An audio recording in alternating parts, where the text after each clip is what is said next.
Robert Baratheon awoke one morning in the Red Keep with a head that did not pound, for the first time in what seemed like an age. The morning sun threaded through the curtains of his bedchamber, illuminating the motes of dust that danced across his vision. He blinked at the brightness and, for once, did not curse it.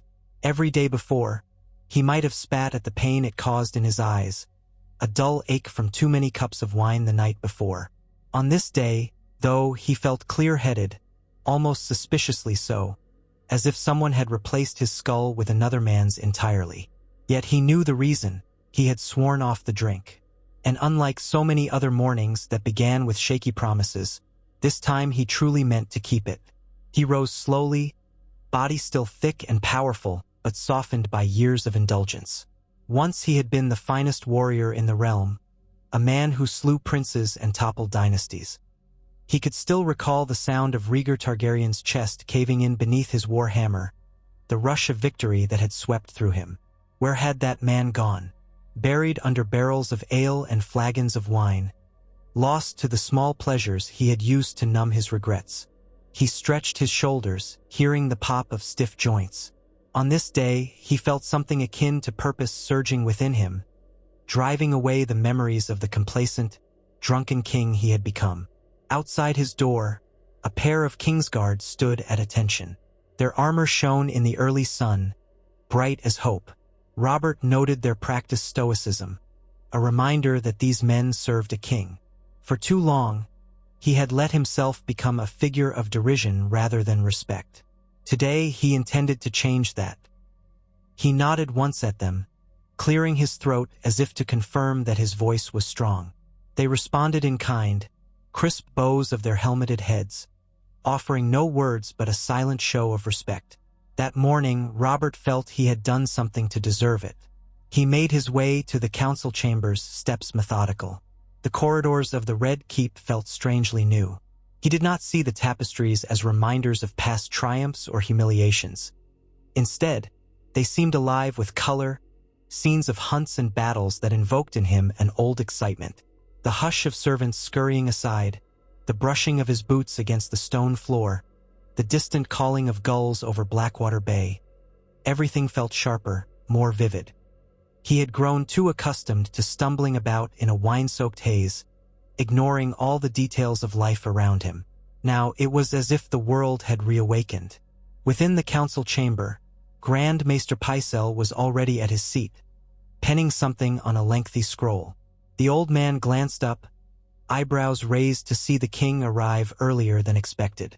Littlefinger lounged in his customary place, a mocking half-smile on his lips that froze momentarily when he realized Robert was not lurching and hungover or reeking of ale. Lord Renly was there as well, wearing a green velvet doublet embroidered with golden stags. He set aside some parchment containing notes on the realm's finances and gave Robert a bright-eyed nod. Varys glided into the room from some hidden passage, as he was apt to do, hands folded demurely across his robes. Even he, the master of whisperers, seemed off guard to witness the king in such a state of uncharacteristic composure. Ser Barristan Selmy stood by one wall, silent and steadfast, the very image of a white knight. Robert met Barristan's eyes. He thought he detected a faint warmth there, a subtle sign that the old knight was glad to see the king more awake, more alive. "Shall we begin?" Robert said, voice surprisingly firm. He took his seat at the head of the table and exhaled a breath he had not realized he was holding. Littlefinger cleared his throat. "We have the matter of the crown's debts, your grace. As always, the crown owes considerable sums to the Iron Bank of Bravos, among other creditors. There's also the issue of—" Robert held up a hand. "We'll address the debts in due time, Peter. But first, I want to make one thing clear. I intend to rule, not just sit on this throne. If we are to keep the peace in the realm, we must act with purpose. No more of this drifting along, ignoring the cracks forming under our feet. Let's start with a full reckoning of the treasury. How much we owe, how much we have, and how we might pay it back." Littlefinger's sly smile returned. "As you say, your grace, I'll prepare the ledgers and have them delivered to you by tomorrow." Grand Maester Pycelle coughed politely. There is also the matter of certain shipments of grain from the Reach. The storms have delayed them, and Old Town begs the Crown's assistance to clear the roads and ensure supplies are not lost to bandits. Robert nodded. A matter for the Lord Commander of the City Watch and the Marshals of the Crownlands, yes.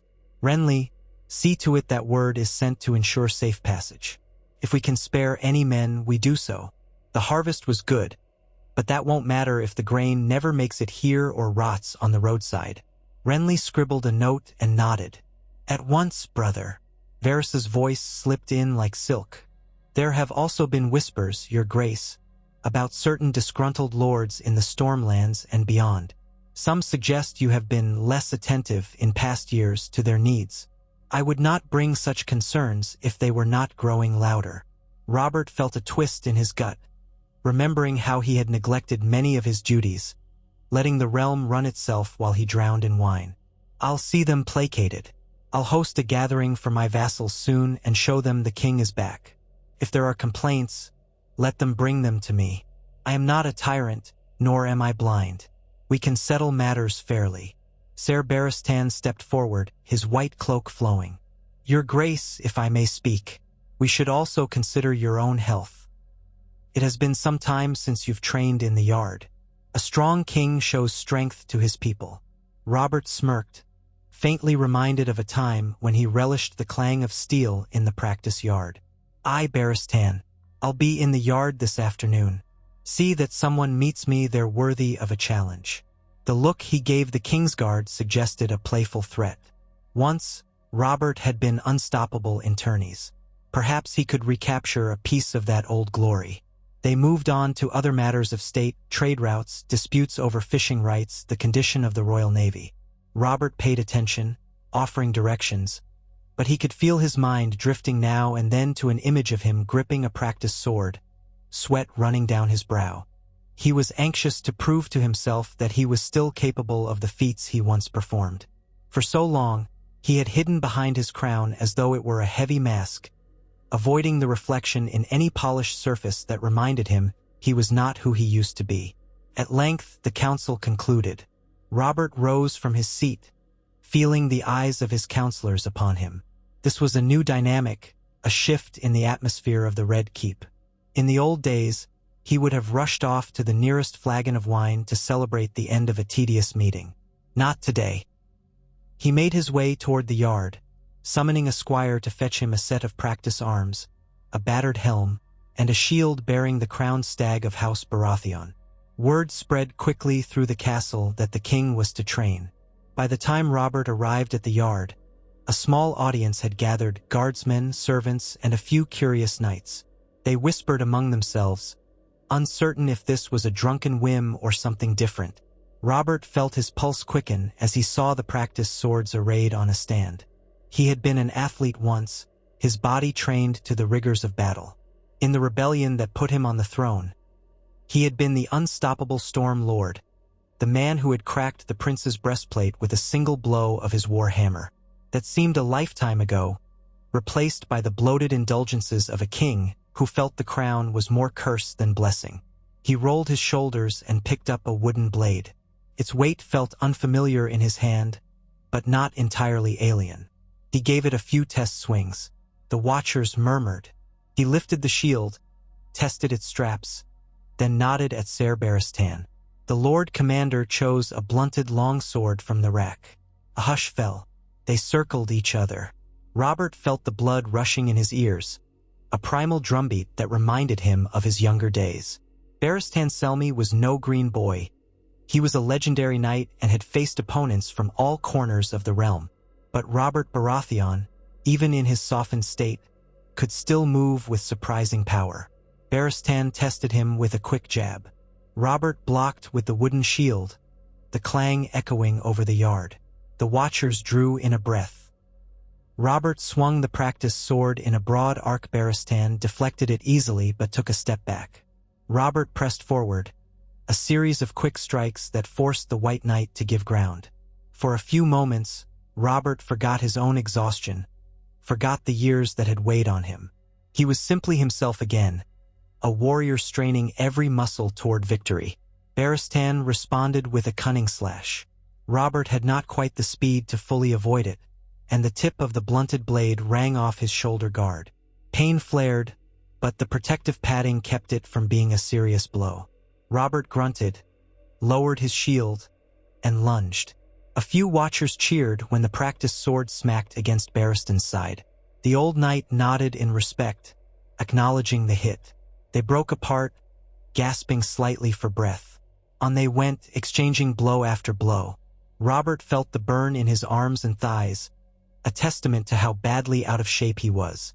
Yet he felt alive in a way he had not in years. Sweat ran into his eyes, but he refused to yield. Barristan, for his part, was older but still swift. The watchers cheered each near strike, each clever feint. At last, Barristan signaled his concession with a tap to Robert's shield. "Your grace fights like a younger man," the knight said, chest heaving. "A most welcome sight." Robert laughed, short and sharp, through his own panting. "I fight like a bull that's let out of the pen after too long." "Thank you, Barristan." He removed the helm, letting the cool air of the courtyard wash over his flushed face. Those assembled began to clap, timidly at first, then louder. Robert was the king, and for the first time in ages, he had shown them a glimpse of what he once was, a warrior. He was not simply the jolly drunk who roared about old battles he barely remembered. That day, many in the Red Keep found new respect for their king, or at least a spark of curiosity about what changes might come. Robert, exhausted, made for the royal baths. In the steaming water, he scrubbed himself vigorously. Muscles ached that had not ached in years. He felt the bruise on his shoulder, the sting of a shallow cut on his forearm, but more than anything, he felt relief. He had not collapsed in front of everyone. He had not made a fool of himself. If anything, he had surprised them. Perhaps, he thought, there was hope. The day passed in a flurry of small tasks. He ate a hearty meal without wine, washing it down with watered ale that did not threaten to fog his mind. He met with a few lords who had petitioned him for judgments in minor disputes. He made sure to listen, really listen, to their concerns. By the time the sun began to sink over the city, casting golden light across the rooftops, he found himself in the Royal Solar, reading the ledger's little finger had delivered. Numbers were never Robert's strong suit, and he quickly grew frustrated at the tangle of debts and expenditures. But he stuck to it, ignoring the creeping urge to call for a cup of something stronger than water. That night, he collapsed into bed, physically and mentally exhausted, but proud. His mind drifted to the next steps. If he was to truly reform himself, it would take more than a single day's resolve. He had to show the realm he was not just paying lip service to the notion of ruling. He had to mend relationships, settle grievances, and make moves on the chessboard of politics that he had once despised. Otherwise, the Seven Kingdoms would devour themselves from within, and no amount of martial prowess or half-forgotten valor would save them. He closed his eyes, praying briefly to the Seven for guidance, which was another thing he had not done in far too long. Then sleep claimed him without the hazy swirl of alcohol, and he dreamed of storms and stags, of a younger self charging into battle with a hammer in hand. The next day dawned. Robert woke feeling stiff but clear-headed. He moved through his morning routine with renewed determination. Where once he might have quaffed wine from a jeweled goblet at breakfast, now he drank only water. He took a moment to stare at his own reflection in the polished silver plate on the table. He saw the lines on his face, the thick beard with more than a few strands of gray, and the eyes that still carried a spark of the old fury. He turned away from that reflection, not out of shame, but because he could not afford to lose time gazing at a man he barely recognized. He had decided the night before. He would send out ravens, calling his major vassals to King's Landing for a grand feast and council. Officially, it would be a show of unity, a chance for the lords to voice their concerns directly to the king. Unofficially, Robert knew it was a test for himself. Could he stand before them and lead, as he once had on the battlefield? He informed his council of this decision. Littlefinger offered that crooked smile of his, but agreed to handle the financial details, food, lodging, and the like. Varys, with his soft voice, promised to see that the roads were kept free of trouble, using whatever clandestine methods might be at his disposal. Renly seemed genuinely pleased, already envisioning the pomp and pageantry. Pycelle muttered about the cost, but Robert waved away such concerns. "We'll tighten our belts in other ways," he said. "This I must do." Over the following weeks, ravens flew across the realm. Lords from the north to Dorne, from the Stormlands to the Iron Islands, received summons with the royal seal. Many had not set foot in the capital for years, content to handle their own domains while a complacent king looked the other way. Now, curiosity piqued and the promise of a renewed monarchy drew them forth. The city stirred in anticipation. Inns filled, merchants arrived with wares from all corners, and the street singers began composing ballads about the awakening of King Robert. The small folk mostly hoped for a good feast, perhaps a chance to see a royal procession. They whispered that the king had found new strength, that he had wrestled a giant boar in the Kingswood without a single drop of wine. Rumors swirled in every tavern and street corner, exaggerated with each telling. As the lords began to arrive, Robert stood on the dais in the throne room to greet them. He wore a grand cloak of black and gold, clasped at the shoulder with a brooch shaped like a stag's head. His crown, heavy though it was, gleamed atop his thick hair. Standing by his side was Cersei Lannister, her emerald eyes watching the guests with a cool detachment. Their marriage had been strained for years, the warmth drained away by mutual resentment and secrets. But Robert had insisted that as king and queen, they must present a united front. Whether or not Cersei believed in his transformation, she played her part well. Lord Tywin Lannister arrived with a retinue from the Westerlands, flanked by gold-cloaked soldiers displaying the Golden Lion. His imposing presence carried with it a wave of hushed awe. Lord Eddard Stark came from the north, looking uncomfortable in the southern heat, but resolute as ever. Robert felt an old happiness at seeing his friend again. Ned Stark might have been the only man in the realm who truly cared for him as a person, not just as a king. As Ned kneeled, Robert all but dragged him up into a crushing hug.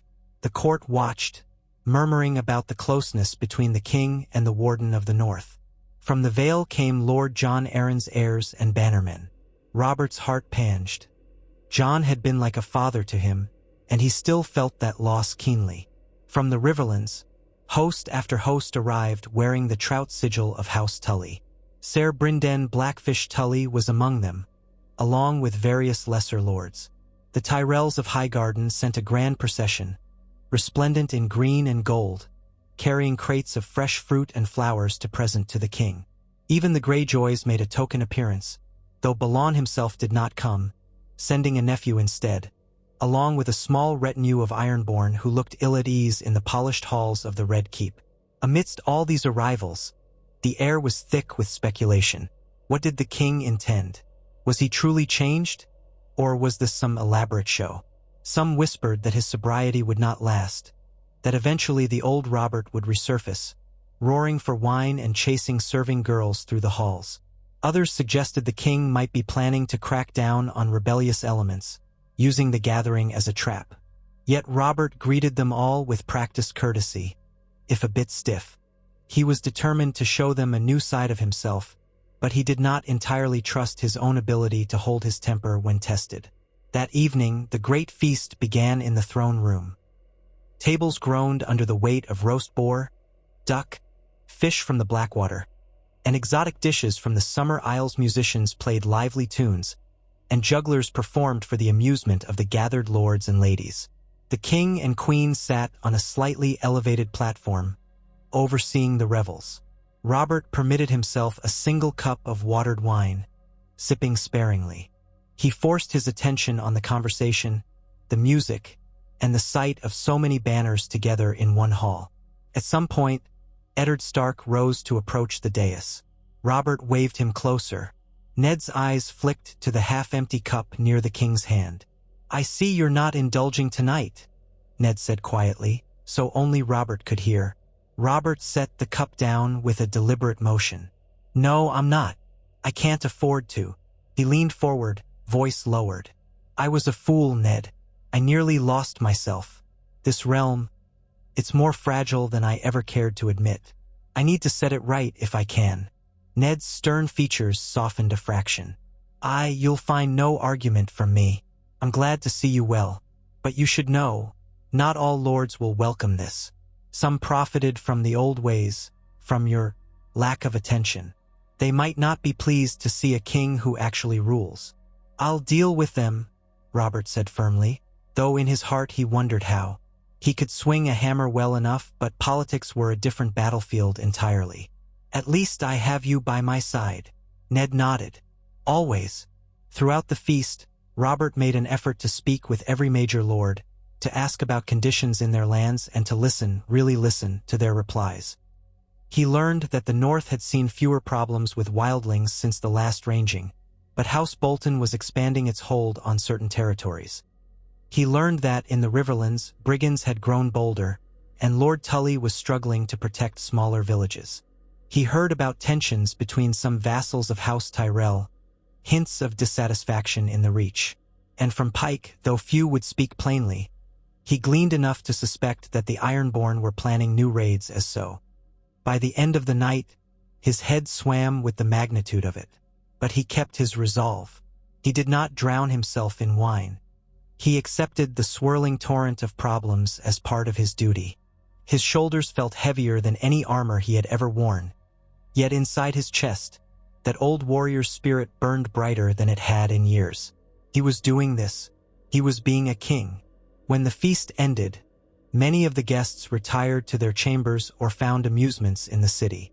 Robert, though, convened a smaller gathering in the council chamber. He invited Ned Stark, Tywin Lannister, Renly, and a few other key figures. Cersei chose not to attend, claiming fatigue. Robert did not press her. He doubted she had any desire to see him succeed in matters that could jeopardize her family's influence. Still, her absence concerned him. He stored that thought away for later. Seated at the head of the table, Robert looked over the somber faces. "I won't take much of your time tonight, but there are matters we should address. Ned has told me of problems in the Riverlands with bandits. Lord Tywin, I know the west borders part of that region. We may need your help to send some forces to keep the peace. Will you do it?" Tywin's expression was as inscrutable as always. "The West has its own defenses, Your Grace, but if our interests align, I see no reason not to assist. Provided, of course, that the Crown acknowledges our expenses and that any disruptions caused by such an expedition are not laid at my doorstep." Robert grunted, irritated by the man's politicking, but he reined in his anger. "Fine, we can arrange some compensation for your efforts. Thank you, Lord Tywin." He turned to Ned. "You know the Riverlands better than most. Work with Tywin's men if need be. Clean out those outlaws. The small folk have suffered enough." Ned nodded, still clearly uneasy about working with Tywin Lannister. But if it was the king's order, he would obey. They discussed more matters. The need to rebuild certain roads, to ensure merchant caravans could travel safely, to address the crown's debts through increased trade tariffs. It was a taxing conversation, half of it tangled in the complexities of alliances and obligations. Yet Robert persisted. He felt an old pain behind his eyes, but it was not from wine. It was from the weight of responsibility. At last, the meeting broke. Ned lingered a moment, as did Renly, who gave Robert an encouraging smile. "This is a better look on you, brother," Renly said. "I might almost believe you enjoy ruling." Robert scoffed, but not unkindly. "I won't go that far, but we do what we must." Over the next weeks, the presence of so many high lords in King's Landing sparked both celebration and tension. Feasts, hunts, and justs were held. Robert participated in a hunt in the Kingswood, keen to prove he was still capable of bringing down a boar without a drop of wine. He succeeded in spearing a smaller boar, though not with the grace he once possessed.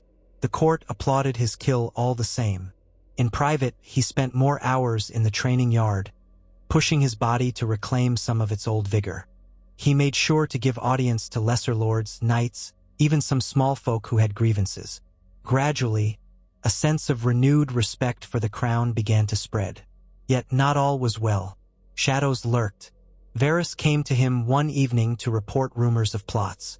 Disgruntled lords from distant corners, who had profited from the king's inattention, now found themselves facing new levies, new demands for accountability. Some whispered that a stronger king was dangerous to their autonomy. There were hints of bribes being passed, quiet alliances being formed. Robert had expected this. He had turned a blind eye to corruption for so long, it stood to reason that rooting it out would make enemies. Moreover, the tension between Robert and Cersei grew. She was cold to him, even scornful, mocking his newfound zeal for kingship as if it were an embarrassing hobby. Behind closed doors, they argued. Robert reminded her that House Lannister had gained plenty of power from his neglect, and that things were going to change. She retorted that she was simply doing what was best for her children. That word, children, was another dagger to Robert's heart, for he suspected the truth about Joffrey, Myrcella, and Tommen, that they were not his, but he could not bring himself to face that head-on yet. The realm had enough problems without the king sparking a civil war by denouncing his own heirs. Still, the unspoken knowledge festered between them, a wound that would not heal. As the weeks wore on, the Feast of Unity and Council drew to a close. Many lords began their journeys home, armed with new directives from the king. Ned stayed a bit longer, conferring with Robert on strategies to stabilize the realm. One evening, as they walked along the ramparts overlooking Blackwater Bay, Ned dared to speak of a matter that lay heavily on Robert's mind. "My friend," Ned said quietly, "I do not wish to sour our reunion, but the rumors about your heirs, they abound." Robert's hands tightened on the stone merlin. "Rumors? Rumors," he repeated bitterly. "I wish they were only that." Ned exhaled. "You must decide what you will do. If you let this poison linger, it could devour the realm." Robert shut his eyes. He imagined for a moment what would happen if he publicly denounced Joffrey. The realm could split apart. Tywin Lannister would not stand idle. Blood would flow. The king's newfound strength might not be enough to hold everything together. He thought of the boy, Joffrey, arrogant and cruel though he was. He thought of Myrcella and Tommen, who had done no harm except to be born into a lie. "I cannot cast them out," Robert said at last. "Not yet. I'm not sure I ever can. The realm isn't ready for that. Nor am I." Ned placed a hand on his friend's shoulder. "Then you must find another path, Robert. But do so carefully. Cersei will sense any threat to her children." Robert nodded, gaze lost in the dark water below. "I know." In an effort to distract himself from these grim possibilities, Robert focused on implementing reforms that could steadily fix the kingdom's finances and security. He ordered an audit of the crown's expenditures. He began negotiations with Bravos to restructure some of the debt. He commanded the City Watch to crack down on corruption within their ranks. He took to summoning lesser officials and lords to personally question them about their duties. Some balked, shocked that the king was taking such an active role. Others adapted quickly, seeing an opportunity to gain favor by showing their competence. The machinery of government, long neglected, started to lurch back to life under the firm hand of the king. In the training yard, Robert sweated daily. He sparred not just with Barristan but with younger knights as well, men who had never before had the chance to face their king in combat. He lost more than a few bouts at first, cursing as the youngsters danced around his heavier strikes. But day by day he improved, shaking off the inertia of years. He found a joy in the ring that he had once found only at the bottom of a wine cup. Gradually, he started to resemble, if not the unstoppable warrior of his youth, at least a formidable fighter with strength behind his blows and enough stamina to hold his ground. On a brisk morning, Robert and Ned decided to go hawking near the Blackwater. The huntsman prepared a series of falcons, and the king and his entourage rode out in a small column. The crisp air felt good in Robert's lungs as the city's noise faded behind them. They let the falcons loose over a clearing, watching as the birds circled for prey. Robert and Ned chatted in low tones, occasionally glancing at the men who rode behind them, Kingsguard and loyal bannermen. The conversation drifted to old memories of Robert's rebellion, of the battles they had fought side by side. Robert's mood soured when he thought of Rhaegar Targaryen, the silver-haired prince who had once captured the hearts of so many. That day on the Trident, when Robert had smashed Rhaegar's chest in, was a turning point in the history of the realm. Yet, sometimes Robert questioned if that was truly the moment his life changed. Perhaps the real change happened after, when victory turned to the burden of kingship, and the woman he loved, Lyanna Stark, was lost forever. He looked at Ned, the weight of that old sorrow between them. "I dreamed of her last night," he said quietly. Ned's voice was gentle. "You've been thinking of her more these days?" Robert sighed. "She represents a time when I was different, when I believed in something purer. Sometimes I wonder if all this talk of me becoming a strong king again is a lie. Perhaps I'm just a man drowning in regrets, clawing at anything to stay afloat." Ned turned in the saddle to face him. "You're doing more than that, Robert. I see it every day. People in King's Landing see it. You're changing." They paused, letting the falcons do their work. Overhead, one dove and plucked a hair from the grass. The huntsman cheered. Robert watched silently. "When we get back, we should talk about the north. I know the Night's Watch has been complaining about short supplies. If winter is coming, as you northerners love to say, we can't afford to let the watch starve." Ned gave a small smile. "I'll draft a proposal and see what we can spare from the crown stores." By midday, they returned with a good haul. Robert was tired but content. He had spent a morning in honest recreation, had spoken openly with Ned, and had no desire for wine. His guards seemed to sense the change in him. Their own morale lifted. A king who was active and resolute gave them pride in their service, or so it seemed to Robert. But not everyone was pleased. In the days that followed, certain lords began departing King's Landing with expressions of polite neutrality or hidden disdain. Robert received word that in some corners of the realm, new talk of rebellion simmered. At one point, Varys approached him, face as grave as Robert had ever seen it. "My little birds tell me that certain bannermen once loyal to House Targaryen, some who hid their sentiments for years, now see you as a threat. They speak of the last dragon across the sea, Daenerys Targaryen. They wonder if she might return to claim her father's throne." Robert's old hatred flickered. Once, he would have demanded an assassination immediately, but something in him hesitated. He had spent so many years fueling his hatred of the Targaryens, and what had it gained him? A crown that felt like a yoke around his neck. He did not trust Daenerys Targaryen, a dragon spawn though she was, but he also was not as quick to unleash bloodshed as he once might have been. "Keep an eye on her. If she sets foot on Westeros, we'll address it then." "I'm not dispatching assassins halfway across the world," Robert said at last. Varys nodded, though his expression revealed little of what he truly thought. Bit by bit, King's Landing adapted to a ruler who was no longer a complacent drunk. The small folk noticed fewer gold cloaks taking bribes. Men in the royal bureaucracy found that forging a signature or skimming coin from the treasury now carried greater risk. The city's thousands of hungry mouths saw an uptick in bread distribution when Robert ordered the royal granaries inspected and corruption rooted out. Though far from perfect, these changes sparked rumors that the king was good-hearted, reminiscent of the early days of his reign. But new problems appeared almost as quickly as old ones were solved. Some merchants complained that increased tariffs were strangling trade. Certain knights grumbled about having to follow stricter protocols. Cersei's faction in court whispered that the king was just posturing, and that House Lannister deserved greater say in the governance of the realm. Tensions rose between the king's watchers and Lannister soldiers stationed in the city. One evening, a brawl erupted in a tavern near the Gate of the Gods, leaving a Lannister guardsman dead. Robert personally oversaw the punishment of those responsible, making sure justice was done swiftly but fairly. Cersei seethed, claiming Robert was punishing her family.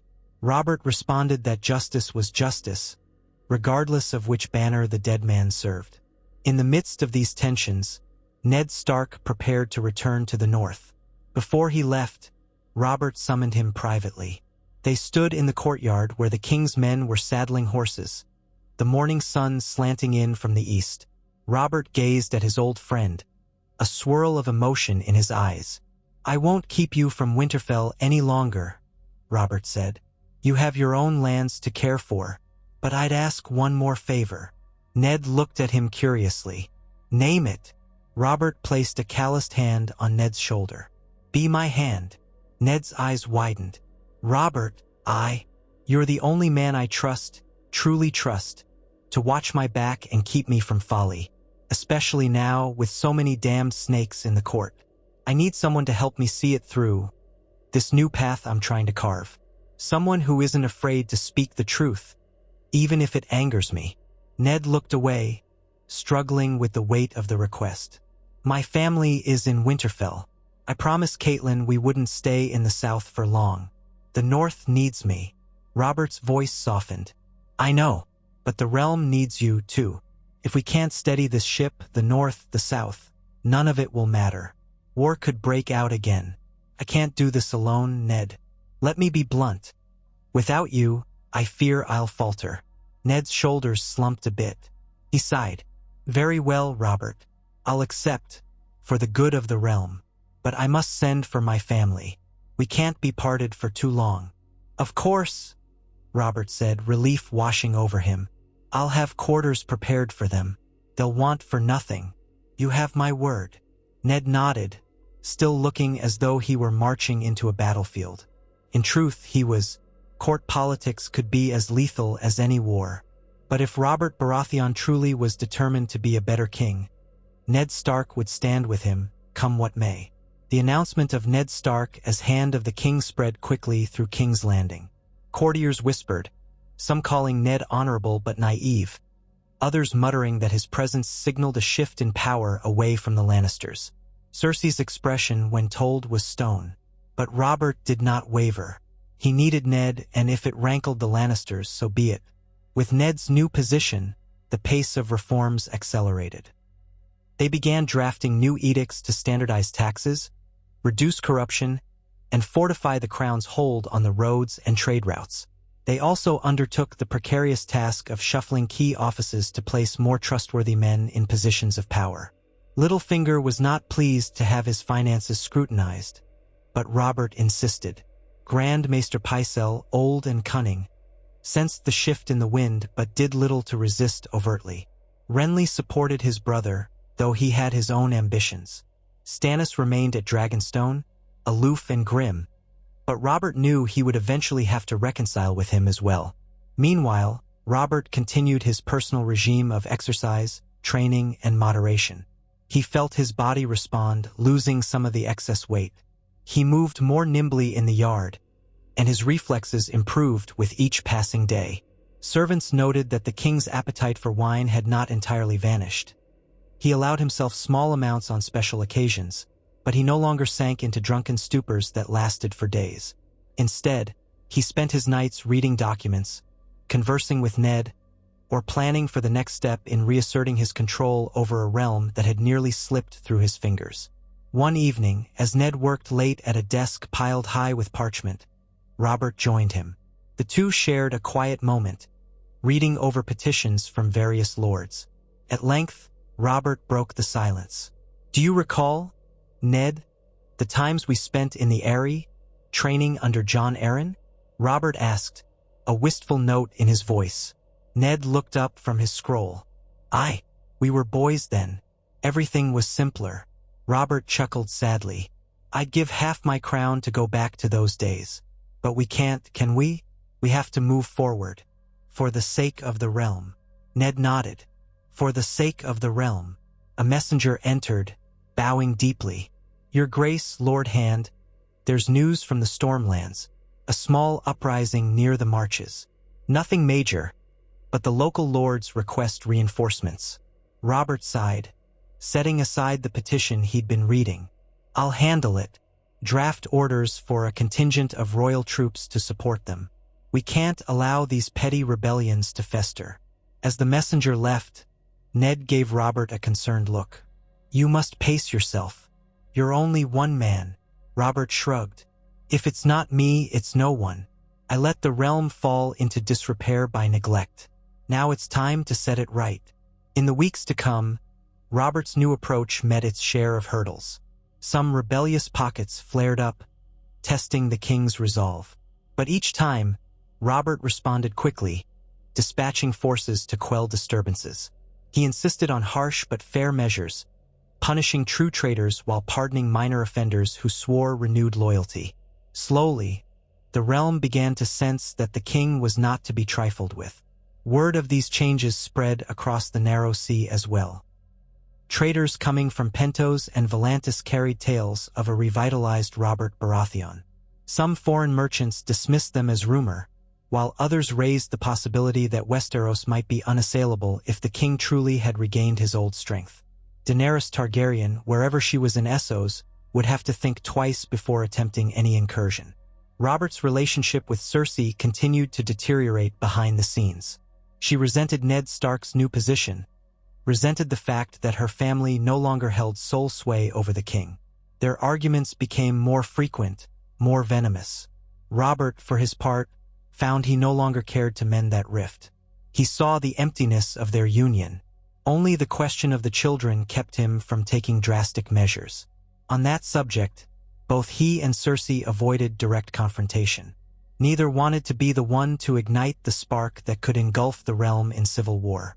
One late evening, however, Robert stumbled upon Cersei in a hushed conversation with her brother Jaime Lannister in a secluded corridor. Their words halted the moment they saw him. Robert's eyes narrowed. He heard enough to guess they spoke of matters concerning Joffrey's future. Jaime's hand drifted to the hilt of his sword, a reflex more of habit than aggression. Robert stared at them, an unspoken tension heavy in the air. "Good evening," he said curtly. Jaime offered a stiff bow, while Cersei simply held Robert's gaze with cold challenge. Without another word, Robert turned and walked away. His footsteps echoed down the hall, each step filled with suppressed anger. He might have once confronted them openly, demanded the truth. But the realm was too precarious. He needed more time, more leverage, if he was ever to do anything about that lie at the heart of his dynasty. As the moon rose high over King's Landing, Robert found himself alone in his solar, staring at a map of the Seven Kingdoms. He placed small carved figurines in strategic locations: the Stag of Baratheon in the Crownlands and Stormlands, the Wolf of Stark in the north, the Lion of Lannister in the west, and so on. The board was crowded, each region filled with potential conflict. In the old days, Robert had used force of arms to bend the realm to his will. Now he was trying to use reason, law, and good governance. It was infinitely more complex, more frustrating. Yet he found it gave him a certain sense of satisfaction. He was building something lasting, not just winning a single battle. He had changed. He knew it in his bones. The question was whether the realm could change with him, or whether it would snap back to its old ways the moment he showed any sign of weakness. He vowed not to show any. The king's hammer had become a pen, and the battlefield was his own council chamber. Still, he kept his war hammer in his private armory, well-oiled and ready. He might need it again someday. Seasons began to shift. The heat of summer lingered, but the days grew shorter. By the time autumn approached, Robert had made headway in reducing the crown's debt, mainly by negotiating with bravos and cutting superfluous expenditures. He had also enforced better tax collection, angering some petty lords who had grown used to pocketing coin that should have gone to the crown. He had reorganized the city watch, rooting out some of the worst corruption. King's Landing was still far from a utopia, but it was no longer the den of unchecked vice it had been.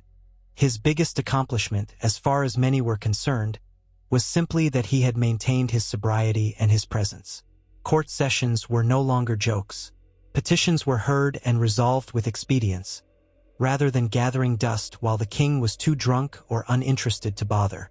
The realm saw that the king was awake, and an awake king was a dangerous king, to foes both foreign and domestic.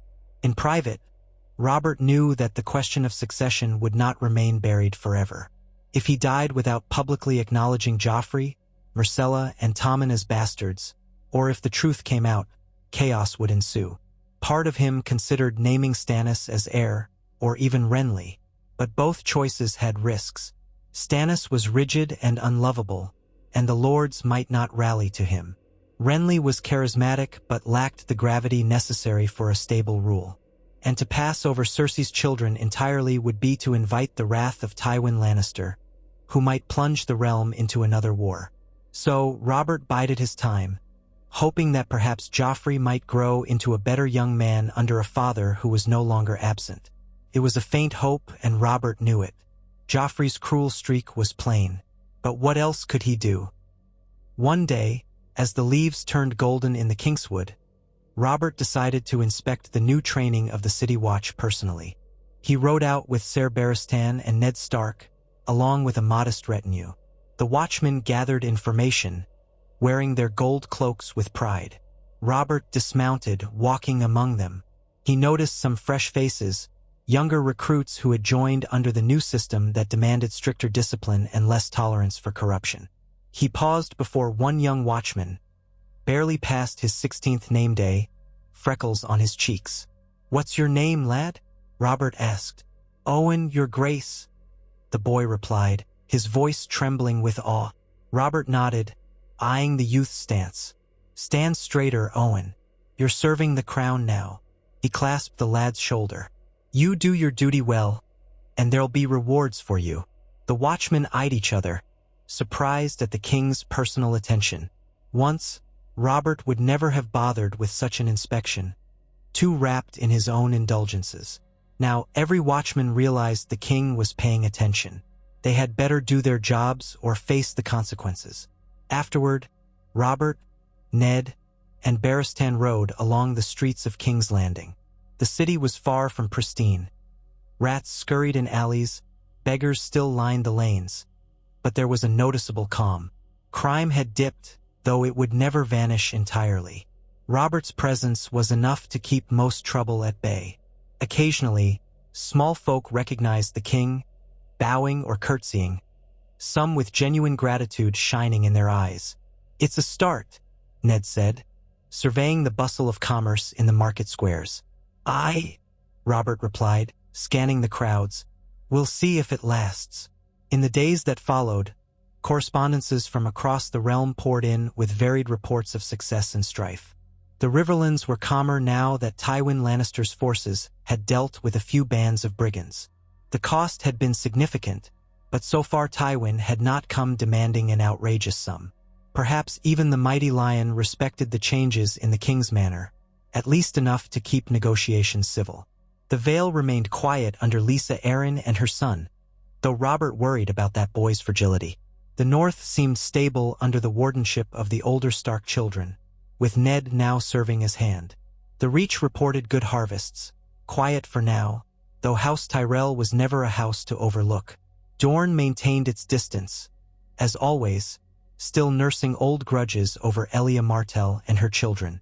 Robert worked late into the night, reading these reports and drafting responses.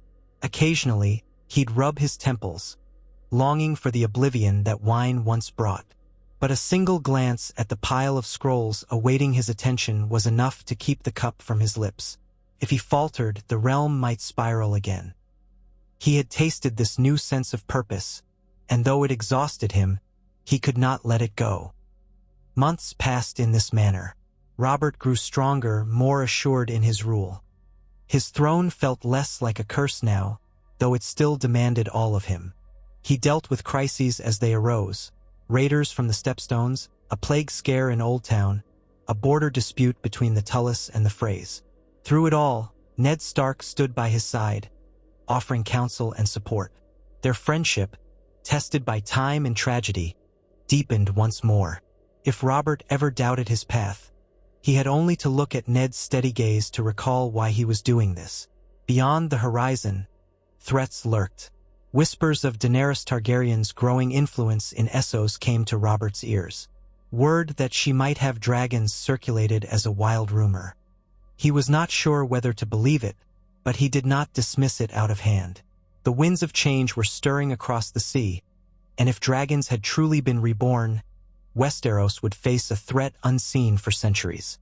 Yet Robert did not fling coin and assassins across the sea this time. He fortified the royal fleet, ensured that loyal men commanded the coastal garrisons, and waited.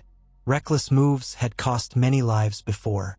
This time, if the Dragon Princess came, she would face a united kingdom with a king who was no longer lost in drink and regret. Winter approached. The days grew colder, especially in the north. But in King's Landing, the mild climate prevailed a while longer, giving Robert time to make final preparations.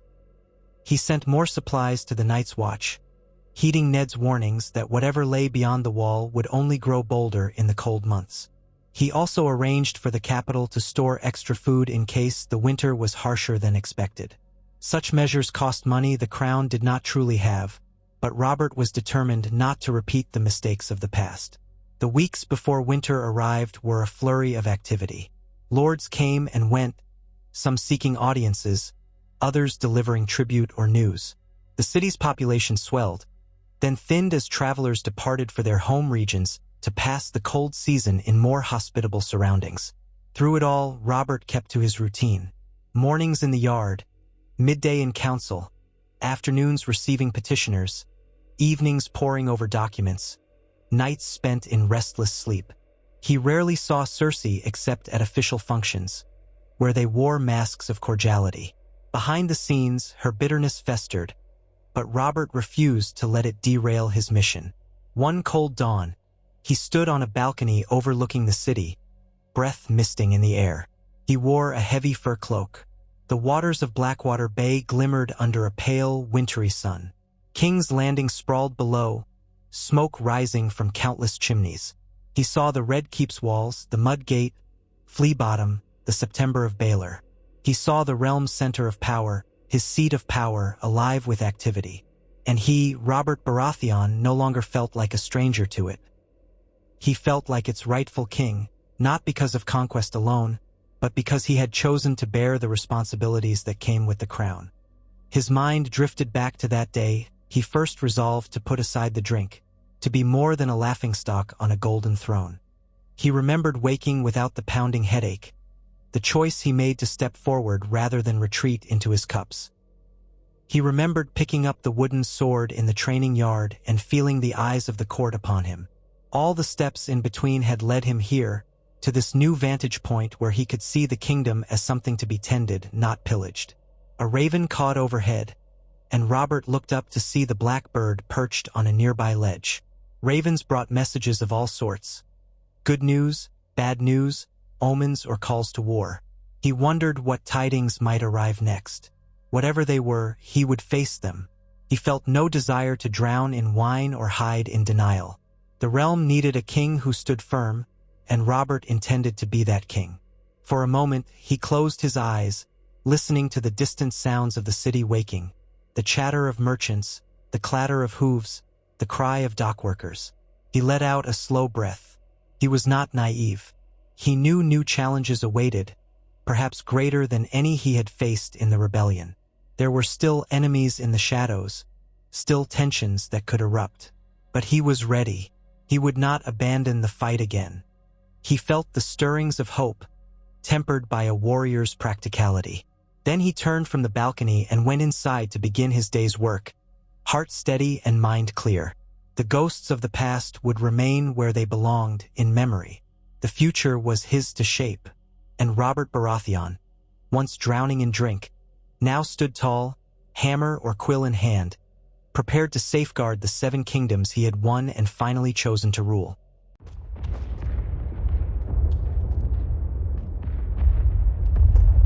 In the weeks that followed his quiet moment on the balcony, Robert Baratheon threw himself more fiercely into the tasks of rulership.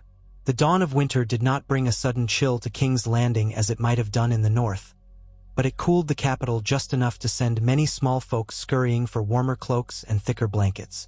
Robert took note of this in passing, for the crown had organized limited distributions of wool and food in the poorest districts. It was not a full solution by any means. Poverty still stalked the twisting streets of Flea Bottom, but the relief efforts showed that the king's interest in his people was more than a passing fancy. The gold cloaks set up stations in key areas to protect the distribution, ensuring the supplies went to the needy rather than to black market profiteers. Robert rarely performed these inspections alone. Ned Stark often accompanied him, along with a handful of trusted knights, including Ser Baristan Selmy. Though Robert's presence was enough to cow most would-be thieves, he found that the presence of the Hand and the legendary Lord Commander gave an additional sense of legitimacy to these tasks. The small folk marveled that the king himself bothered to ride through the narrower streets and crooked lanes, stopping at watch posts where the gold cloaks huddled around braziers. Robert would ask questions, gesturing now and then to the crates of supplies. He was keen to hear if any shipments had been waylaid, if any shipments had gone missing. In past years, he would not have troubled himself with these details, leaving them to whomever served as master of coin or master of laws. But times had changed, and so had he. On one such inspection, Robert's group came upon a small crowd gathered in the courtyard of an old, half-ruined building. The murmur of anxious voices carried to the king's ears as he dismounted, the courtyard's cobblestones slick from a recent drizzle. Ned dismounted behind him, ever watchful. The gold cloaks stepped aside, granting the king a view of the cause for alarm: a battered woman holding a child. The woman looked up, eyes widening when she recognized him. She tried to sink into a curtsy, but she was trembling and badly bruised. Robert felt a wave of anger surge through him. "What happened here?" he asked, voice steady but cold. A watchman in a gold cloak cleared his throat. "Your Grace, it seems this woman's husband beat her and threatened the child. He fled when we arrived, but we have men searching the alleys. She's had a rough time of it." Once, Robert might have muttered something indistinct and continued on, telling the watch to handle it. But now he stared at the woman's bruised face, at the way the child clung to her skirts in silent terror. He felt the old warrior's fury rise. He reached into a pouch at his belt. He carried no gold dragons on his person in the old days, but these days he kept a few coins for moments such as this, and pressed them into her hand. "See that a maester looks after you and the boy," he said. Then he turned to the watchman. "I want that man found. If he has friends hiding him, you root them out. No one in my city beats a mother and child without answering for it." The watchmen saluted, their expressions a mix of surprise and resolve. Robert gestured for a knight to guide the woman and her child toward a safe shelter. As they left, Ned gave Robert a somber nod. It was a small moment, a single act, but such gestures did not go unnoticed. A king's compassion could be as powerful as his sword arm in winning the loyalty of the people. They rode on, continuing their rounds until late afternoon. The winter sun sat low in the sky when they finally returned to the Red Keep. Robert dismounted with a weary sigh, handing the reins of his charger to a stable boy. Despite his tired limbs, he felt that day's labor had been well spent, more satisfying than any idle carouse in the past. He caught Ned's eye, and the two men shared a rare smile of understanding before parting ways to attend to other duties. Inside, the castle corridors were alight with torches. Courtiers bustled about, and Robert could practically taste the swirl of intrigue. He had grown more adept at sensing it, a skill he'd never wanted before but now had forced himself to learn. Varys's little birds brought him rumors daily, whispers of hidden alliances, bribes offered to minor officials, occasional talk of dethroning the king. The more Robert strengthened his grip on the realm, the more certain factions resisted, whether openly or in the shadows. As he climbed the steps toward the solar he now used as a private office, he encountered Peter Baelish, who stood near a window, observing the courtyard below. Littlefinger offered a thin smile as Robert approached, inclining his head in a respectful greeting. "Your Grace," he said lightly. "Back from your afternoon of vigilant justice, I see. How noble." Robert eyed him, detecting a faint sarcasm. "A king should be aware of what happens in his own city," Robert said, matter of fact. Littlefinger nodded, unperturbed. "Indeed, and it seems you've found a new taste for these personal inspections. One wonders how long you'll keep it up." "Long enough," Robert growled. He did not like Peter Baelish. He found the man cunning, manipulative, forever mocking, but he also recognized his value in the role of Master of Coin. Or at least, that had been Baelish's role until Robert had begun to question his management. "Is there something you need, Baelish?" "Only to inform you that the next round of treasury reports is ready." Littlefinger tapped the side of his head. So many numbers swirling about, I fear I'll start dreaming in columns of coin. Would you prefer them delivered to your solar, or shall we discuss them in the council chamber tomorrow? Send them to my solar. I'll review them tonight. Robert turned to go, but paused. And Peter? Yes, Your Grace. Remember that I'll be reading them carefully. A flicker of amusement crossed Littlefinger's features. Of course, I wouldn't expect otherwise. Good evening, Your Grace. Robert continued up the stairs, ignoring the prickle of annoyance that always accompanied any exchange with Littlefinger. He pushed open the door to his solar, where a brazier glowed in one corner, fighting back the chill. He felt a brief wave of longing for the hammered silver goblet that used to sit on his desk, perpetually filled with wine. But instead of reaching for it, he settled for a cup of warm spiced cider brought by a servant. The sweetness was a poor substitute for the old burn of alcohol, yet it reminded him of the vow he had made. In that vow lay his strength. As he awaited the treasury reports, he sifted through letters from the various lords and knights who served him. Some were simple updates on local affairs. Others were more urgent. A note from Lord Tully regarding a suspicious increase in river raids, possibly by outlaws or ironborn. A letter from House Tyrell, detailing their upcoming harvest festivals and expressing a polite desire that the king grace them with a visit come spring. Robert made mental notes to address each matter in the next council meeting. Keeping abreast of the realm's thousand threads was exhausting, but he found it left him oddly fulfilled at the end of the day. He had once chased ephemeral pleasures, or else drowned himself in the numbness of drink. Now, though the burdens were heavy, he felt a sense of clear purpose. When Littlefinger's scribe arrived with the treasury reports, Robert dismissed his attendants and spread the parchments across his desk. It was a tangled mess of expenditures, loans, revenues, and lines of credit from across Westeros and beyond. House Lannister still held a considerable note of debt against the crown, as did the Iron Bank of Bravos. Robert had begun the delicate task of renegotiating terms, paying down some of the most onerous obligations.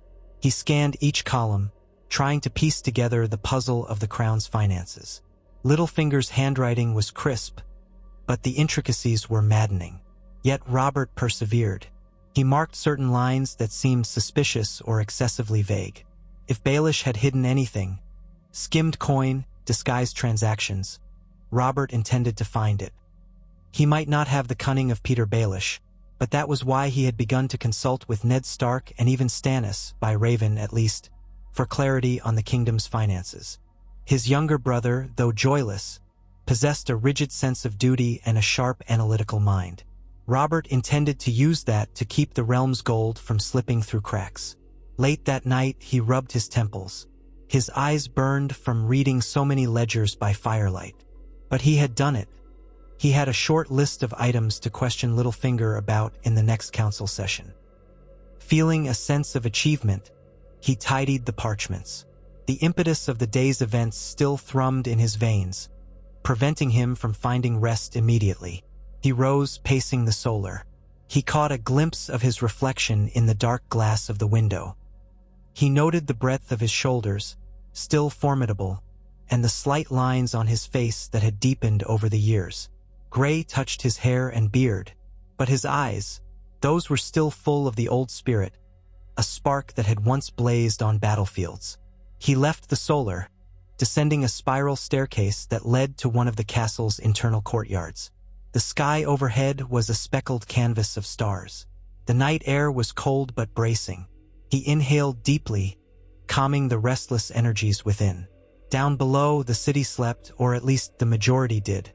In the distance, occasional torchlight glimmered along the walls, where guards patrolled. He thought of the people living there, from the wealthiest merchant in the Street of Silk to the poorest beggar in Flea Bottom.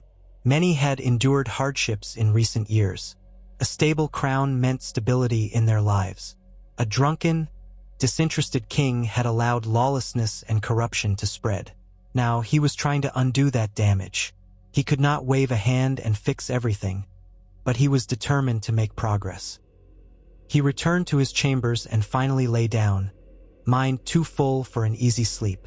His dreams came late and were fragmented. He saw flashes of the past.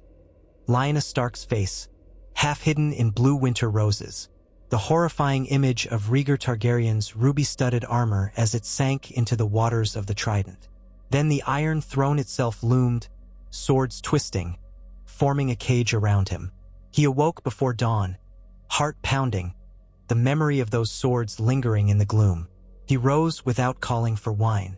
Instead, he dressed, splashed cold water on his face, and made for the training yard, where the first hints of morning light had begun to chase away the stars.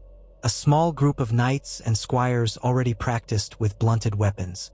They bowed or saluted when they saw him, hurrying to let him pass. Robert approached the weapon racks. He selected a hefty training sword that mimicked the weight of a real blade. Ser Barristan arrived soon after, offering a quick bow. "You've become quite the early riser, Your Grace," the old knight remarked. Robert tested the practice sword's balance. "I sleep less, it seems. The realm gives me plenty to think about." Barristan gestured for a squire to bring him a blunted longsword. No rest for a king, it appears. They began a series of drills, the ring of steel echoing across the yard. Robert's breath made puffs of steam in the chill air. He swung and blocked, forcing Barristan to move in a circle. The older knight, though still nimble, could not match Robert's raw strength. But he had skill and cunning that demanded every bit of Robert's focus. After a few moments, Robert unleashed a powerful overhead blow. Barristan managed to parry, but the force knocked him back half a step. A murmured cheer rose from the onlookers.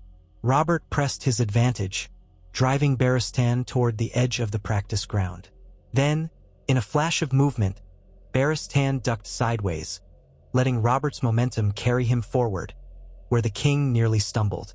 Laughter rippled among the bystanders, not at the king's expense, but in the exhilaration of the spar. Robert grinned, straightening. "Tricky old man," he said between ragged breaths. Barristan inclined his head. "One must be, to keep pace with your grace." They continued until Robert's muscles burned. He relished the sensation. It was the burn of honest exertion, far removed from the throbbing pain of a hangover. When they finished, Robert found himself panting but invigorated. He clapped Barristan on the shoulder and dismissed him, ignoring the ache in his arms that would remind him of this bout all day. He had other duties to tend to now. By the time Robert made his way to the council chamber, the day had fully dawned. The torches on the walls had been extinguished, replaced by the bright glow filtering through high windows. Seated around the table were the usual suspects: Ned Stark, Grand Maester Pycelle, Peter Baelish, Varys, and Renly Baratheon. Cersei did not typically attend these meetings unless it concerned her or the children directly, though the king sometimes considered whether he should insist on her presence. Today, he decided he did not care for the added friction. He eased himself into the head chair and cast a glance around the table. "Let's begin," he said. Ned cleared his throat, scanning the notes in front of him. "We've received reports that certain houses in the Crownlands are displeased with the new tax structures. House Faring, among others, claims it cannot meet the additional levy." Littlefinger tapped a finger on the table. "If they cannot meet it, they should provide a clear accounting. Too many lords cry poverty yet maintain a household of 100 retainers. I suspect House Faring can pay, but chooses not to." Ned nodded. "Indeed, we can send a royal agent to inspect their ledgers, if that pleases your grace." Robert exhaled. House Faring had once boasted their loyalty to him during the rebellion. Now they played games with coin. "Do it," he said. "Let them know that if they're truly in dire straits, we'll grant them leniency, but if they're lying, they'll face fines. The crown can't be cheated." Next item. Baelish shuffled his papers. "The cost of maintaining the city watch has risen since you've expanded their duties, your grace. Equipment, wages, benefits for families of the watchmen. These are all noble endeavors, but they require funding." Robert looked at Ned, then Renly, then back to Baelish. "We'll find the coin, perhaps cut some of the more frivolous expenses in the royal household. I won't reduce the city watch's resources, Not when we've only just gotten them in shape. Renly spoke up, his tone light but thoughtful. We could also negotiate some trade concessions with the free cities. If we bring in more commerce through King's Landing, we'll have a wider tax base. The new roads and improved security should make that attractive. Master Baelish, perhaps you could encourage certain foreign merchants to do more business here. Baelish inclined his head with a faint smirk. An intriguing idea, Lord Renly. I believe I can handle some negotiations discreetly. Robert eyed Littlefinger, half tempted to object to the man's involvement. But, for the moment, Baelish's skills were too valuable to discard. Fine. See to it, he said. Next. Varys leaned forward, his soft hands folding on the table. I have news from the east, Your Grace. Whispers about the Targaryen girl. She's said to be in Meereen now with her dragons. The word dragons settled uneasily over the room. Ned's brows drew together. Pycelle huffed in skepticism. Renly pursed his lips. Robert felt his stomach twist at the mention. He forced his voice to remain calm. So the rumors are true then? She has living dragons? Varys tilted his head. So it is whispered, Your Grace. The truth is elusive. But enough ships returning from Slaver's Bay speak of sightings, of illusions or wonders. Where there is smoke, one might suspect a fire. Ned raised an eyebrow. Even if she has dragons, the seas separate her from us. She can't threaten Westeros without a fleet, and raising such a fleet in Essos to cross the narrow sea with dragons in tow would take time. Time can be fleeting, Varys added softly, especially if the Dothraki or other Sellsword companies rally to her cause. We must be vigilant. Robert recalled his old vow to rid the world of Targaryens. Yet that vow had been made in the haze of hatred and personal tragedy. Did he still hunger for her death as once he had? He closed his eyes briefly, remembering the devastation Rhaegar's war had caused. But he was not the same man. Daenerys was barely more than a girl, fatherless, motherless, an exile her entire life. Keep an ear to the ground, he told Varys. If she truly means to threaten us, we'll be ready. But I won't send killers across the sea to murder a girl and her rumored beasts. Not unless we know for sure. It was a notable shift in policy, and everyone in the room knew it. Pycelle seemed unsettled, glancing sideways as though waiting for the king to bark an order for the girl's head. Littlefinger blinked, his eyes calculating. Renly hid a mild surprise under a sip of wine. Ned, for his part, looked quietly relieved, though he said nothing. Robert knew he had once asked Ned to assassinate Daenerys in the original timeline. But not this Robert, not anymore. They continued with the agenda. Trade pacts, the condition of the Royal Navy, a plague rumor in Old Town that turned out to be a local sickness, quickly contained. By the time the session ended, the sun was high in the sky, and Robert's stomach growled. As the council members dispersed, Ned lingered by the table, organizing his notes. Robert waited until the others had left before speaking. You disapprove of letting Daenerys live, don't you? Robert asked, though softly. Ned glanced up. On the contrary, I approve. Killing an innocent girl halfway across the world, without proof she intends us harm. It never sat well with me. Robert nodded, an ache in his chest. I know. I was a fool to demand it before. Let's pray it doesn't come back to haunt us. Ned tucked the parchments under his arm. If she truly has dragons and means to invade, we'll have time to prepare. You've tightened the realm's unity. That may prove vital if the day comes when we must defend ourselves. They left the council chamber. Robert made his way to the great hall, where a small midday meal was laid out for him. A chunk of roasted venison, bread, and fresh fruit. He ate heartily, but not gluttonously, and drank watered ale to quench his thirst. A few courtiers hovered, seeking a moment to appeal for favor or present trifling matters. Robert waved them away.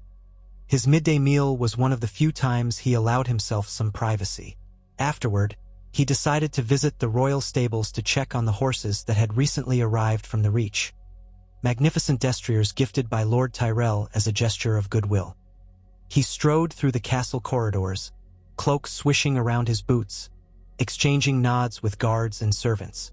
For a man who once saw these stone hallways as the site of endless tedium, Robert now found them almost homely. They were filled with the daily thrum of a kingdom in motion, a kingdom he had come to view as his responsibility rather than his burden. He reached the stables, where the smell of hay and manure mixed with the sharper scent of horse sweat. Grooms bustled about, combing manes and cleaning stalls. Robert found the new destriers in a large pen near the far wall, each a shining example of breeding. One was a dark bay with a white stripe on its face. Another, a dappled gray with powerful legs. Robert ran a hand over the gray's flank, feeling the beast's strength. He turned at the sound of hooves on stone. Jaime Lannister rode in, dismounting with a flourish. The Kingslayer, clad in gilded armor, seemed as proud as ever. He tossed the reins to a groom and caught sight of Robert. For a moment, the air between them tightened. Their relationship had always been complicated, overshadowed by the knowledge that Jaime had killed the Mad King, and by the countless rumors swirling about him and Cersei. "Your Grace," Jaime said, bowing with a polite smirk. "Inspecting the new gifts from Highgarden?" Robert inclined his head, stepping away from the gray destrier. "That I am. Fine beasts, each of them." Jaime's gaze flicked briefly to the horse, then back to Robert. "Lord Tyrell's generosity is boundless, or so he'd have us think." Robert let the remark pass. He turned again toward the gray. "I've been meaning to name this one, something that befits a horse of war. Suggestions?" Jaime shrugged. "I'm hardly one to name your beasts, Your Grace, but if it were mine, I'd name it Ironbreaker or Stormchaser. Something that evokes your house sigil, perhaps." Robert let a small grin tug at his mouth. "Stormchaser. That has a ring to it." They lapsed into silence for a moment. Robert could practically hear the unspoken tension between them. Jaime was not just any knight. He was the Queen's twin, a man rumored to be far more to her than a brother. There was a time Robert would have confronted him in a wine-fueled rage. Now he weighed his words more carefully. "How fares the Queen?" Robert finally asked, voice neutral. Jaime's smirk wavered. "She is well so far as I know. We speak little about her daily routines." A lie, Robert thought, but he let it go. "Tell her I'll be joining her for dinner," he said. "There are matters we must discuss." Jaime inclined his head and turned to go, but paused. "Your Grace, if I may, I've noticed the changes in you. The realm notices too. Be mindful that not everyone welcomes these changes. Some prefer the king who was content to feast and let them do as they please." Robert held Jaime's gaze. "I'm aware. Let them be displeased. The realm comes first." Jaime offered no reply and walked away, spurs clinking. Robert remained for another few minutes, stroking the horse's neck and considering Jaime's words. He knew well that many lords had profited from his previous inattention. They would grow bolder or more cunning in their resistance. Yet Robert refused to yield. He might not have the subtlety of a Varys or a Littlefinger, but he had steel in his spirit and good men around him. That would have to suffice.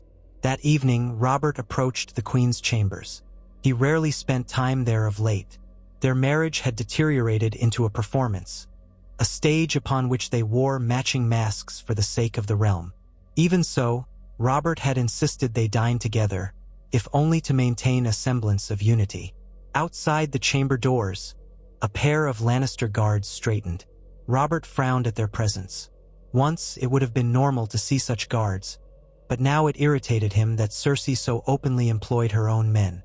Still, he said nothing and pushed the door open. Cersei was seated near the window, wearing a gown of deep emerald embroidered with lions, her blonde hair cascading over her shoulders. At a glance, she could have been mistaken for a vision of courtly grace. But Robert knew better. Her green eyes flicked toward him, and her lips curved into a tight, thin smile. "You summoned me, husband," she said, her voice smooth yet cold. "I suggested we dine," Robert corrected, crossing the room. A table had been set with roasted pheasant, fresh bread, and wine. He noted 2 cups on the table. I trust you received word? Cersei rose, moving with elegant poise. She poured wine into both cups, took one for herself, and left the other conspicuously untouched. Yes, I did. I was curious to see if you meant to follow through. Robert sat, feeling a spark of irritation. We're a king and queen, are we not? We should act like it. Cersei took a sip of her wine, eyes never leaving him. How noble of you. Are we to pretend harmony for the court? Or is there something else you want from me? Robert clenched his jaw. The old Robert might have roared or thrown a goblet. Instead, he breathed deeply, remembering his vow of sobriety and self-control. We have children, he said quietly, and if we cannot be civil for each other's sake, we should at least do it for theirs. With winter coming, the realm can ill afford the rumor of discord between us. Cersei arched an eyebrow. You speak as though you suddenly care for them as a father ought. Her words were a barb, and Robert felt them sink in. He thought of Joffrey, Myrcella, Tommen, and of the doubts swirling in his mind about their parentage. But he did not voice that. I am trying, he said flatly. Now that I'm not drowning in wine every day, I see how far things have fallen. She set her wine aside. And so you seek to rebuild your image, to become the fatherly king beloved by the realm, to overshadow your prior deficiencies? There was a sneer in her tone. Yes, he snapped. If that's what it takes. The realm needs stability. Our children need stability. Cersei rolled her eyes. Are you sure it's stability you want? Or simply a new set of illusions? Men love to forge pretty myths about themselves. Robert the strong, Robert the just, Robert the reformed. Does it ease your conscience? Robert's temper flared. He nearly stood, fists clenched, but he forced himself to remain seated. Watch your tongue, woman, he warned, though his voice was lower than it would have been in years past. I'm no longer so easy to bait. A moment of silence stretched. Cersei studied him, as if noticing something different. She let out a soft, mirthless laugh. There was a time you would have struck me for such words, or at least threatened it. I suppose that's your grand improvement. He exhaled sharply. Believe what you will. I've changed for the sake of the realm. Like it or not, you are still my queen. I'd prefer we work together, at least publicly. Cersei took another sip of wine, gazing at him over the rim of her cup. Very well, she murmured. For the sake of appearances, I'll do my part. But don't expect me to become your adoring wife overnight. She set the cup down with a snap. And as for the children, you should speak with Joffrey. He's grown restless, with all these new restrictions you've placed on the court. Robert had expected this. I'll speak with him. He needs discipline. He can't be allowed to flit about tormenting servants and ignoring the rule of law. Cersei's eyes flashed. He's our son. You would do well to remember that. A bitter taste rose in Robert's mouth. I remember, he said quietly. Shall we eat before the pheasant goes cold? He gestured to the food, hoping to quell the rising tension. They ate mostly in silence, an uneasy truce established for the moment. Robert drank water with his meal, ignoring the wine. Cersei noticed, of course, but made no remark. He caught her glancing at his face more than once, as if searching for signs of weakness or cracks in his new resolve. He wondered if she was disappointed not to see them. By the time the meal ended, they parted with cool civility. Robert left her chambers feeling as if he'd marched through a battlefield of daggers. Still, no goblets had been hurled. No screaming match had erupted. It was progress of a sort. Walking through the corridors, he decided he would speak with Joffrey that very night. He found the prince in one of the smaller salons, sprawled on a chaise while a minstrel played soft music. Several young courtiers fluttered around, hoping to gain favor with the heir to the throne. Joffrey, clad in elegant silks, looked up as Robert entered, and the boy's face tightened. Father, he said, voice betraying surprise. Leave us, Robert ordered the courtiers. They exchanged uncertain looks but hurried out. Even the minstrel packed up his lute and fled. Father and son were left in tense solitude. Robert approached, noticing that Joffrey had grown taller in recent months, though he still had the petulant cast to his features that Robert found off-putting. "We need to talk." Joffrey rose, affecting an air of haughty boredom. "About what, precisely?" Robert let out a long breath. "Your conduct, for one. I've heard rumors you've been bullying younger squires and threatening serving girls. That ends now. Is that clear?" Joffrey scoffed, color rising to his cheeks. "Those are petty accusations.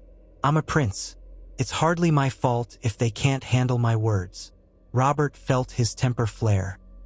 He remembered that same arrogance in Joffrey's attitude months earlier, when Robert was too drunk to properly discipline him.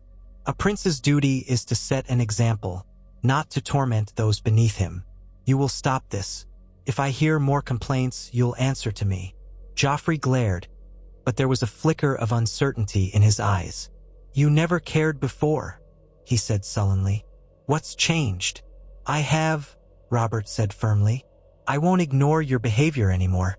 You're nearly a man, Joffrey, and if you're to rule one day, you'll do it with discipline and respect, not by terrorizing those who can't fight back." Joffrey's fists clenched at his sides. "I'll rule as I see fit when I'm king." Robert leaned in, voice low. "You'll do as I say while I'm still on the throne. Or have you forgotten who wears the crown?" The boy's eyes flicked away. Robert sensed the conflict in him, an inclination to rebel, yet also a fear of his father's strength. In the past, Robert might have struck him or yelled curses, fueling Joffrey's resentment. But this time he kept his voice controlled, letting the weight of his authority carry the message. Joffrey swallowed. "Is that all?" Robert straightened, stepping back. "For now. But mark me, boy, I'm watching. Don't give me cause to regret it." With that, he turned and left, leaving Joffrey fuming. The tension in the air crackled like static, but Robert did not look back. As the door shut behind him, he felt a hollow sense of unease. The seeds of conflict between them were too deeply planted, but perhaps he could at least contain the damage. Part of him recalled the darkest rumors about Joffrey's parentage, the possibility that he was not Robert's blood at all. Did that matter when the boy was next in line for the throne in the eyes of Westeros? He retired to his bedchamber, where he found no comfort waiting, just the silent gloom of his own thoughts. Sleep, when it finally came, was fitful. He dreamed of a stag with a wounded flank, running through a dark wood pursued by an unseen predator. The next day, Robert summoned his principal advisors to discuss a new matter that had arisen. The Lord of Harrenhal had died without an heir, leaving the formidable castle and its lands in question. In years past, the castle had changed hands frequently, a symbol of power that often brought ill luck to its holders. Robert wished to settle the matter swiftly, lest it become a flashpoint for neighboring lords to vie over. Ned laid out the genealogical claims, while Littlefinger proposed an auction of sorts, hinting that the crown could profit by selling the lordship to the highest bidder. Robert disliked the idea. It felt mercenary, as if they were hawking a piece of the realm like a trinket. "Harrenhal is not a bauble," Robert said. "It's a seat of strategic importance. We need a trustworthy family in charge." Grand Maester Pycelle cleared his throat. "House went once held it, but their line is near extinguished. There is a distant cousin in the Vale, though I doubt he has the means to maintain such a fortress." Renly tapped a finger on the table. "What if we grant it to a house that has served us well recently, as a reward for loyal service? Perhaps House Mallister or House Bracken. Both are from the region." Ned frowned slightly. "House Mallister is known to be loyal and just. House Bracken has a fractious history with House Blackwood." Robert drummed his fingers on the table. "We could also consider House Tully or a branch thereof, though I doubt Hoster Tully wants to relinquish any strong members of his line from Riverrun. We must choose carefully. If we reward the wrong house, we could sow resentment." Baelish leaned in, eyes gleaming with the possibilities. "Indeed, Harrenhal is cursed, if one believes the old stories. It swallows lords whole. Perhaps no house truly wants it. Then again, perhaps a man with ambition would take the risk." Robert ignored him for the moment, glancing at Ned. "You know the Riverlands better than I do now. Who do you think is best suited? Ned considered. Lord Mallister is honorable, but he's content at Seaguard. If you offered Harrenhal, he might view it as a burden. The Brackens and Blackwoods feud constantly, and placing either in Harrenhal might spark new conflicts. There's also the possibility of a new lord from outside the region, someone who can restore order without local biases. Robert grunted, pondering. What about a cadet branch of House Baratheon, my father's cousin's line? That might strengthen the crown's hold there. Ned rubbed his chin. It could, though it also risks the appearance of the crown gobbling up prime real estate. That's better than letting Harrenhal fester, Robert said. We'll consider it. In the meantime, send some men to maintain the castle. We can't leave it unguarded. Ned made a note.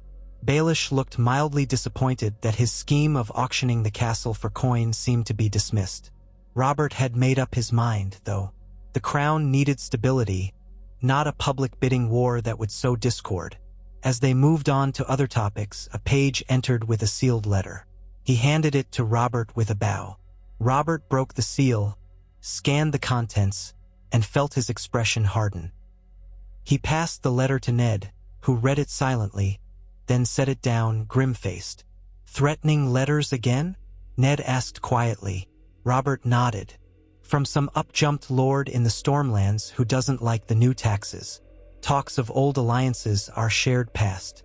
Claims I'm betraying the region's interests by enforcing these levies. He hints he might withhold resources if we don't relent. Baelish leaned forward. Does he have any actual power to make good on his threats? Robert shrugged. He can stir trouble. Enough that we need to nip it in the bud. He turned to Ned. Send a firm reply, reminding him of his obligations and the consequences of treason. If he persists, we'll send men to ensure order. Ned nodded, already drafting the mental outlines of the response. It will be done. The rest of the day passed in a grind of administrative work. By evening, Robert felt the familiar heaviness in his limbs. He found himself longing for the quiet release of a warm bath. As he stepped away from the final meeting, Renly caught up with him, smiling brightly as though the day's tasks hadn't worn him down at all. Brother, Renly said, join me for some archery practice in the courtyard? I've been cooped up with these scrolls all day. Robert almost refused, but the idea of physical exertion appealed. All right, he said, just for a bit. They made their way to the courtyard, where a few target stands had been set up. Renly handed Robert a stout bow and selected a lighter one for himself. The king tested the string, adjusting to the tension. He had once been quite good with a bow, though he preferred the crushing might of a warhammer or sword in close combat. Still, any weapon was an extension of discipline and skill. Renly fired the first shot, hitting near the center of the target. Robert squared his shoulders, drew the bowstring back, and loosed. The arrow struck the outer ring of the target, a touch wide. Rusty, he grumbled. Renly laughed good-naturedly. You've been swinging swords and reading ledgers. Archery demands a different focus. They traded shots, exchanging banter. Renly teased Robert about the smallest thing. His stance, the set of his feet, earning mock grunts of annoyance. Yet with each arrow, Robert's aim improved, and he soon found the rhythm of breathing, drawing, and releasing. The repetition was oddly soothing, clearing his mind of the day's political tangles. When they paused to retrieve arrows, Renly spoke in a quieter tone. I'm proud of you, for not giving in to the old ways. Robert glanced at him. Flattery. Renly? Or do you truly mean it? Renly shrugged, a half-smile on his lips. I do mean it. People may think me frivolous, but I see how hard you've worked. The realm is better for it, truly. Robert felt a warmth in his chest. He and Renly had never been as close as he was with Ned, but hearing such straightforward support from his brother felt good. Thank you, he said, a bit gruffly. Keep it up, and you'll have me thinking you want something. Renly chuckled. Merely a stronger kingdom, dear brother. They resumed their practice until the sky grew dim. As Robert bade Renly good night and headed off to bathe, he couldn't help reflecting on how different his life had become. He was no saint. He still had flashes of rage, regrets that haunted his dreams, and tensions he had no easy solution for. But he was not the drunken sot he had been. He was a king in practice as well as in name, steadily earning the respect of his people, if not always their love. That would do. The next day brought a series of complications, as days often did. Early in the morning, a messenger arrived bearing urgent news. Lord Tywin Lannister was on his way to King's Landing with a sizable retinue, having taken a sudden journey from Casterly Rock. Rumors flew. Some said he came to demand more influence.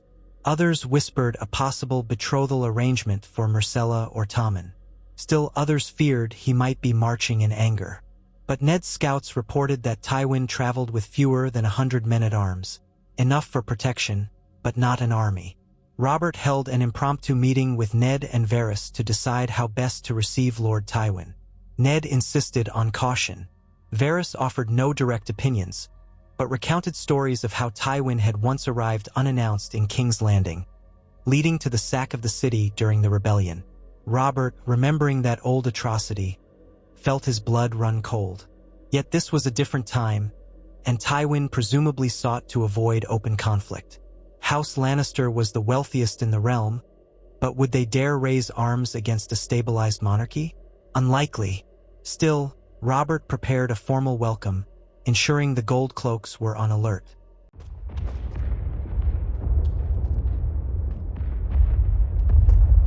Jaime Lannister entered the Solar with the casual swagger of a man who found every room his own. He paused just inside the door, noticing Robert seated at a heavy oak desk with the large hound Storm curled at his feet. A single lamp burned on a side table, throwing the king's broad shoulders into sharp relief. For a moment, neither man spoke. The hush carried all the tension of a coiled spring. Robert broke the silence first, his tone wary but calm. "Sir Jaime, it's not often you come to see me privately." Jaime took a few steps closer, the torchlight grazing the golden hair at his temples. "I thought it best we speak. There are matters that require your attention, your grace." Robert gestured for him to sit. Jaime crossed to a chair, though he did not take it immediately, as if reluctant to appear smaller than the king.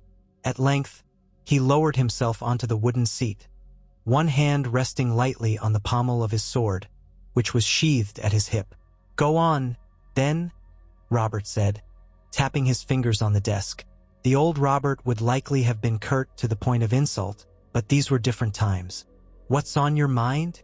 Jaime's green eyes flicked toward the hound before returning to the king. "We should be honest with each other. You've changed, Robert. The whole castle sees it. You're more engaged, and that has consequences for many of us." Robert let out a short huff. "I'm aware of that. This is still my realm, Jaime, though I'd nearly forgotten it myself. Now I remember. If you've got some grievance to air, do it plainly."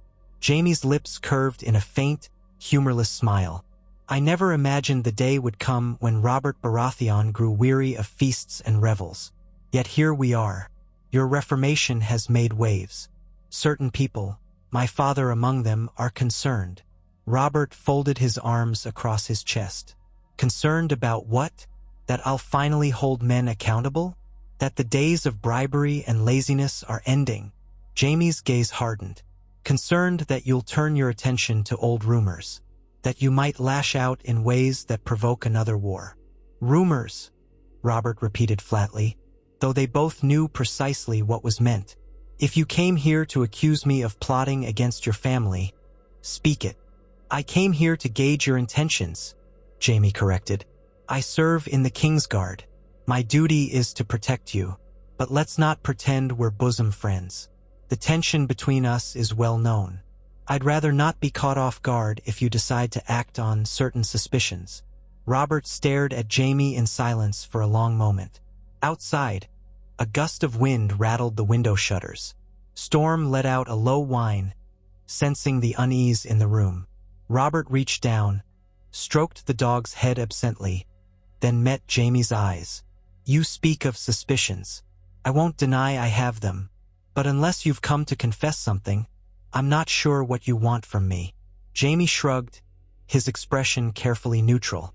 A fair warning. If you do anything that threatens my family, the Lannisters won't stand idle. That includes Cersei, Joffrey, Myrcella, and Tommen. Whether or not you believe them to be your trueborn heirs, you've named them so before the realm. You'll make yourself a target if you move against them. Robert almost snarled, but he caught himself. He remembered his vow to keep his wits. Are you threatening your king in my own castle? A flicker of tension crossed Jaime's features. I'm merely stating the obvious. My father is not a patient man, nor is he forgiving. I'd rather see the realm stay at peace. Robert shifted in his seat, the old anger flaring briefly in his dark eyes. Tell Tywin that if I wanted war, I'd have done it by now. I'm no fool, Jaime. I know tearing down the very pillars of my house on a whim would ruin us all. He let out a breath, forcibly calming the storm inside him. But I also know how precarious the truth is. Your sister, my queen, does nothing to hide her disdain these days. If she does something reckless, I'll have no choice but to respond. Jaime rose to his feet, every motion controlled. He placed a gloved hand on the back of the chair, eyes scanning Robert's face as though searching for a weakness. Then we understand each other, he said at last. No one wants another bloodbath like we had during the rebellion. If you can keep your temper and my father can keep his pride, perhaps this realm will remain intact. Robert gave a cold smile. That's all I've ever wanted, for the realm to stand, strong and united. If you truly want peace, Jaime, keep your sister in check. Jaime dipped his head, an acknowledgement rather than a bow. Then he turned and strode out, boots clacking on the stone floor. The door closed behind him with a resounding thud that left Robert in heavy silence. Storm whined again, sensing his master's turmoil. For a time, Robert simply sat there, sorting through the conversation. Part of him wanted to roar, to smash the furniture with his war hammer. Another part, the steadier part he'd worked so hard to nurture, told him that this was simply the shape of politics. He had known all along that confronting the Lannister question would be a delicate dance, not a straightforward fight. Still, it angered him that Jaime would come to warn him in such a manner. Let the Kingslayer remember that Robert Baratheon was no longer an indifferent drunk. He was a king who would not be bullied. Eventually, Robert stood, the tension in his muscles making him feel older than his years. He decided he needed air. Taking Storm with him, he made his way through the winding corridors, descending into a courtyard where crisp winter winds ruffled the banners. As he walked, guards and servants parted before him. He spoke to no one, not until he reached a spot near the castle's outer walls where the courtyard opened to a view of the sea. There he paused, leaning on a low stone parapet. The sun was dipping westward, painting the horizon in streaks of gold and crimson. Storm sat at his feet, tail thumping against the stones. Behind him, footsteps approached, light yet purposeful. He turned to see Ned Stark, wearing a thick wool cloak over his plain tunic, approach with a measured expression. I heard Ser Jaime paid you a visit, Ned said softly, stopping a pace away. Robert gave a wry snort. Word travels fast. In King's Landing, it always does. Ned stepped to the parapet, hands clasped behind his back. I take it the conversation was tense. He came to warn me off any rash move against the Lannisters, essentially reminding me that Tywin's shadow looms large. Robert shook his head, as if I needed the reminder. Ned's face was grave. We'll have to tread carefully. Tywin has men in the city, and I wouldn't doubt he has spies in the Red Keep itself. Undoubtedly, Robert agreed. His eyes scanned the distant waters, where a single ship sailed out beyond the break. I won't strike the first blow, Ned, but I won't ignore a blow aimed at me either. Ned nodded, solemn. Understood. Perhaps we can set a course that averts open conflict. House Lannister still provides us valuable support, at least on paper. Robert's jaw twitched, remembering the debts the crown owed to the Lannisters as well. Yes, well, support can be withdrawn at any moment. Still, I'd rather keep the gold flowing than see my people starve because Tywin wants to test me. He stood upright, letting the cold wind whip at his cloak. Any updates from your watchers in the city? Ned hesitated, then answered, Tensions are rising in Flea Bottom. Some say the price of bread is too high, and they blame the crown. But we've had good harvests from the Reach. The supply is steady. Someone must be inflating prices on purpose. Robert scowled. Greedy merchants, no doubt. Bring them to heel. If the small folk starve, the city will turn on us, and we can't afford that. We'll investigate, Ned said. I'll dispatch the gold cloaks to keep an eye on the markets. We can force the price down if necessary. A silence fell, broken only by the hiss of the wind and the distant cry of gulls. Robert stared at the sea, remembering battles fought, loves lost, and the uncertain future of this kingdom. The Iron Throne loomed in his mind, a seat of power and peril both. Had it been worth all the bloodshed, all the heartbreak? At length, Ned laid a hand on Robert's shoulder. We're doing better than we were. Don't lose heart. Just keep to the path. Robert glanced at his old friend, a small, tired smile tugging at his mouth. I won't lose heart, Ned. I gave up my wine. I can give up my doubts, too, if that's what it takes. Ned patted his shoulder once, then turned to go. I'll see to the matter in the markets, and I'll keep a watchful eye on Sir Jaime. After Ned left, Robert lingered by the parapet, gazing toward the city walls where the lights of the houses in King's Landing were beginning to flicker on, one by one. From this distance, the city looked almost peaceful. That peace was fragile, he knew, but it was worth preserving. Taking a deep breath of the cold air, he reminded himself he had endured the worst of his personal storm. He would endure the political storms to come, too.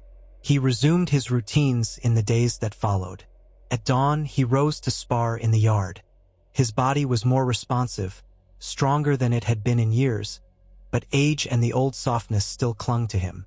He could no longer match the speed of young knights who had trained daily their entire lives.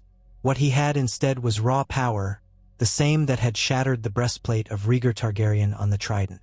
Though that moment had become legend, the memory of it was more complicated for Robert, equal parts triumph and sorrow. Still, it reminded him that strength, when tempered by resolve, could achieve the impossible. Ser Meryn Trant, as Barristan had warned, was sloppy in the yard. Robert knocked him flat more than once, to the cheers of onlookers. Yet each time, Robert extended a hand to help the Kingsguard knight up, instructing him on footwork and stance like a trainer with a novice. The message was clear. The king demanded competence in his protectors.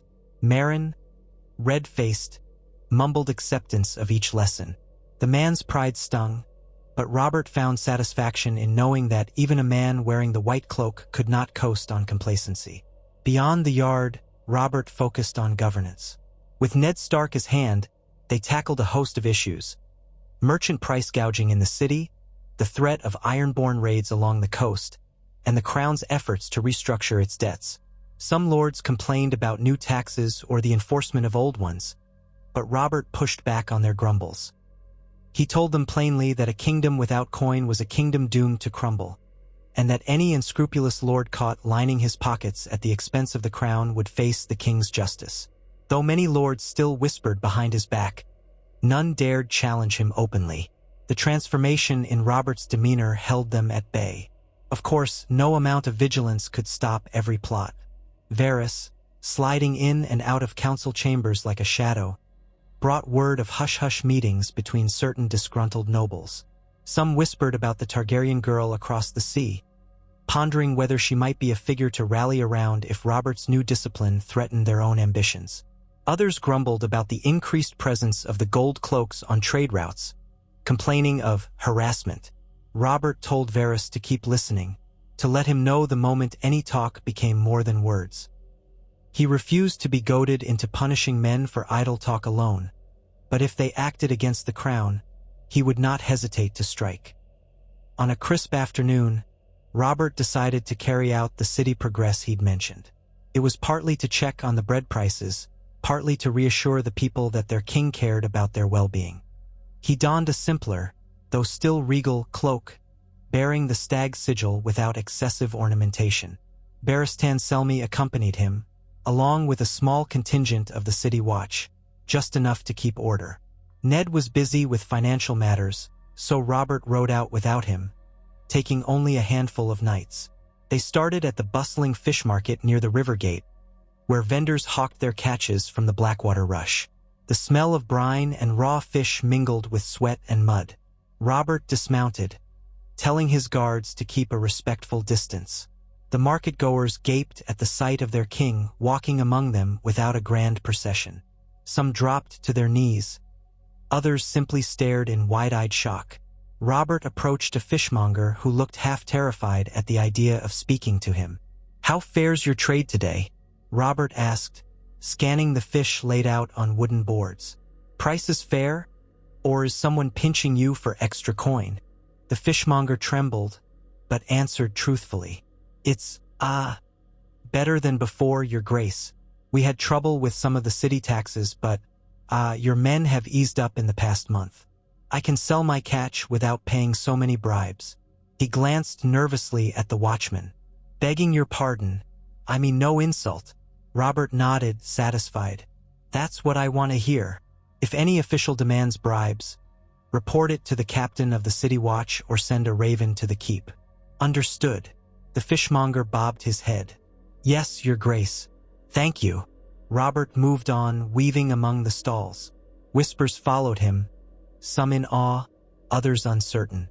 People pushed forward to get a better look, but the watchman held them back just enough to keep Robert from being overwhelmed. He paused to sample a bit of fresh bread from a baker's stall, tasting it thoughtfully. Not stale, but the cost might be out of reach for the poorest. He asked the baker how much a loaf sold for. The baker answered with a price that made Robert's brow crease. It was high, too high for comfort. "Why so costly?" Robert asked, frowning. "We've had strong harvests from the reach." The baker stammered, clearly not wanting to anger the king. "The cost of flour rose, your grace. I was told the crown was raising taxes on shipments into the city. Forgive me if that's not true. I only know what the suppliers say." Robert's frown deepened. "We did raise tariffs on luxury goods, but basic staples like grain should remain at a reasonable rate." "Which supplier told you otherwise?" The baker named a pair of warehouse owners in the city. Robert tucked the names into his memory. It seemed someone was twisting the new tariff structure to their own advantage. He turned to Barristan, who stood at his elbow. "Have the city watch look into it. If they're inflating prices for profit, we'll put a stop to it." Barristan dipped his head in acknowledgement. "Yes, your grace." As they progressed through the city, Robert continued to speak with common folk. He listened to their complaints, their praises, their concerns about the coming winter. Some asked for direct aid, coin, or food for a sick child. Though Robert could not solve every woe on the spot, he offered what help he could, instructing the watch to escort certain families to the Red Keep for immediate assistance. A few cynics might have seen it as mere show, but Robert did it sincerely. He had once been a man of the people, leading armies in battle, feasting in their halls.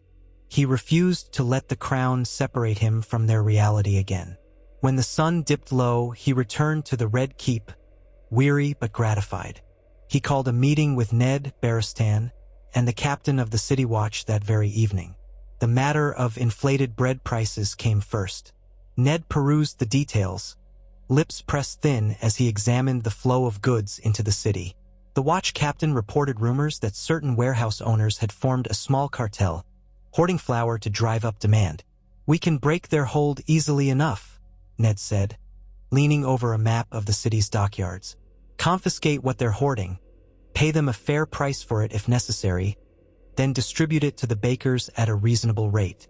Robert stroked his beard, thinking, "Do it. I won't have my people starve because a handful of men want to line their purses. If they resist, show them the inside of a dungeon." Barristan nodded solemnly, while the watch captain swallowed, glancing at Ned. "I'll see it done, my lords," the captain said.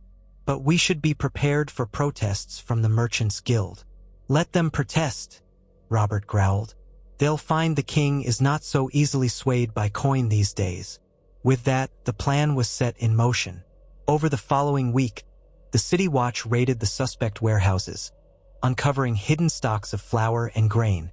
The merchants blustered and threatened to petition the crown. They were shocked to realize they were, in fact, petitioning the crown, and the crown was already there, seizing their goods. Robert's stance was firm. The city would pay them a fair price for what they had, but if they tried to continue their hoarding scheme or lied about their stock, they'd face severe penalties. Ned handled the administrative details, ensuring the confiscation was legally justified, while the watch escorted the shipments to the city's bakers and granaries. The small folk noticed the difference almost immediately. Bread prices dropped from exorbitant to merely steep, which was still a hardship, but one far less dire. Whispers began circulating. The king had intervened personally to ensure they could eat. Perhaps King Robert was not just a distant figure, lost in his own vices. Perhaps he cared. Such talk pleased Robert less because it bolstered his image than because it reminded him why he'd sought the throne in the first place, to protect the realm's people. Yet not everyone rejoiced. Merchant factions in King's Landing fumed, muttering that the king's heavy hand would ruin the spirit of enterprise. Tywin Lannister's name surfaced again. Some whispered that at least with Lannister gold in play, they wouldn't risk direct expropriation. Others grumbled that Ned Stark, a man from the north, had no business meddling in the capital's commerce. A handful of petty lords who had grown wealthy off shady deals found themselves facing new scrutiny. The atmosphere in certain corners of the city grew tense, but Robert did not back down. If anything, he pressed harder, determined to show that the rule of law, not the rule of bribes, would dominate his reign. In the midst of all this, Queen Cersei stayed quiet publicly, yet behind closed doors she was far from idle. She kept her own circle of confidants, drawing in sycophants and Lannister loyalists. Robert's spies, though never as deft as Varys's, reported that she held frequent salons in her private chambers, during which she complained bitterly about the king's newfound tyranny. She made pointed remarks about how Robert was squandering the crown's alliances. Some said she was encouraging certain disgruntled nobles to band together. Rumor also placed Jaime at her side more often than not, though neither sibling had made an overt move beyond that charged conversation in Robert's solar. Robert refused to confront her directly, yet he had bigger matters to tackle, and an open clash with Cersei risked unraveling everything he'd worked for. If the day came when her plotting became too blatant or threatened the realm outright, he would act. Until then, he kept a close watch. Whenever they crossed paths in public, they wore masks of polite civility, though everyone in the court felt the ice between them. As winter's chill deepened, Robert received a raven from the Night's Watch. Lord Commander Jeor Mormont wrote that the watch was holding firm, but supplies were tight, and there were worrying signs north of the wall, reports of wildling activity and talk of more ominous threats that the Southern Lords dismissed as fables. Ned, reading the letter, urged Robert to send additional aid. Robert agreed without hesitation. He ordered shipments of food, warm clothing, and weapons. Some at court grumbled that these resources could be better used in King's Landing, but Robert would not be swayed. The North was part of his kingdom too. Let the men in black know that their king had not forgotten them. Shortly after, another raven arrived, bearing tidings from across the sea. Nothing confirmed, only rumors that Daenerys Targaryen had aligned with a powerful call in the Dothraki Sea. Some whispered she had eggs that might hatch into dragons, though that part sounded like a children's story. Even so, Robert felt a stir of unease. The Targaryen line was supposed to have been extinguished save for the exiles, but if she gained a strong following among the Horse Lords, it could spell trouble for Westeros. Once, Robert's reaction would have been immediate fury, demanding her head on a platter. Now, he held back, wanting more concrete information. He summoned Varys to the small council chamber, a sparsely decorated room lined with tall windows that let in the winter sunlight. Only Ned was present to witness their exchange.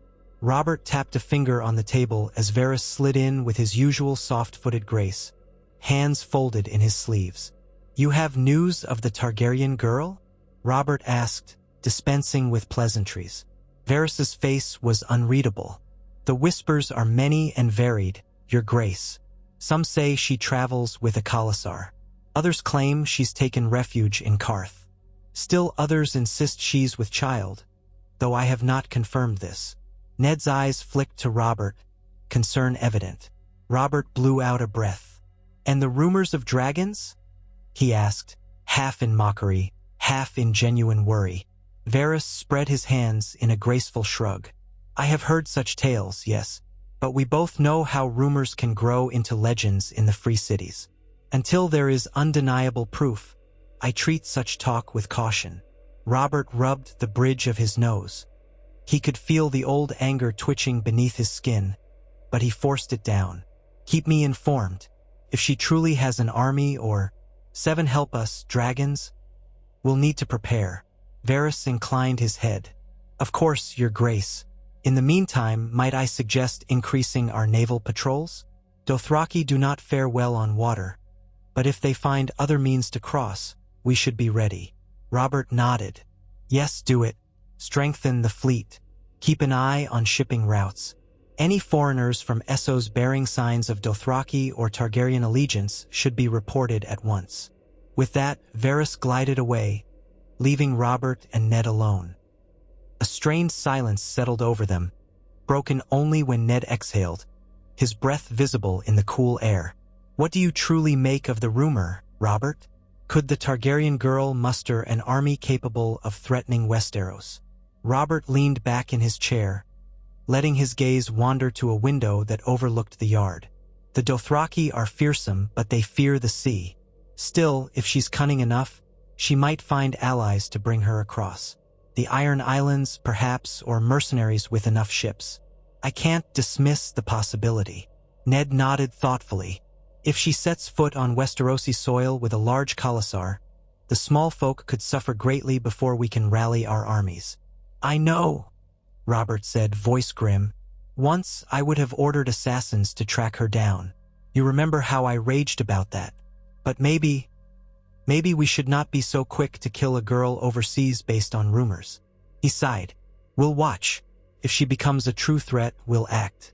But I won't tarnish what we've rebuilt on the chance that she might attack. Ned's eyes warmed with approval. A more measured approach, though it carries risks. Let us hope the realm is strong enough to weather whatever comes. Robert turned his attention back to the duties at hand. If Daenerys Targaryen came, she would face a united kingdom, with a king who was not shy about mustering his forces. That, at least, was what Robert told himself. For now, though, the storms were mostly internal. Plots in the capital, quiet unrest among the lords, and the delicate dance with House Lannister. The next few weeks passed in a flurry of administrative tasks. The confiscated grain found its way to the markets, bringing some relief to the small folk. Barristan Selmy made strides in retraining the Kingsguard, drilling them to uphold the high standards of their office. Littlefinger continued to manage finances, occasionally butting heads with Ned over moral concerns. Stannis, from Dragonstone, sent curt reports about the royal fleet, ensuring Robert that he maintained vigilance at sea. Renly played the courtier in King's Landing, charming lords and ladies, sometimes overshadowed by his brother's new assertiveness. Cersei remained in the background, hosting her private gatherings, wearing a pleasant mask in public. One cold morning, Robert decided to ride into the countryside beyond the city to inspect the farmland and outlying villages. Ned accompanied him, as did a modest troop of guards. The crisp winter air bit at their cheeks, but Robert found the experience invigorating. They rode through rolling hills patched with winter wheat, through hamlets where villagers stood outside to bow or wave. It was a different perspective than the city streets. Here, the realm's backbone toiled, tending the land that fed them all. At midday, they halted near a small inn by the Rosby Road to water the horses. The innkeeper, a stout woman with ruddy cheeks, bustled out, nearly dropping her apron in shock at the sight of the king himself dismounting at her doorstep. Robert disarmed her with a friendly grin, asking only for a table by the hearth and some bowls of hot stew for the road-weary travelers. The woman curtsied so deeply it looked as though she might topple over.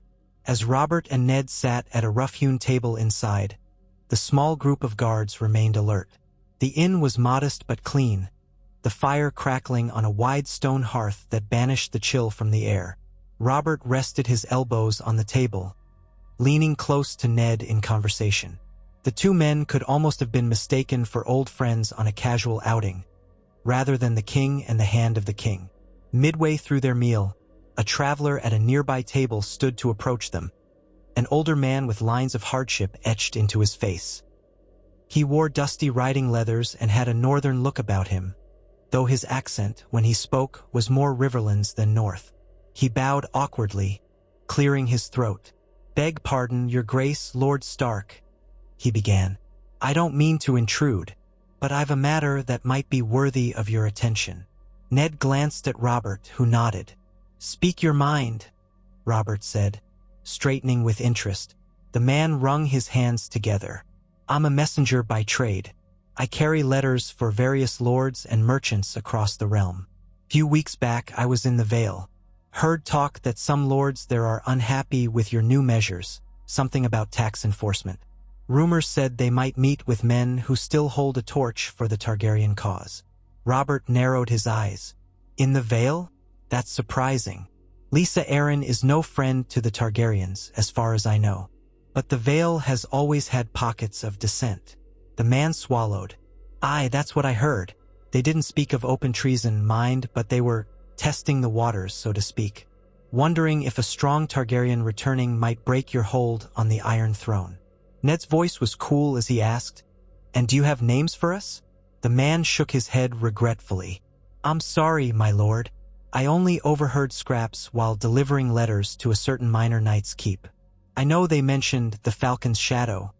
Some coded phrase, maybe. Could mean some lords want to hide their intentions under the banner of House Arryn, though I doubt the Lady Regent would permit it openly." Robert steepled his fingers. "You did well to bring this to our attention. What's your name?" "Jason, Your Grace." "Well, Jason, finish your meal, and see my guard on the way out. They'll take your details, perhaps by the letters in your satchel if they hold any clues. You'll be compensated for your trouble." Jason's eyes lit with relief and gratitude. "Thank you, Your Grace, and the gods bless you, Lord Stark." With another bow, the man returned to his table. Ned looked at Robert, brows knitted. These rumors of Targaryen sympathizers, they grow more frequent. Even if the girl herself remains across the sea, some discontented souls see her as a symbol. Robert's mouth thinned to a grim line. "Symbols can be powerful. People who chafed under my drunken rule might believe any alternative is better. Even a Targaryen will need to watch the Vale closely." He paused, tapping his spoon against the edge of his bowl. "Lysa Arryn, she's flighty, but I doubt she'd actively conspire against me. More likely, she's just letting her lords do as they please. But if any sign of open treason emerges, we'll act.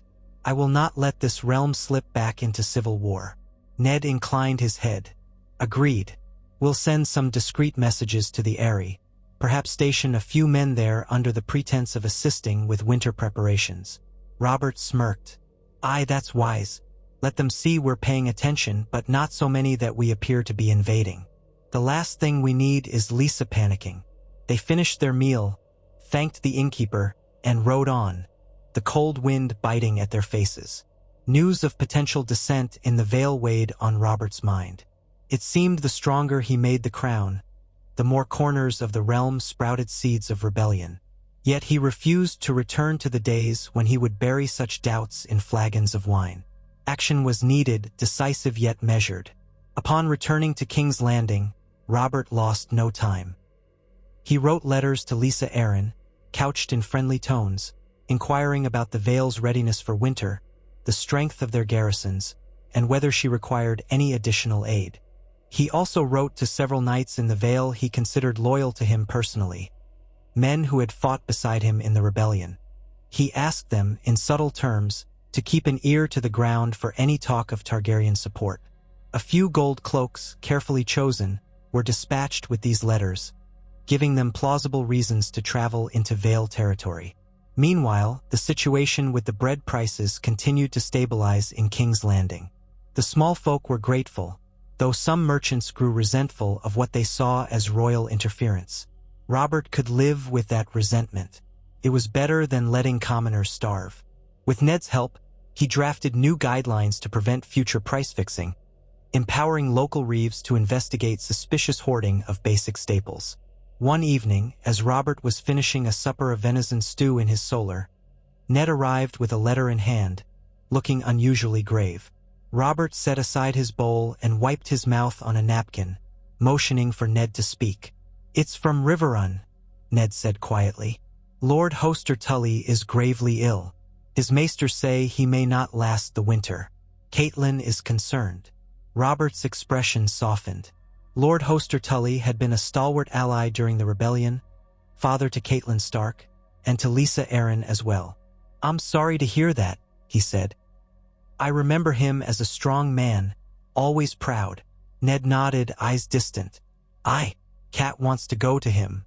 She plans to leave soon." Robert understood the pull of family. "Then she should go. And if you wish to accompany her, Ned, do so. You've served me faithfully all this time. Your father-in-law is an important man, and I'd not deny you a chance to see him in his final days." Ned exhaled. "Thank you, Robert. But my duties here." Robert waved a hand, dismissing the objection. "We'll manage. Take as many weeks as you need. If trouble arises, I'll send word.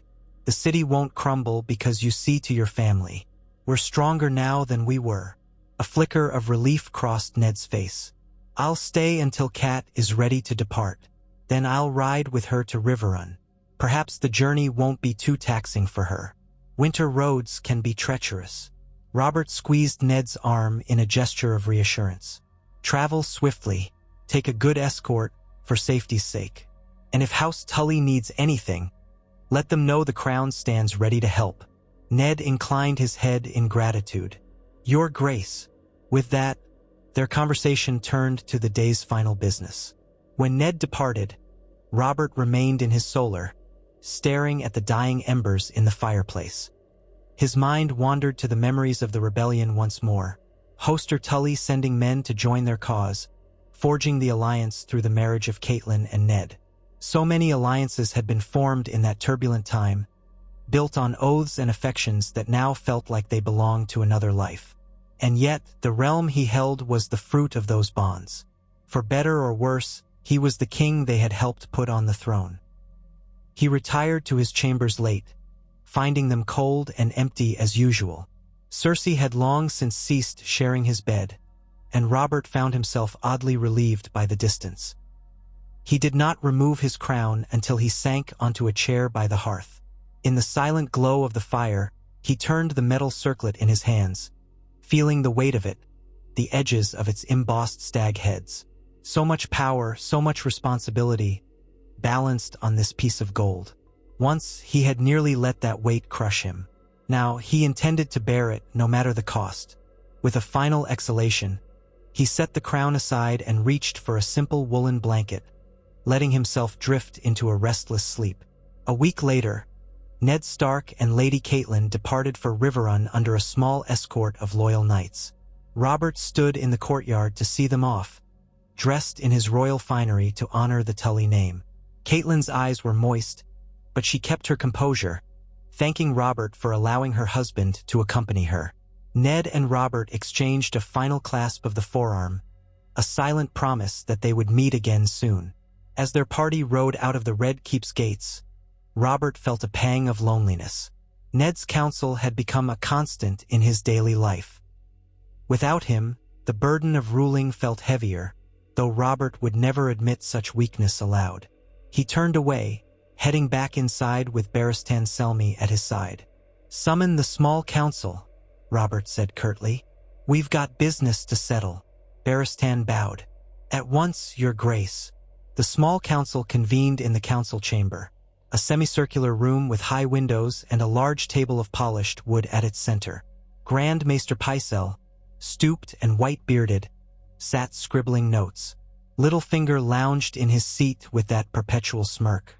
Renly, sporting a fashionable green velvet doublet, looked up from a sheaf of papers. Varys arrived last, sliding into his seat with a polite smile. The only empty chair was Ned's, which seemed to loom in Robert's peripheral vision. Robert settled at the head of the table. Let's keep this short. Pycelle, you first. Any pressing matters of health or harvest?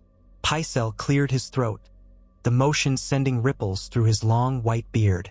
The harvest in the reach remains bountiful, your grace, though the southwestern coasts report some damage from recent storms. As for health, there are scattered fevers in the riverlands, but nothing akin to a plague. Good, Robert said. Keep me informed if that changes. He turned to Renly next. You've been looking into the city's finances alongside Littlefinger. Speak. Renly set aside his papers, leaning forward. We've managed to keep the bread prices stable for now. The confiscated grain was distributed effectively. It's not a permanent solution, but it's bought time. As for taxes, the Treasury is seeing a modest increase with the new enforcement measures. Some lords complain, but we've avoided any major rebellions so far. Littlefinger chimed in, a smooth note in his voice. We are still deeply in debt, of course, but we've slowed the hemorrhaging. The Iron Bank seems content with our new payment schedule. I'd caution against any extravagant spending for the foreseeable future, however. Robert grunted. I have no plans for extravagance. Continue as you are, but be mindful of resentment. We don't want to push the wrong men too far. Littlefinger inclined his head, that sly smile never leaving his lips. As you command, your grace. Finally, Robert looked to Varys. Any news of significance? Rumors from the Vale, the Targaryen front, or even the Iron Islands? Varys laced his fingers together. Small whispers, your grace. The Vale remains uneasy. Lady Lisa is dealing with petty feuds among her bannermen. Most are harmless, but a few might be more dangerous if they find a unifying cause. As for the Targaryen girl, no new confirmations beyond the usual rumors. Balon Greyjoy's fleet is, as ever, a potential thorn in our side. He continues to strengthen his longships, but so far he's made no overt move to test the crown's strength. Robert nodded, tapping a finger on the table. We'll keep watching them all. If I hear one more rumor about the Targaryen girl hatching dragons, I might put my fist through a wall. He paused, glancing around. Anything else? No one spoke, so Robert dismissed them. Renly lingered a moment, a thoughtful look on his face. Once the rest had gone, he approached Robert privately. Brother, he said quietly, I've been thinking about your succession. Robert stiffened, his frown immediate. Why in the seven hells would you bring that up? Renly sighed, closing the distance to speak in a lower tone. Because the rumors about Joffrey, they won't vanish. Cersei does little to quell them. People notice how you've distanced yourself from him. Even if he is your trueborn son, the realm doubts it. Robert felt anger coil in his gut.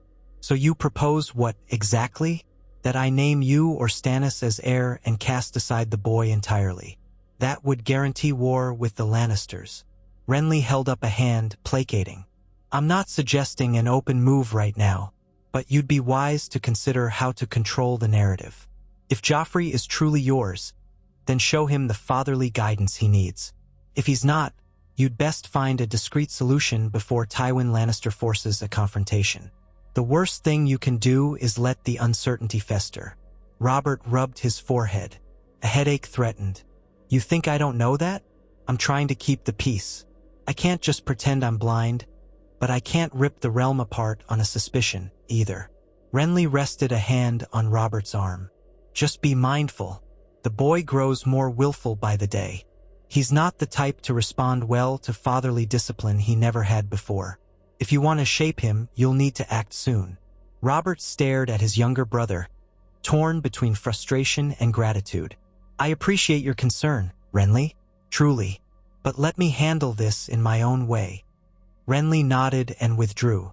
Once alone, Robert felt a mix of dread and determination settle over him. The question of Joffrey had haunted him since the boy was born.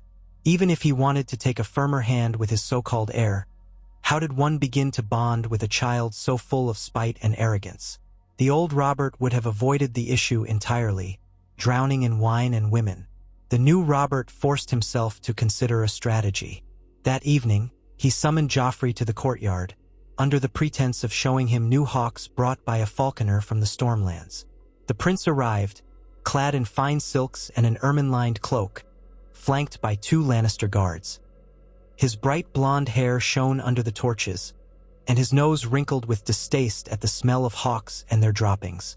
"Father," Joffrey said in a bored tone, barely bowing, "why did you call me here?" "I was in the middle of a game." Robert forced a patient smile. "Games can wait. I want you to see these hawks. They're from my lands in the Stormlands, strong birds of prey. You'll need such knowledge when you rule someday." Joffrey's eyes flicked dismissively to the hawk perched on the falconer's gauntlet. "I have better birds in the royal mews, do I not?" Robert stiffened. It was a small remark, but emblematic of Joffrey's attitude. Still, he pressed on. "Why don't you hold one? Learn how to handle it. You can see what makes them strong." Joffrey glanced at the falconer, then back to Robert, uncertain. "Very well," he said, stepping forward. The falconer carefully transferred the hawk to a thick leather glove for the prince. Joffrey hissed when the bird's talons gripped. He nearly jerked his hand away, but the falconer steadied him, cautioning him to move gently. Robert watched, trying not to let his exasperation show. "Stay calm. The hawk senses your fear. Show confidence." Joffrey glared, color rising in his cheeks. He seemed more irritated that the hawk challenged him than impressed by its majesty. After a moment, he thrust the glove back at the falconer. "I've seen enough," he declared, stepping away. "Is that all, father?" Robert's teeth ground together, but he forced himself to remain composed. "We're not done. I thought we might talk as well, about your lessons, your progress." Joffrey pursed his lips, clearly inconvenienced. "My mother oversees my education. I'm learning history, heraldry, the great battles." Robert's voice sharpened. "Your mother's teachings are all well and good, but you're near manhood now, and you've hardly spent time with me. As future king, you'd best learn the ways of rulership from the one who holds the throne." Joffrey's face darkened with adolescent bravado. "If you truly want me to learn to rule, then stop fussing over birds and old men's stories. Show me how to wage war properly. That's how you won the throne, isn't it?" Robert inhaled, the remark striking closer to home than Joffrey realized. He locked eyes with the boy. "War should be the last resort, not the first. Ruling is more than battles. It's about protecting our people, ensuring justice, managing alliances." Joffrey gave a short, mocking laugh. "Justice? Alliances? If I were king, I'd crush our enemies in a single stroke. That's how you did it. That's what everyone remembers. The glorious rebellion." Robert's fists clenched at his sides, but he willed himself to remain calm. "Those battles cost thousands of lives, including some good friends of mine. This realm isn't a chessboard for you to sweep clean. Boy, you talk of crushing enemies? Who are these enemies, exactly?" Joffrey shrugged, shifting his weight. "Whoever dares defy the crown. Or me. Mother says a true king doesn't tolerate insolence." Robert felt his fury rising, but also an undercurrent of sadness. Here was a child shaped by Cersei's pride and the worst Lannister arrogance. Still, he tried one last angle. "A king must also be loved by his people, Joffrey, or at least respected. Fear alone won't keep the throne. You need to understand that." The prince curled his lip. "I understand enough. If you'll excuse me, father, I have better things to do than stand around talking." Robert nearly snarled, but he caught himself. He gave a stiff nod, dismissing the boy. Joffrey stalked off, his Lannister guards trailing behind. The hawk let out a shrill cry, echoing in the courtyard after the prince departed. Robert turned to the falconer, who offered a sympathetic look, but said nothing. As Robert left the courtyard, he realized the conversation had gone as poorly as he'd feared. Joffrey was full of scorn, shaped more by Cersei's bitterness than any paternal example. Still, he resolved not to give up completely. If the boy was truly his son, and the realm believed he was, Then Robert owed it to everyone to try and salvage him. But if that failed, Robert shoved the thought away. He would not ignite that tinderbox yet. Time rolled on. Winter's grip tightened. Frost clung to the windows each morning, and the breath of men and horses alike formed little clouds in the cold air. The city carried on under a subdued hush, the small folk huddling in their homes when they weren't about their business. Robert continued his kingly duties, meeting with the council, overseeing judgments, training in the yard. The absence of Ned weighed on him, but so far, nothing catastrophic required the hand's immediate return. Letters arrived from Riverrun. Hoster Tully was fading day by day, and Ned wrote that he would likely pass before spring. The old lord still recognized his daughter, but his mind often wandered to memories of his youth. Robert felt a pang of sympathy. Another tie to the rebellion was about to be severed by time. Meanwhile, Cersei maintained her distance. They exchanged only brief words at official functions. At a feast for certain visiting nobles, Robert forced a smile at her side, but she wore an expression of polite boredom, as though she found the entire affair beneath her. Tyrion Lannister, newly arrived from some sojourn to the Free Cities, watched the interplay between king and queen with knowing eyes. Robert exchanged only the barest of pleasantries with the dwarf, suspecting that the imp might be as cunning as any Lannister. Yet Tyrion at least showed a sense of humor absent in Jaime and Cersei. One afternoon, as Robert presided over the main hall to hear petitions, he found himself drifting into uneasy reflection about Joffrey's future. The line of petitioners wound through the hall, knights and small folk alike. Robert answered their concerns automatically, awarding compensations, settling disputes, commanding relief where needed. Then a thought seized him. What if the day came when Joffrey presided here, wearing the crown? The vision chilled him more than any winter wind. He forced the grim thought aside, focusing on the next petitioner, a farmer complaining about brigands near Crackclaw Point. Robert assigned a detachment of guards, then dismissed the man. But the worry lingered. Joffrey's arrogance and cruelty could tear the realm apart. Another voice in Robert's mind countered. He might not even be your son at all, which may be a blessing for the Seven Kingdoms. That night, Robert sought the solace of the training yard under moonlight. The yard was nearly empty save for a few off-duty guards. He donned a simple padded jerkin and picked up a wooden practice sword, the thick winter air biting his lungs as he exhaled clouds of steam. He took stance after stance, running through the old drills he had learned in the Vale under Jon Arryn's tutelage, long before the rebellion. Swing, pivot, thrust. Each movement anchored him in the present, his mind free of courtly intrigue for a short span. Sweat soon dampened his brow, and his muscles burned with exertion. A younger guard, noticing the king practicing alone, offered to spar. Robert accepted, and they traded blows, the crack of wood against wood echoing in the frosty air. Robert's strikes were fierce, fueled by the anxiety swirling within him. The guard was no match, though he held his own for a time. Eventually, Robert landed a decisive blow to the guard's rib cage, sending him stumbling back. Panting, Robert lowered the practice sword. He offered a hand to help the guard up, just as he did with Meryn Trant. "Well fought," he murmured. The guard thanked him, wincing. Robert felt some measure of release, though the deeper worries remained. Swinging a sword might ease tension, but it could not solve the riddle of Joffrey or the looming specter of Targaryen claims. At length, he returned to his chamber, the sweat on his skin turning cold in the night air. He washed himself quickly, then sank onto his bed, exhaustion dragging him down. In his half-sleep, he dreamed of a girl with silver hair mounted on a monstrous beast that breathed fire, and he dreamed of a boy wearing a golden crown, cackling as the realm burned. He saw the ghosts of the past. Lyanna, Rhaegar, the trident flowing red. He saw Ned, face grim, urging him to wake up. And then he was awake, gasping, the darkness of the room pressing close. Time marched forward. Reports arrived that Lord Hoster Tully had passed, with Ned Stark and Catelyn at his bedside. The funeral was held at Riverrun, with lords from surrounding lands attending. Ned wrote to inform Robert that he would stay a while longer to settle family affairs, ensuring the transition of the lordship to Edmure Tully.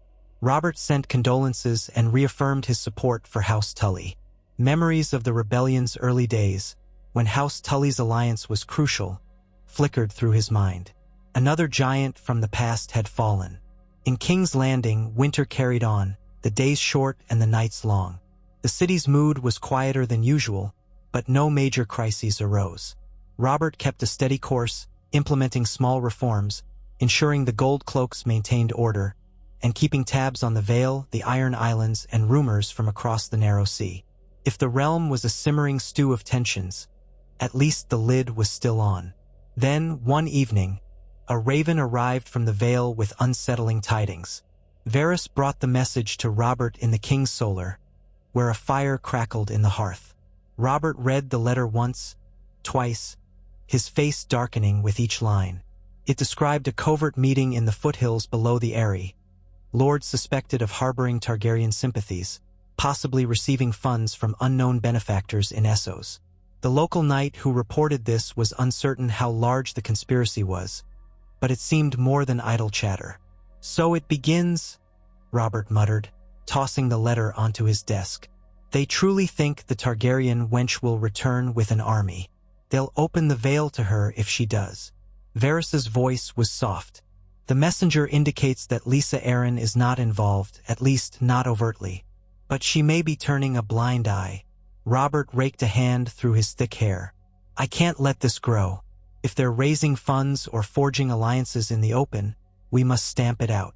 "Shall I suggest a show of force?" Varys asked delicately. "A royal progress to the Vale, or an investigative force?" Robert considered. "A progress in winter to the mountains is risky, but letting them conspire unopposed is worse. I'll send a detachment of loyal men to the Vale, maybe led by someone I trust. Barristan, or even Ser Mandon Moore if Barristan can't be spared here. We can't appear hostile to all the Vale's lords, though. Just those who openly plot treason." Varys nodded. Discretion might serve best. These lords could scatter like mice if threatened. Robert pursed his lips. "I will do it quietly, then. Gather evidence. Isolate the traitors. Punish them swiftly." He looked up at Varys. "And keep me informed if you find any link to this Targaryen girl. I want to know who's funding them." The eunuch bowed. "At once, Your Grace."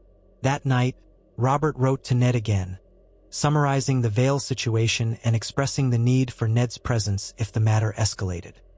He did not demand his hand's immediate return. Ned still had family obligations at Riverrun, but Robert made it clear the kingdom's stability might hang on swift action. He sealed the letter with the royal sigil and handed it to a trusted courier. Days passed, turning into a fortnight. Scouts and spies moved in and out of the Vale. Some reported no clear sign of large-scale treason, only small gatherings of disaffected knights. Others whispered that certain Vale lords had begun to quietly stockpile arms. Robert found himself on edge, remembering the early days of his rebellion, when seemingly minor alliances had ignited a full-scale war. He refused to be caught off guard. Cersei, for her part, seemed to sense the tension. She made pointed remarks at court about how easily loyalty shifts when a ruler can't maintain trust. Robert ignored her barbs. He had no time for a domestic war when the real threat lay in traitors who might welcome a Targaryen invasion. The lines were being drawn, and the Seven Kingdoms trembled on the brink of another storm. Finally, word arrived that Ned Stark was returning to King's Landing, having settled the Tully succession. Robert felt an immediate sense of relief. At least now he would have the hand he trusted by his side, a steady moral compass in a swirl of doubt. Winter still lay heavy upon the land, but Robert felt certain new challenges would not wait for the thaw. The seeds of rebellion, old grudges, and foreign threats had been planted. All he could do was prepare the realm to weather the gathering storm, standing as the solid pillar of rule he had once forsaken. On the day Ned was due to arrive, Robert made a point of being at the city gates to greet him, ignoring the council of courtiers who advised the king should wait within the Red Keep. Robert wanted to show that he stood with his hand as an equal, a friend. Accompanied by Barristan and a modest escort of gold cloaks, Robert waited in the crisp morning air, scanning the road that curved away from King's Landing. Snow dusted the surrounding fields, a rarity in the Crownlands, but a testament to the deeper cold this winter brought. At last, Ned's party appeared. A column of riders with stark banners snapping in the wind, trimmed in black and gray. At their head rode Ned and Caitlin, both bundled against the chill. When they saw the king waiting, they quickened their pace.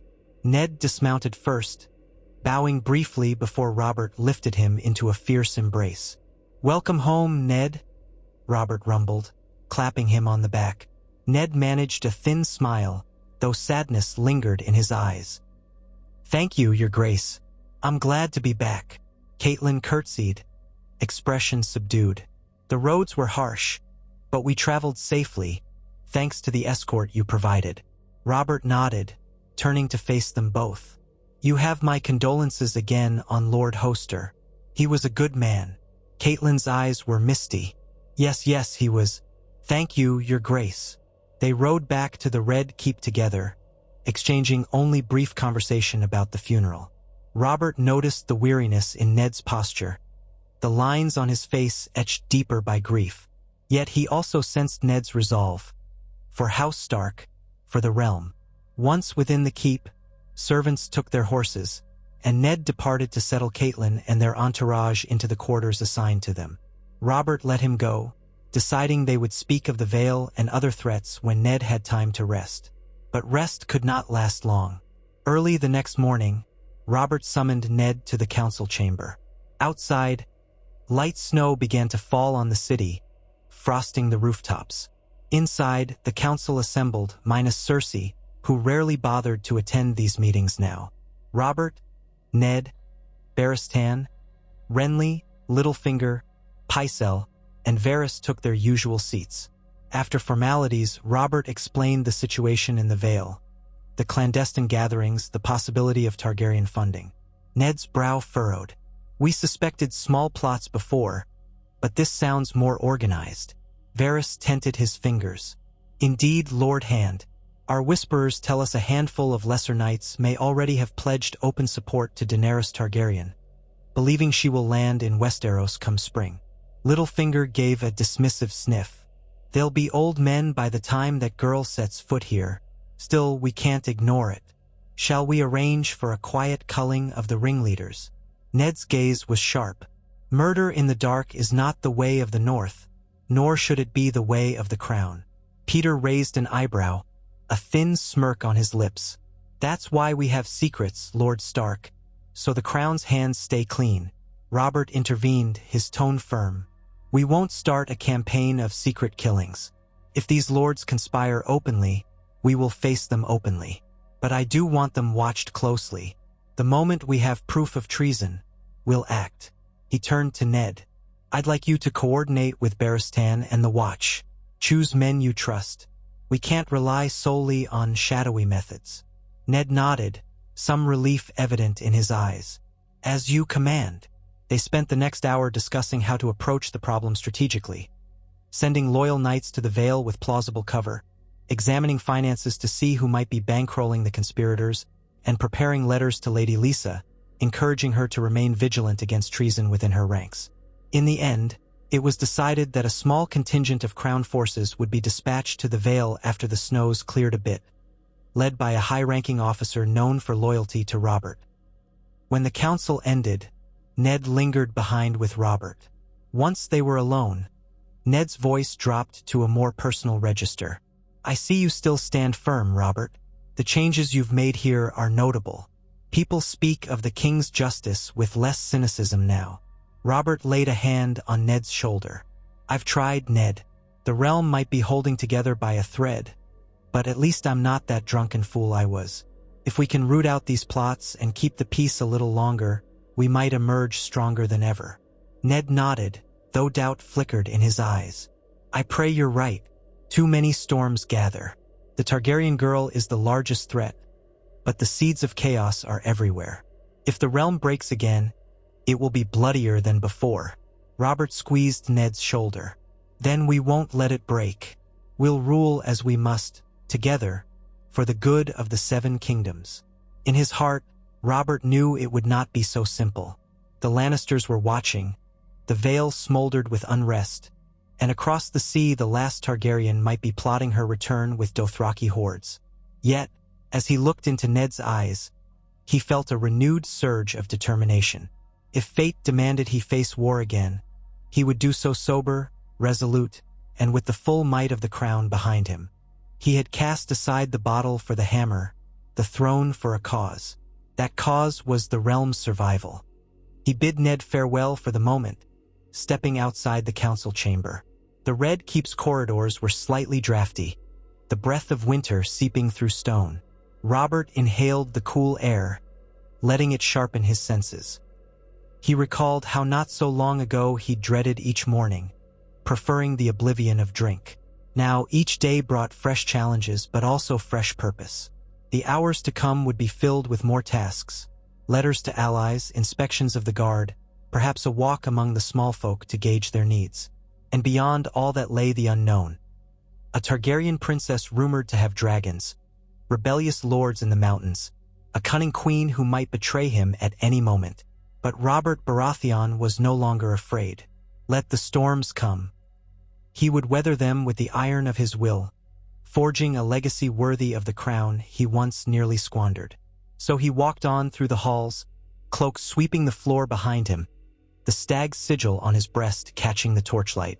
Servants and knights bowed, murmuring, "Your Grace," and for the first time in a long while, Robert felt he deserved that title. He was their king in truth as well as in name. If he had to bleed for the realm's safety, if he had to face war or dragons or traitors within, he would do it gladly, stone-cold sober and unwavering. For that was what it meant to be the king, and at last, Robert Baratheon was ready to be exactly that.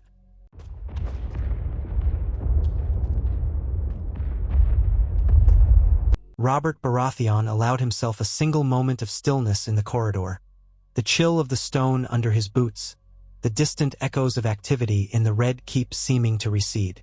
For once, he felt oddly calm, untroubled by the swirl of demands awaiting him. Yes, the realm was at a crossroads, Targaryen rumors, Vale conspiracies, Lannister undercurrents, and still Robert drew strength from the realization that he was, finally, meeting these challenges head-on. No wine-clouded mind dulled his senses.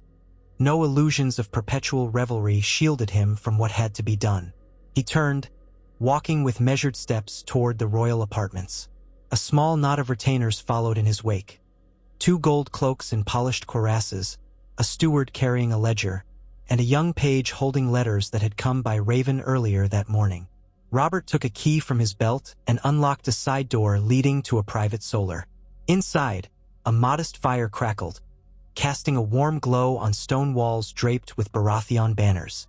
He dismissed the steward and the page with a few muttered instructions. Check on newly arrived correspondence from Dragonstone. See if any urgent messages had come for the hand. The guards remained outside. Alone, Robert settled into a tall-backed chair near the hearth.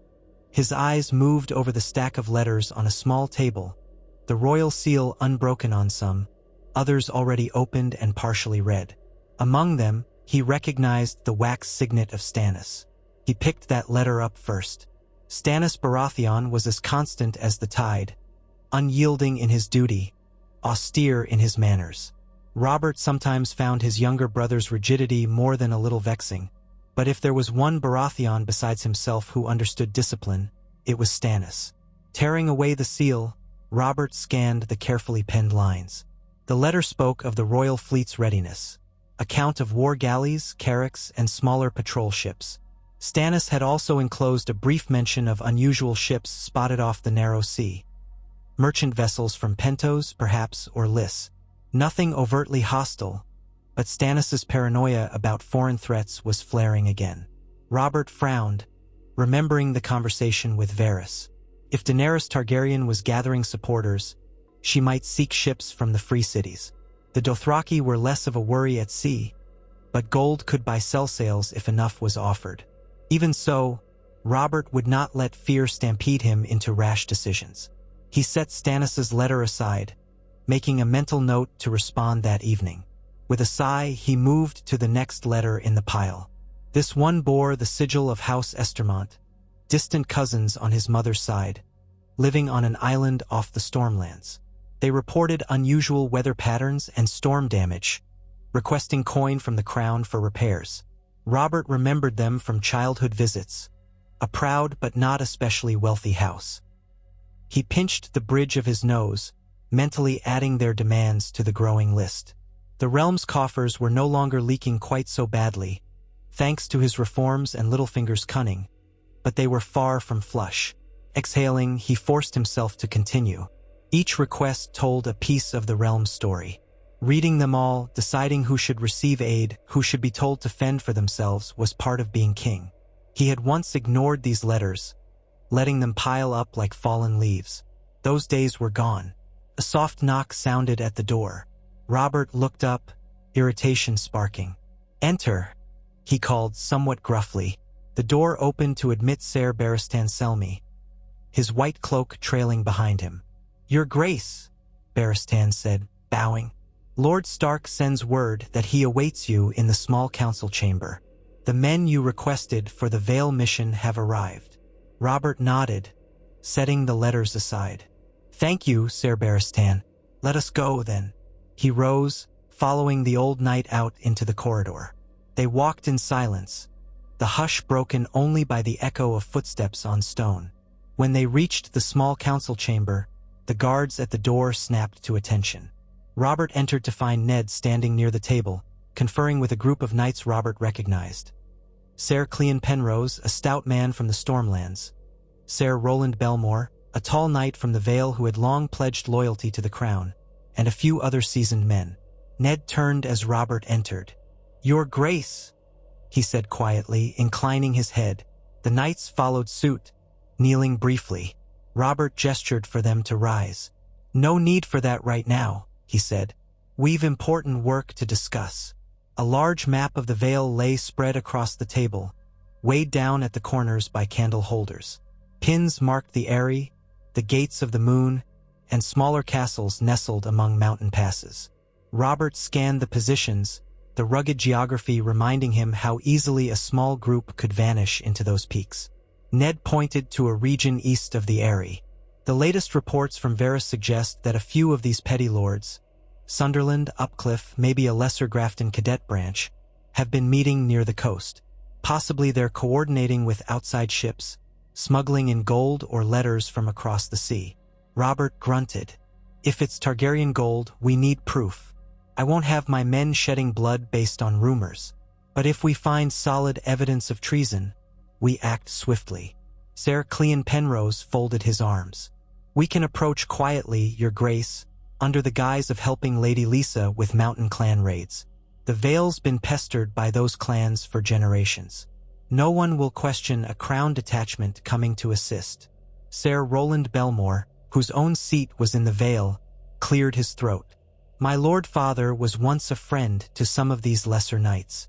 If treason is truly afoot, we can gather intelligence quickly. But—" He hesitated, glancing at Ned. Ned spoke gently.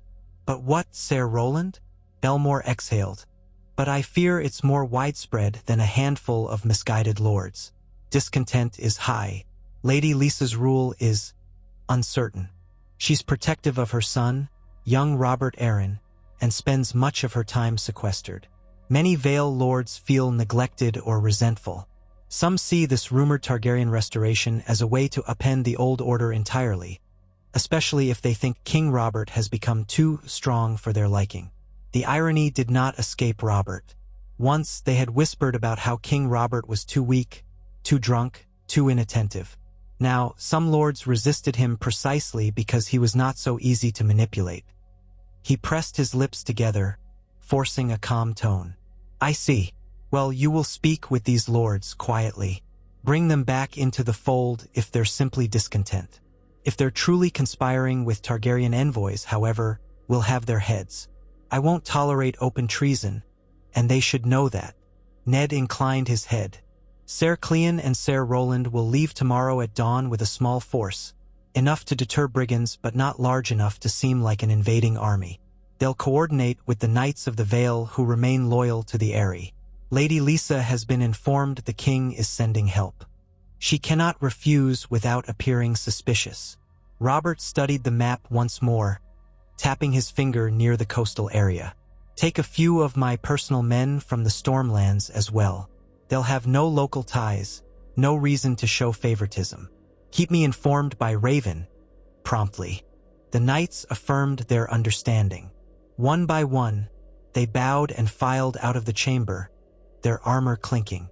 When they were gone, Ned released a breath, meeting Robert's gaze across the table. That's one piece of the puzzle, Ned said. But the Targaryen rumor persists. If they have gold, they could buy allies not just in the Vale, but in the Reach, in the Stormlands, anywhere dissatisfaction lurks. Robert's brow furrowed. We've done what we can to ensure loyalty. The realm is in better shape now than it's been in years. The small folk have bread. The lords have fewer excuses to complain. But old grudges don't vanish overnight. He took a step back from the map, crossing his arms. We'll keep watch. If the Targaryen girl tries to land, we'll know in time to rally. Stannis reports the fleet is strong. No dragon flies across the sea on a wooden ship without us noticing.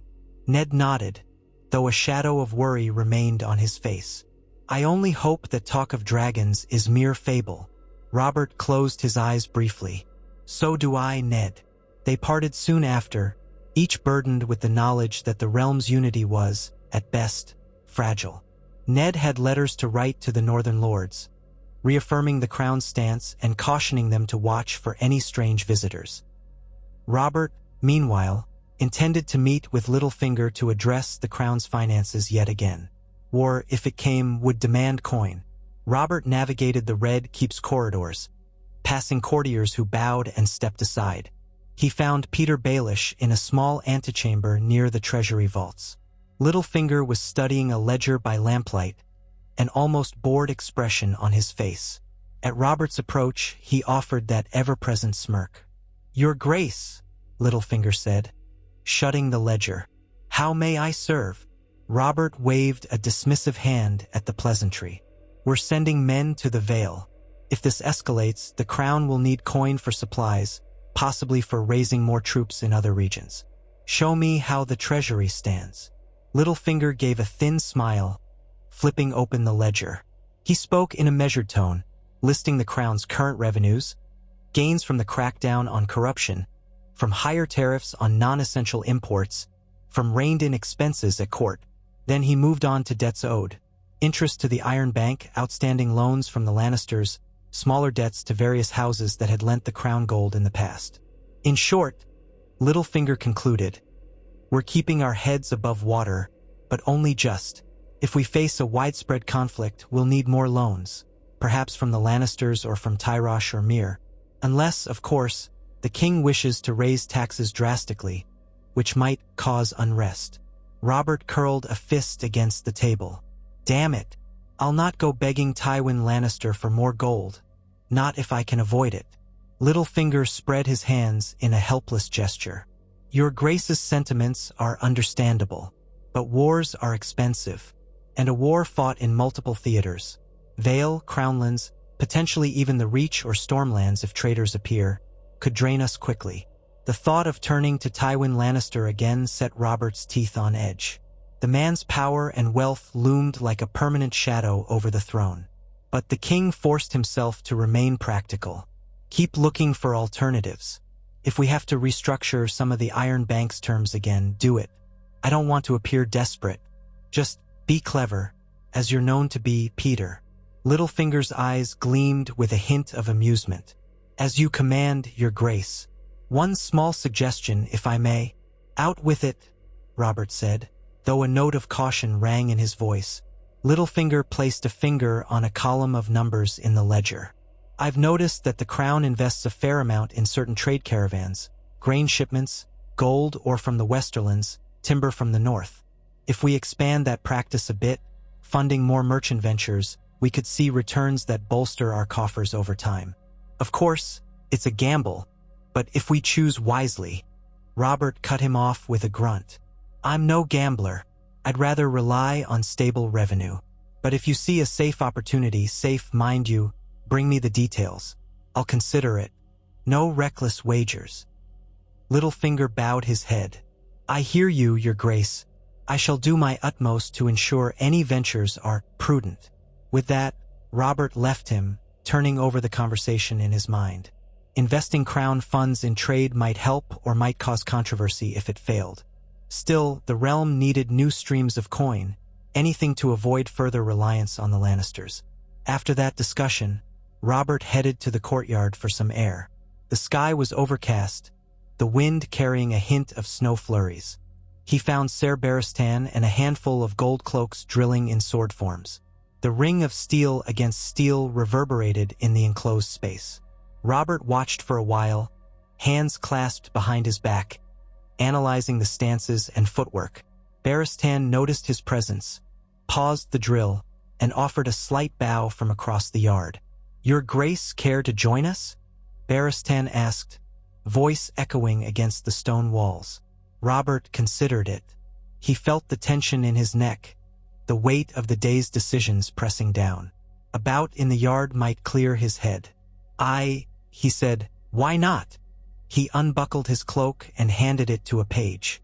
One of the gold cloaks brought him a blunted practice sword and a shield. Robert rolled his shoulders, ignoring the protest of muscles still sore from recent training sessions. Barristan gestured to a younger knight, Ser Ryman, newly sworn to the city watch from the Westerlands. Ser Ryman, the king needs a worthy opponent. Ser Ryman stepped forward, bowing stiffly. He was clearly nervous, but also eager to prove himself. Robert took position, raising the practice sword in a guard stance. The onlookers, mostly other guards and a few curious servants, formed a circle. The first exchange was cautious. Robert circled, testing the range with a probing thrust. Ryman blocked, retreated, then came in with a slash. Robert caught it on his shield, feeling the impact rattle up his arm. He noted the younger knight's footwork, decent but not seasoned. With a grunt, Robert surged forward, pivoting on one foot to deliver a sideways swipe. Ryman barely parried in time. They traded blows for a minute or more, the strike and block of wood on wood echoing in the cold air. A bead of sweat trickled down Ryman's temple, while Robert's breath turned to steam in front of his face. Robert kept pushing, old instincts flaring. He was no longer the unstoppable force of his youth, but he could still muster formidable power. Sensing Ryman's fatigue, he launched a sudden overhead blow. Ryman raised his sword in a frantic parry, but the angle was off. The force of Robert's strike sent the younger man's sword spinning from his grip, clattered across the courtyard stones. Ryman staggered, half falling to one knee. Robert planted his practice sword against the knight's breastplate and paused, chest heaving. Then he lowered the blade and offered Ryman a hand. Well fought, Robert said, his voice carrying through the hush. You show promise. Ryman exhaled, cheeks flushed. Thank you, Your Grace. You still strike like a bull. Robert barked a laugh and helped the man to his feet. Ser Barristan nodded approvingly, stepping forward. Your Grace, shall I? Robert smirked. You think the old knight wants a turn? All right, Barristan. Let's see if I can land a hit on you today. Barristan picked up a practice sword. He and Robert faced each other, both breathing harder than they might have years ago, but neither lacking confidence. The watchers stirred with excitement. Here was a clash of legends, even if only in training. They began slowly, each man reading the other's stance, looking for patterns. Then Barristan moved first, a graceful feint that Robert recognized just in time. He pivoted, raising his shield to intercept. They exchanged a flurry of strikes, each blow deflected or parried. The watchers gasped at the fluidity of their movements, an echo of a bygone era when these two had been the greatest warriors in the Seven Kingdoms. Robert felt the old thrill surging through his veins. His mind emptied of politics, conspiracies, and debts. There was only the ring of steel, the press of muscle. Barristan ducked under one of Robert's heavy swings, stepping lightly to the side and catching Robert's flank with the flat of his blade. A bruise for sure, Robert grunted, slamming his shield sideways. Barristan jumped back, but not before the edge of the shield clipped his elbow. They broke apart, breathing heavily, each acknowledging the other's skill. After another pass of mirrored footwork, Robert aimed a cunning strike at Barristan's shoulder, but the knight twisted away, catching the blow on the crossguard. In a flash, Barristan reversed the sword angle. If it had been a real blade, the tip might have found Robert's throat. Instead, it halted just shy of Robert's neck. A collective gasp rose. Robert froze, then let out a booming laugh, stepping back. "7 hells, Barristan. You're still too quick for me by half." Barristan saluted with the practice sword. "Your Grace, I only pray I never have to face you in earnest." The courtyard erupted in cheers. The watchers clapped, and some of the younger knights whistled. Robert grinned, sweat glistening in his beard. This was the taste of life he had missed in his years of indulgence. Not the illusions of glory in a wine cup, but the real contest of skill and spirit. He handed the practice sword to a page and clapped Barristan on the back. "Good match," he said, sincerity in his voice. "We'll do it again soon, old friend." "As you wish, Your Grace," Barristan replied, inclining his head. Satisfied, Robert took his leave, reclaiming his cloak. He felt aches from head to toe, but they were honest aches, earned in the crucible of combat. That evening, after bathing and dressing, he dined with a selection of lesser lords who had traveled from the Stormlands. Nothing lavish, just a hearty meal of stew, roasted vegetables, and small beer. Robert engaged them in talk of local politics, of roads needing repair, of how to improve trade along the coastal towns. He found that leading these conversations himself yielded better results than if they were overshadowed by Cersei's presence or the typical pomp of a formal court feast. Cersei herself did not attend. She was hosting her own private gathering elsewhere in the Red Keep. Robert hardly cared. Let her gossip with her courtiers and Lannister toadies. He focused on the men who had come a long way to see their king, ensuring they left with the sense that the throne took their concerns seriously. By the time he retired, the Storm Lords seemed placated, if not outright enthusiastic about Robert's renewed leadership. Late that night, Robert lay in bed, eyes on the dark ceiling. His mind wandered to Joffrey. The boy had grown more sullen and resentful since their awkward attempt at bonding with the Hawks. Robert half suspected Cersei was feeding Joffrey's hostility, whispering that Robert wanted to undermine him. Yet Robert could not simply ignore the boy. The realm believed him to be Robert's heir. Letting him stew in neglect would only worsen his character. But bridging the chasm between them seemed an impossible task. Outside, the wind howled, rattling the shutters. Robert turned over, burying his face in the pillow. Tomorrow would bring more responsibilities, more problems. He had no illusions that the path of the good king was easy. Still, he felt no urge to reach for a wine jug. Exhaustion claimed him soon, and he sank into a deep slumber, the sound of the wind mingling with half-formed dreams of hunts and battlefield triumphs. In the weeks that followed, word filtered back from the Vale. The detachment led by Ser Cleon Penrose and Ser Roland Belmore arrived near the foothills without incident. They were welcomed politely by Lady Lisa, who insisted she was grateful for the crown's concern. She summoned them to the Eyrie, but almost immediately began complaining about her meager resources, about how the mountain clans threatened her child, about how the Vale Lords would do better if the king sent more gold. Behind the scenes, the knights quietly probed local rumors. They learned that a handful of minor keeps had indeed been hosting mysterious visitors, men with foreign accents, some bearing coin minted in the free cities. A few said these visitors mentioned a silver-haired princess who would soon reclaim her birthright. The conspirators kept their gatherings small, perhaps half a dozen lords at most, but the seeds of sedition were real. A letter reached King's Landing, penned in secret by Ser Roland. It contained the first hint of genuine evidence, a signet ring found on one of the foreigners. The ring bore the imprint of an ancient dragon motif, reminiscent of old Targaryen designs, though not a style commonly seen in Westeros for decades. The ring was now locked in a strongbox at the Eyrie for safekeeping.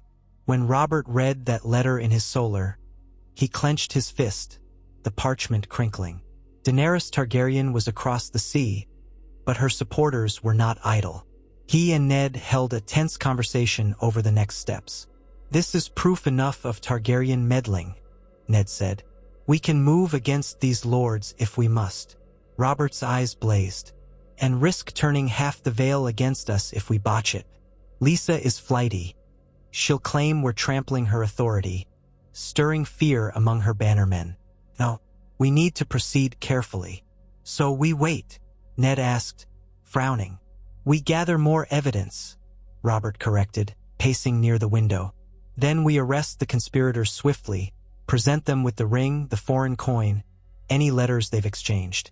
They'll have no defense. The rest of the Vale Lords will have to concede it was treason." Ned pressed his lips together. "All right, but time might not be on our side if Daenerys, or her agents, continues funneling resources this way." Robert raked a hand through his hair. "I'll send more men if needed, but I'll not provoke a Vale-wide rebellion. Let the conspirators damn themselves with their own deeds. Once we have enough to convict them of open treason, we smash them." Ned nodded reluctantly. "I'll instruct Ser Cleon to keep gathering proof, and I'll write to Lisa, urging her cooperation. She might listen to me, if only for her late father's memory." Robert paused in his pacing. "Do so. Meanwhile, I want to tighten watch on other regions. If Targaryen gold flows into the Vale, it might flow elsewhere." Thus, Robert authorized an increase in patrols along major trade roads in the Crownlands, the Riverlands, and the Stormlands. He also had a message sent to Stannis, urging him to keep an eye on any ships passing Dragonstone that seemed out of the ordinary. The Crown's net was closing, slowly but surely. Still, trouble loomed. Joffrey's behavior at court grew more erratic. He openly ridiculed younger squires, abused kennel masters, and once even struck a servant girl for not bowing fast enough. Reports reached Robert's ears, stoking his anger. One afternoon, Robert confronted Joffrey in the royal audience hall, only half full of courtiers. Joffrey stood near the dais, clad in fine crimson silk, a golden pin in the shape of a lion's head on his doublet. Too much Lannister heraldry for Robert's liking.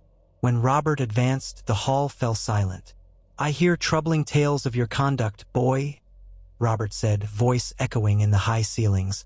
"You've struck a servant. You insult knights who've proven their worth. Explain yourself." Joffrey sneered. "They were insolent.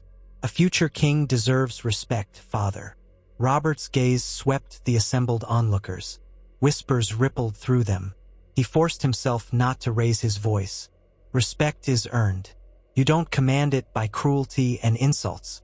That is not how a prince should behave." Joffrey scoffed, arms folded. "And how would you know, father? You're hardly an example of courtly graces. You won your throne by smashing skulls, didn't you? Must I remind you of that?" A hush descended, as though the entire hall held its collective breath. Robert's jaw tightened. He felt the old rage flare, threatening to consume his self-control. But he had vowed never again to lose himself so completely. He stepped closer, looming over Joffrey. "You speak of war," Robert said, voice low but lethal, "as if it's a game of heads on pikes. I bled for this throne. Good men died. That is not something to crow about." Joffrey flinched, but his bravado persisted. "Perhaps I'd rather be feared than loved. Fear keeps men in line." Robert's hand trembled at his side. Part of him wanted to strike Joffrey across the face for such insolence. Instead, he gripped the boy's shoulder, leaning in. "Hear me well, Joffrey Baratheon. If I receive one more report of your cruelty, one more servant mistreated, one more knight disrespected, I will confine you to your chambers for a month. Is that clear?" The color rose in Joffrey's cheeks, and for a moment he looked like he might lash out physically. But the presence of half the court, along with Robert's imposing stance, cowed him. He spat, "Yes, father," then turned on his heel and strode away, his personal guards rushing to catch up. A rustle of whispers spread through the hall. Robert turned to the courtiers. "The session is done," he said curtly. Go about your business." They scattered like leaves before a wind. Robert stood there, breathing heavily, until Ned approached. "You handled that better than I expected," Ned murmured. Robert exhaled, rubbing a hand over his beard. "I nearly lost my temper." Ned's voice was quiet. "He's a difficult boy, spoiled and influenced by those who wish you ill, perhaps." Robert nodded, mind still on fire with frustration. "Aye, but I'll not let him become a monster without consequence." That evening, word reached Robert that Cersei was livid, cursing him in her private salon for humiliating Joffrey. Robert dismissed the messenger with a wave. He no longer cared about Cersei's tantrums.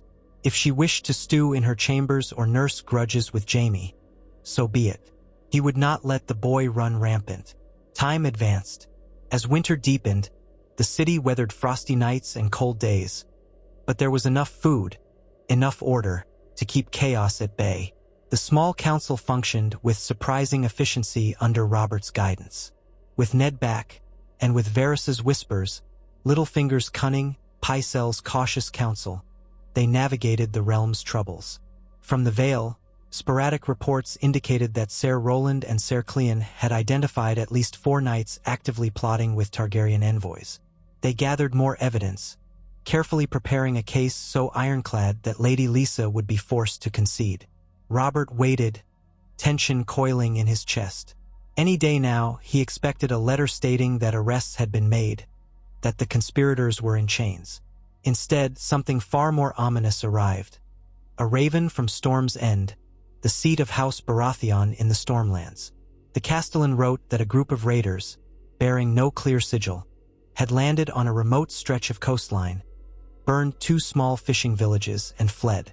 The men were well armed, using strangely shaped swords, possibly Essosi make. Survivors claimed the raiders spoke a language that sounded like Dothraki, though it was difficult to be certain in the chaos. Robert's heart pounded as he read the report. Could Daenerys Targaryen have already sent a small band across the sea, testing the shores?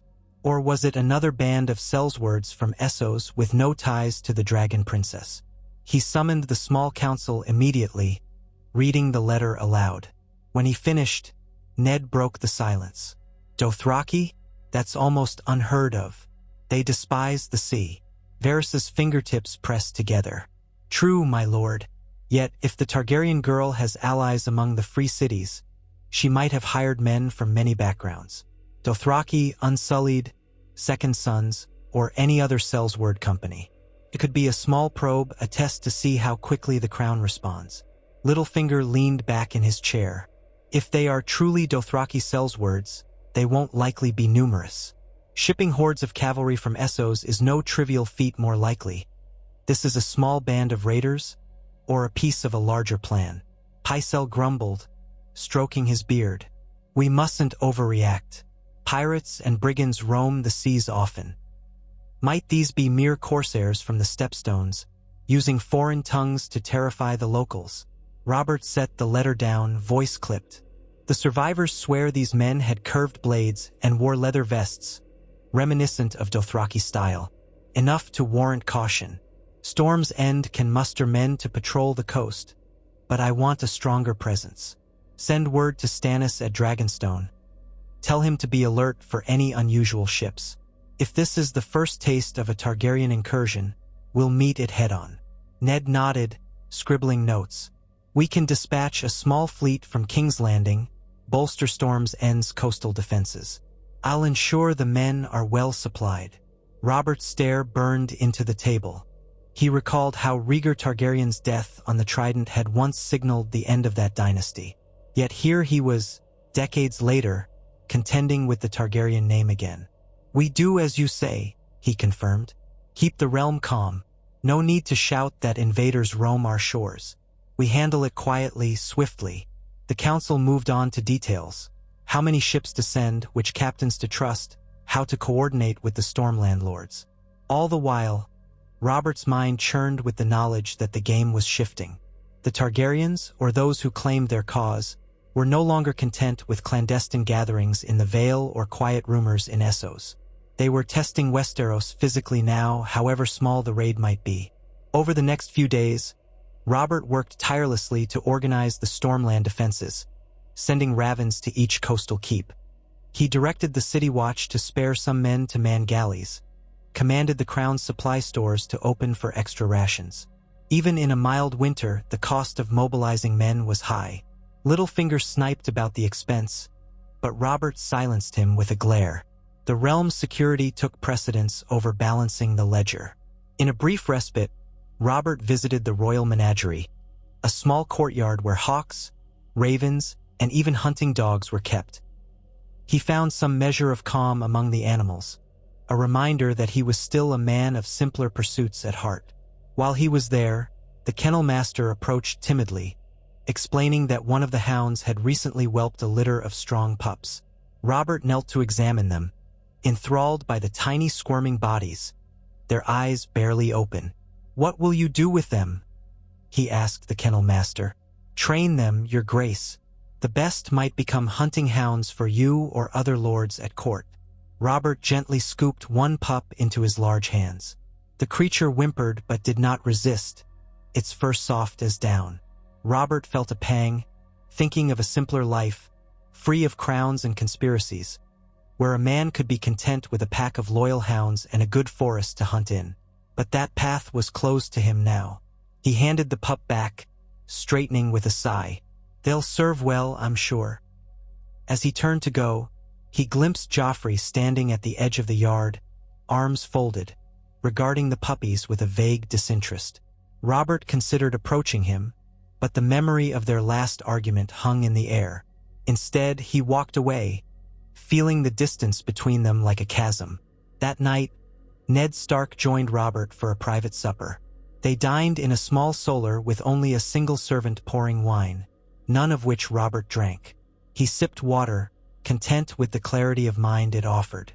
Ned had a single cup of mead, though he drank sparingly. Midway through the meal, Ned broached a delicate subject. "You've been handling all these affairs, Vale conspiracies, coastal raids, but there's another matter we should not ignore, the question of your heir." Robert set down his spoon, tension knotting his shoulders. "I know, gods, Ned, I know. But we're in no position for a challenge to Joffrey's legitimacy. The realm is too fragile. If I disinherit him publicly, Tywin Lannister could respond with open war. Thousands would die. Even if Joffrey truly isn't mine, what can I do?" Ned's gaze was steady. "It's not an easy choice, but consider this. If Joffrey remains your heir and proves a tyrant when he ascends the throne, the cost in lives might be even greater. People whisper about his cruelty already." Robert ran a hand across his beard, feeling every bit of the burden. "You suggest I name Stannis as heir? Or Renly? Each has problems. The lords find Stannis cold, unyielding. Renly is charming but lacks seriousness. Another option might be to quietly groom Myrcella or Tommen, but that begs the question of their parentage as well." Ned lowered his voice. "If Joffrey is not your son, the same might be true of Myrcella and Tommen. You'd be naming children of incest to the throne. That's a grim path, Robert." The king clenched his jaw, pain flickering in his eyes. "I've avoided the truth for so long, but I can't make a move yet, not with the realm on the brink. If the Targaryens threaten from one side and the Lannisters from the other, we'll be caught in a vice. I'd tear the kingdom apart, Ned." Ned's sigh was heavy with sympathy. "Then we must hope something changes, or that Joffrey can be guided, though the odds seem slim." Robert pushed his plate away, appetite gone. "He's his mother's creature, and that woman's poison runs deep." He stood abruptly, pacing to the window. Night blanketed the city, the torches of the outer walls flickering below. "One crisis at a time," he muttered, more to himself than to Ned. "I can't topple the Lannisters now. I have to hold the realm together. We'll see what the future brings." The tension in the room was palpable. Ned rose as well, setting his napkin aside. "We will stand by you, Robert, whatever comes." Robert nodded without looking back, shoulders squared in a mix of resignation and grim determination. Days turned into another fortnight. The watchful waiting continued. No further raids on the Stormlands, but no reassurance that the threat had passed. From the Vale came encouraging news. Ser Cleon Penrose had infiltrated one of the conspirators' gatherings, collecting enough proof, letters, gold coins minted in bravos for the Targaryen cause, to indict several lords. They planned to spring the trap soon, arresting them in a single sweep. Robert took heart in this. If they quashed the Vale conspiracy, it would send a strong message across the realm. The crown was no longer asleep at the wheel. He shared the update with Ned in the council chamber, a note of satisfaction in his voice. "We're closing the net, Ned. A few more days, and we'll have those traitors in irons." Ned offered a faint smile. "Good, but let's hope they go quietly." Littlefinger lounged nearby, toying with a quill. Traitors often squeal when cornered. Perhaps they'll reveal how they obtained Targaryen funds. That knowledge could be valuable. Robert nodded. "Aye, we want to trace the coin back to its source." The next day, as Robert was in the training yard running through drills with the gold cloaks, a raven arrived from the Vale, its message urgent. Robert stripped off his sparring helmet, sweat running down his face, and read the parchment, brow tightening with every word. The conspirators had realized they were compromised. A spy in Lady Lisa's retinue had warned them. They rose in arms that very night, ambushing Ser Cleon Penrose and his men at a remote mountain pass. Ser Cleon had escaped, but not without casualties. Ser Roland Belmore was missing, presumed captured or killed. A handful of loyal knights were dead. The traitors retreated into the craggy highlands, rallying peasants and smaller knights under the cry of a new dawn for the dragon. By the time the letter was dispatched, they were rumored to be fortifying an old ruin. Lady Lisa had barricaded herself in the eyrie, terrified. Robert finished the letter, fury and worry intermingling. "Damn it all!" he roared, startling the gold cloaks around him. He strode out of the yard at once, summoning Ned, Varys, and Barristan to the war room. There, they pored over a map, discussing the best approach. The Vale's mountainous terrain made a direct assault tricky. They needed experienced men who could handle the passes. Ned tapped the map with a forefinger. "We could send a larger force from the Crownlands north by the King's Road, then through the Bloody Gate. But that might take weeks, and the rebels could scatter. A swift, targeted strike might be better." Barristan nodded. "Agreed. If we rely on Vale lords still loyal to the crown, we can muster a force quickly. But with Lady Lisa cowering in the eyrie, we lack a central command."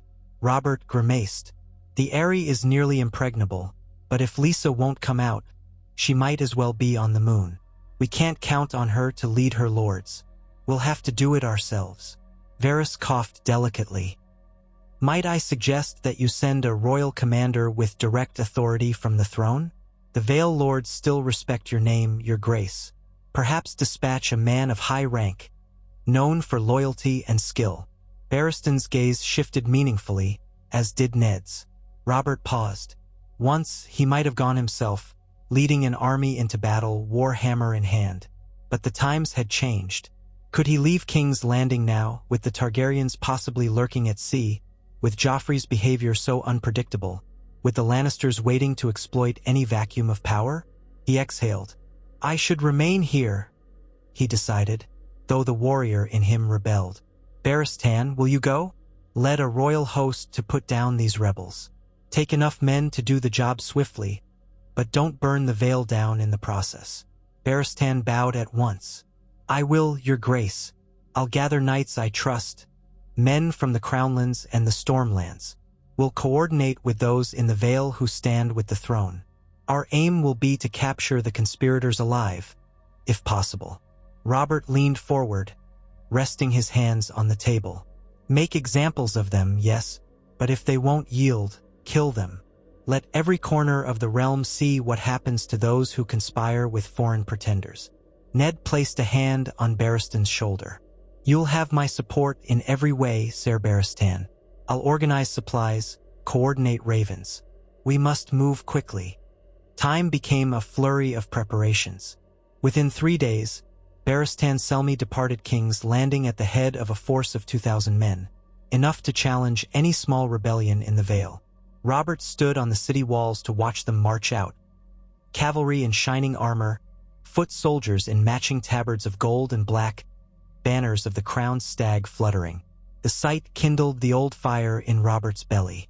This was how it should have been all along, a king ready to defend his realm against traitors. He only wished he could go with them. He remembered the exhilaration of leading men into battle, hammer in hand, the enemy scattering before his charge. But reason prevailed. He was no mere lord now. He was the linchpin of the entire kingdom. If he fell in battle, or if King's Landing was left leaderless, chaos would engulf them.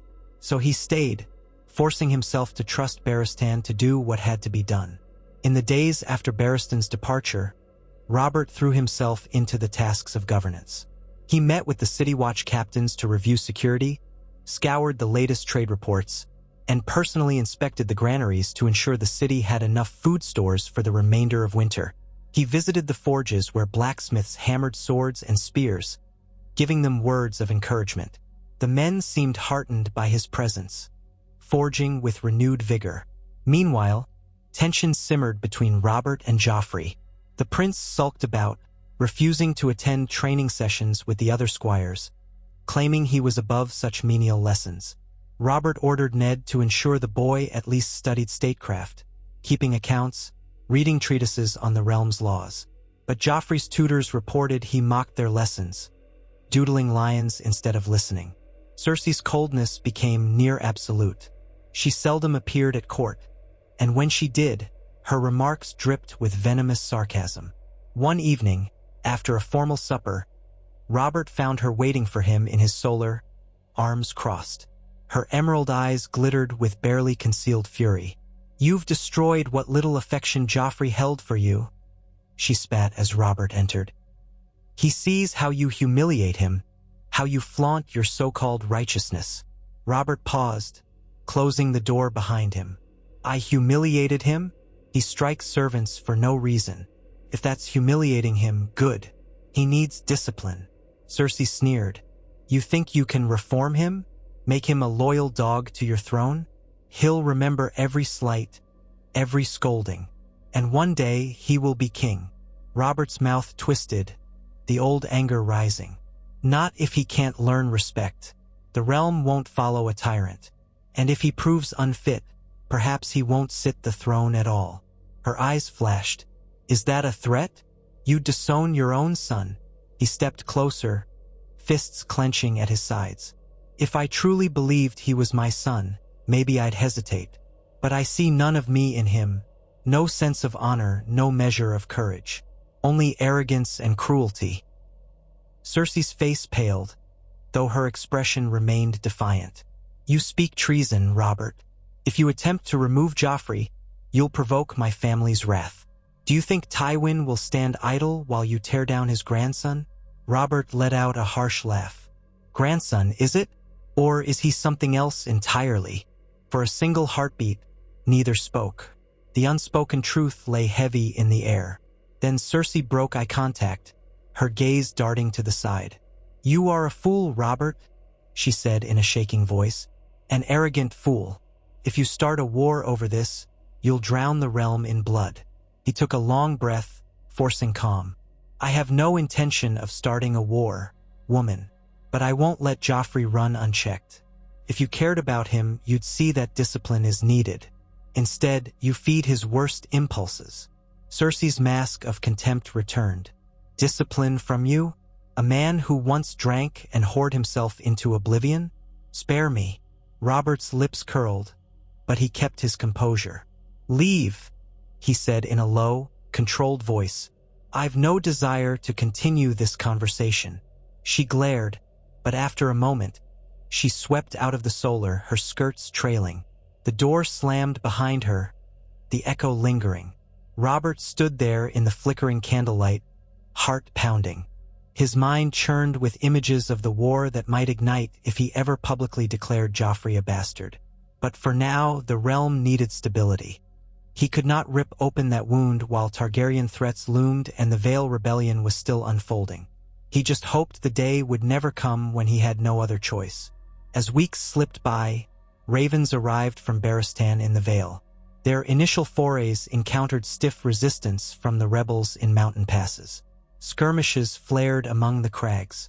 A few minor knights surrendered quickly once they realized the king's men were serious, but the core conspirators proved stubborn.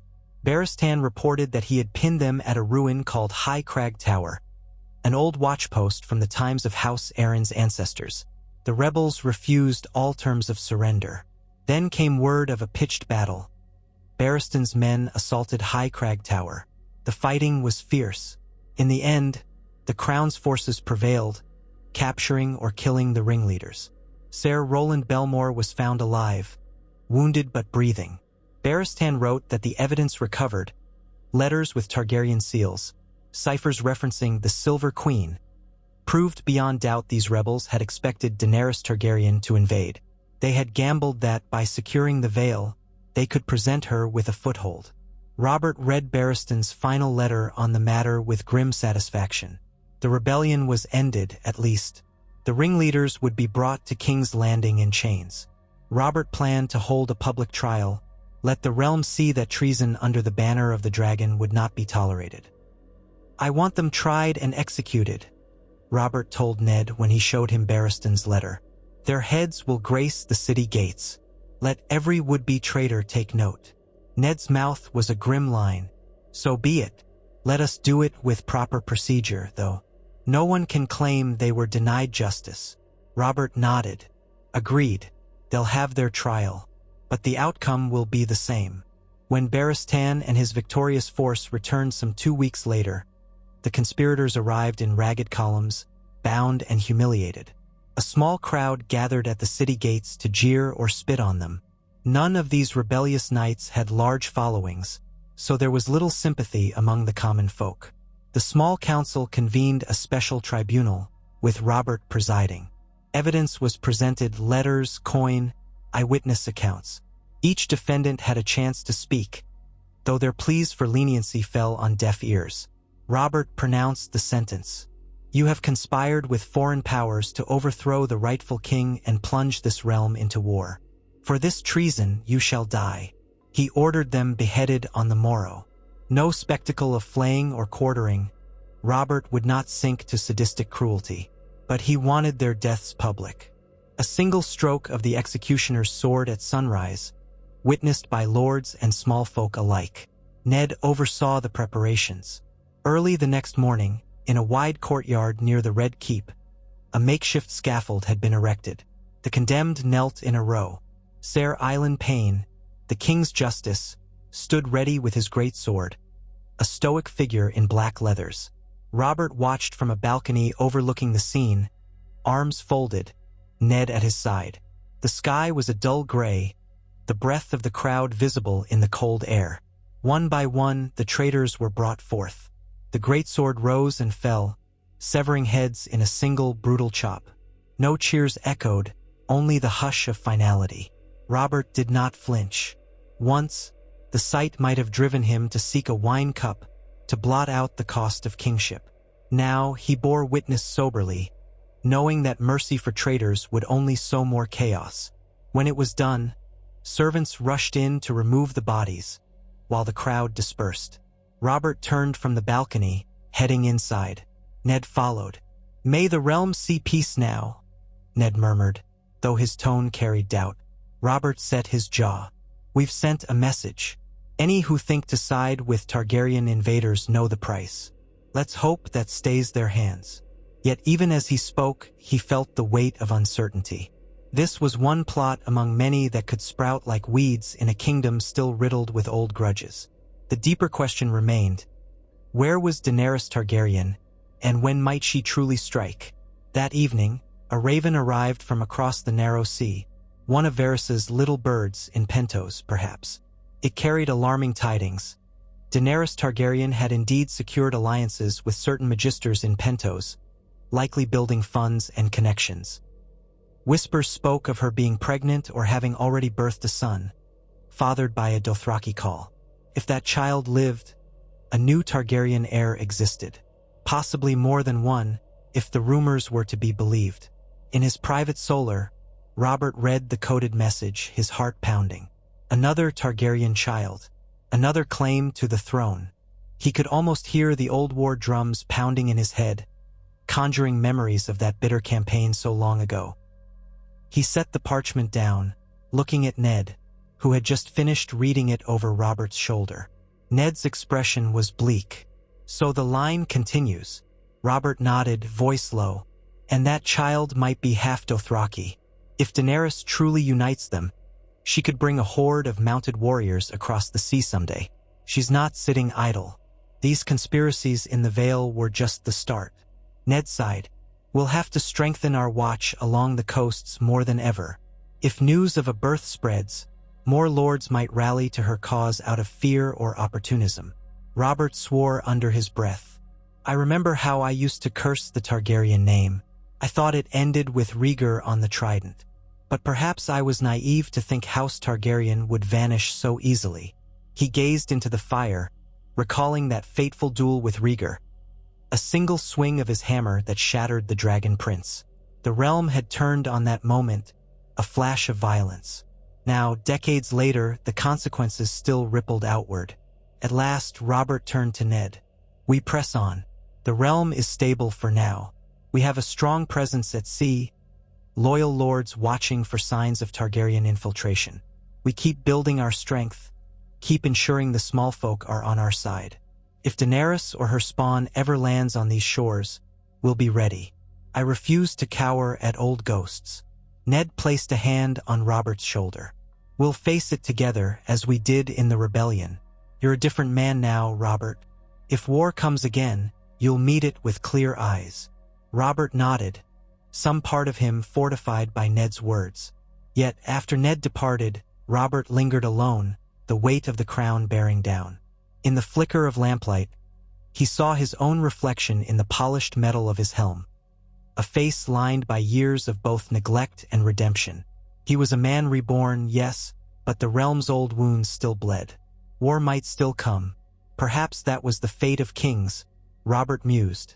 To walk a path of never-ending vigilance, each day bracing for the next challenge.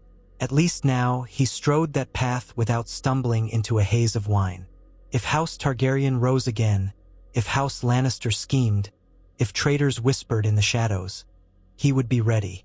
He would stand, hammer or sword in hand, defending the realm he had once nearly thrown away. Robert Baratheon closed his eyes, feeling the tension in every muscle. Dawn would come soon enough, bringing fresh demands, new letters, perhaps new threats. Yet he did not shrink from it. The king was awake, sober, and determined.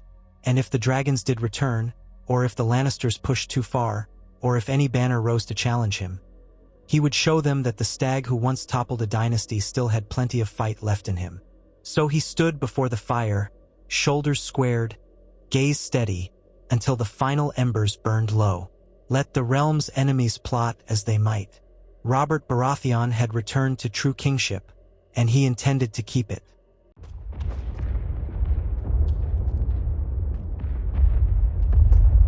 Robert Baratheon stood in his solar, the coals in the hearth reduced to dull embers. Shadows slanted across the walls, cast by a single guttering candle. The cold of winter pressed in beyond the stone, but Robert barely felt it. Too many thoughts whirled through his mind, too many burdens weighed upon him.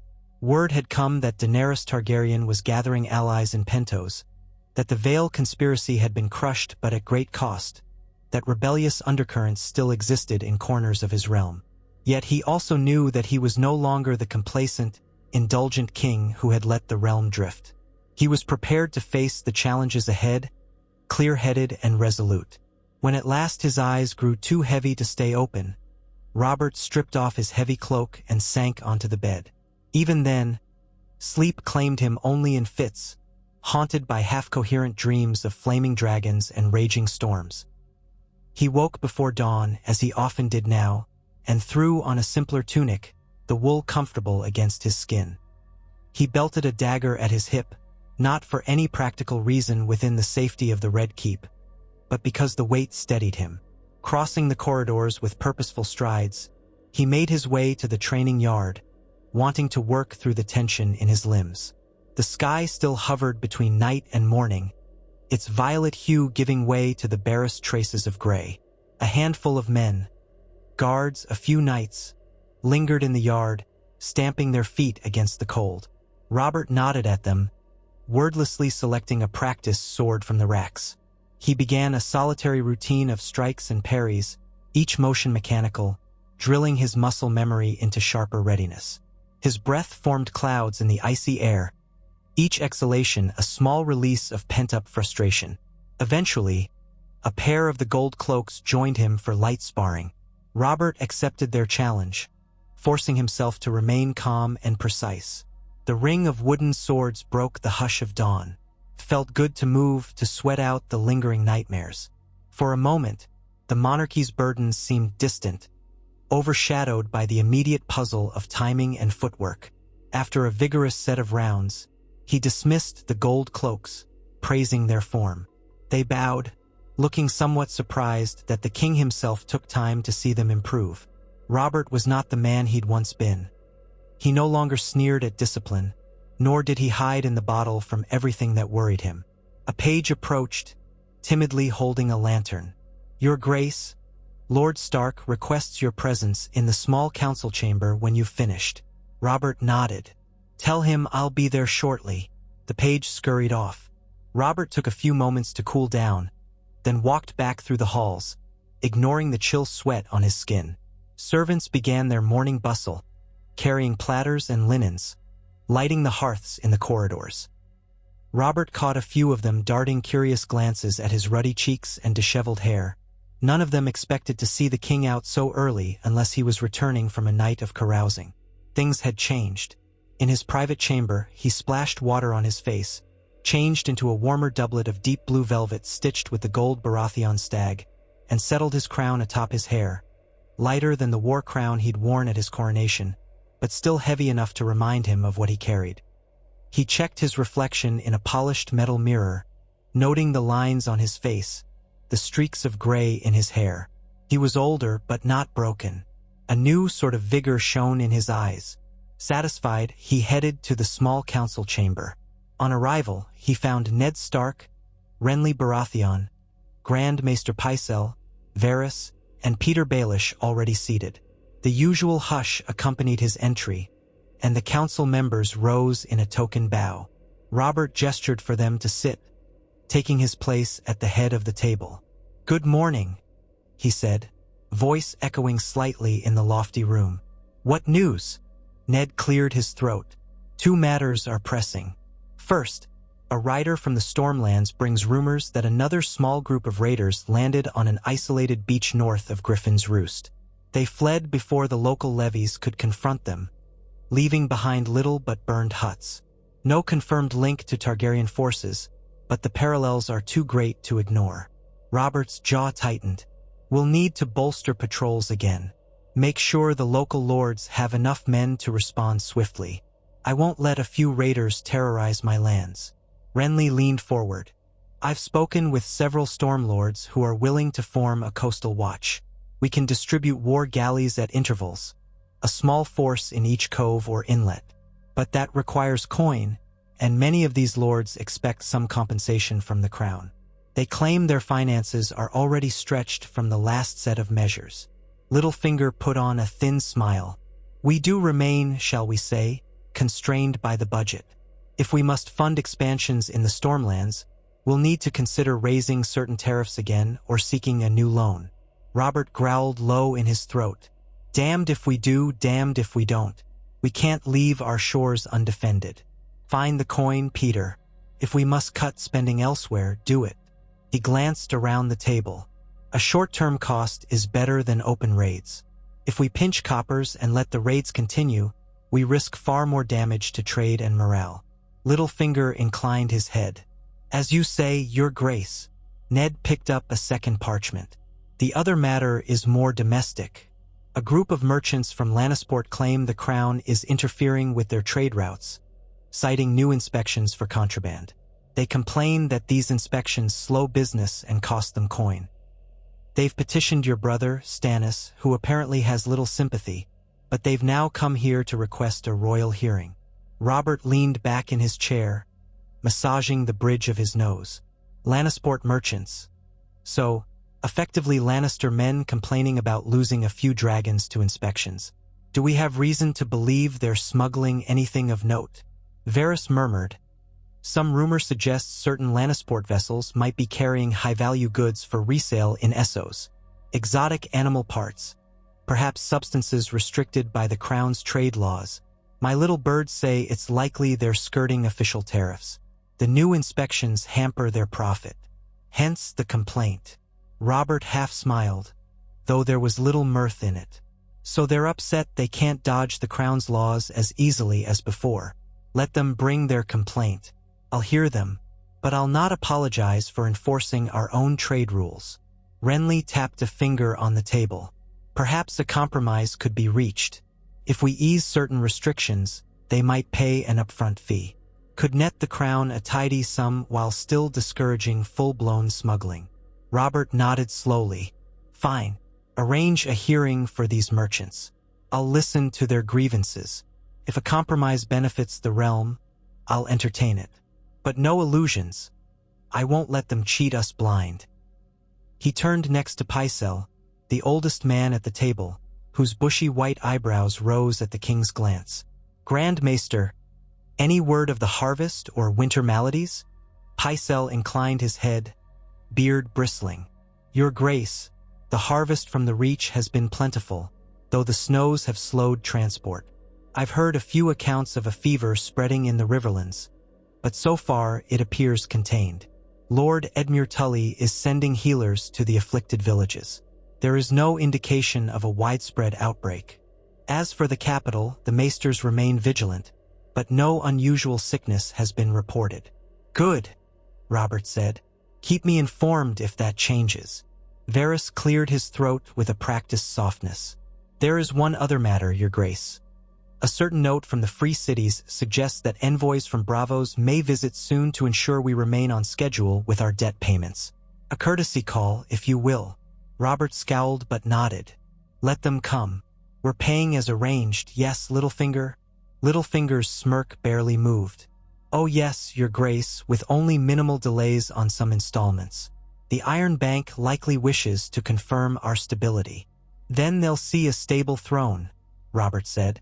Now, enough council talk. We have duties to attend. He dismissed them, rising from his seat with a sense of relief. Often these meetings felt unending, but each concluded item reminded him that he was actively governing, not avoiding the realm's problems. The council members filed out, each on their own tasks. Robert lingered for a few moments in the empty chamber, running a hand over the smooth wooden table. He remembered times when he had slouched here, half drunk or bored, letting others speak around him as if he were scarcely present. Those days were gone. He would not slip back into that cowardice. Stepping outside, Robert ran into Ser Barristan Selmy, who had only just returned from his victory in the Vale. The old knight bowed lightly. Your Grace, I wish to report that the last of the Vale prisoners have been escorted to the dungeons. The majority of their retinues are scattered or have sworn oaths of loyalty anew. The Vale is quieting again. Excellent, Robert said with genuine warmth. You've done the realm a great service, Barristan. Any trouble left? Some scattered outlaws remain in the mountains, Barristan conceded. They have no real leadership now that the main conspirators are dealt with. I trust the Vale Lords can handle them, as they've handled mountain clans for years. Lady Lisa eventually emerged from the Eyrie once our victory was certain. She thanked us stiffly. She seemed wary of your presence in her domain. Robert snorted. That's Lisa Arryn, flighty as a startled bird.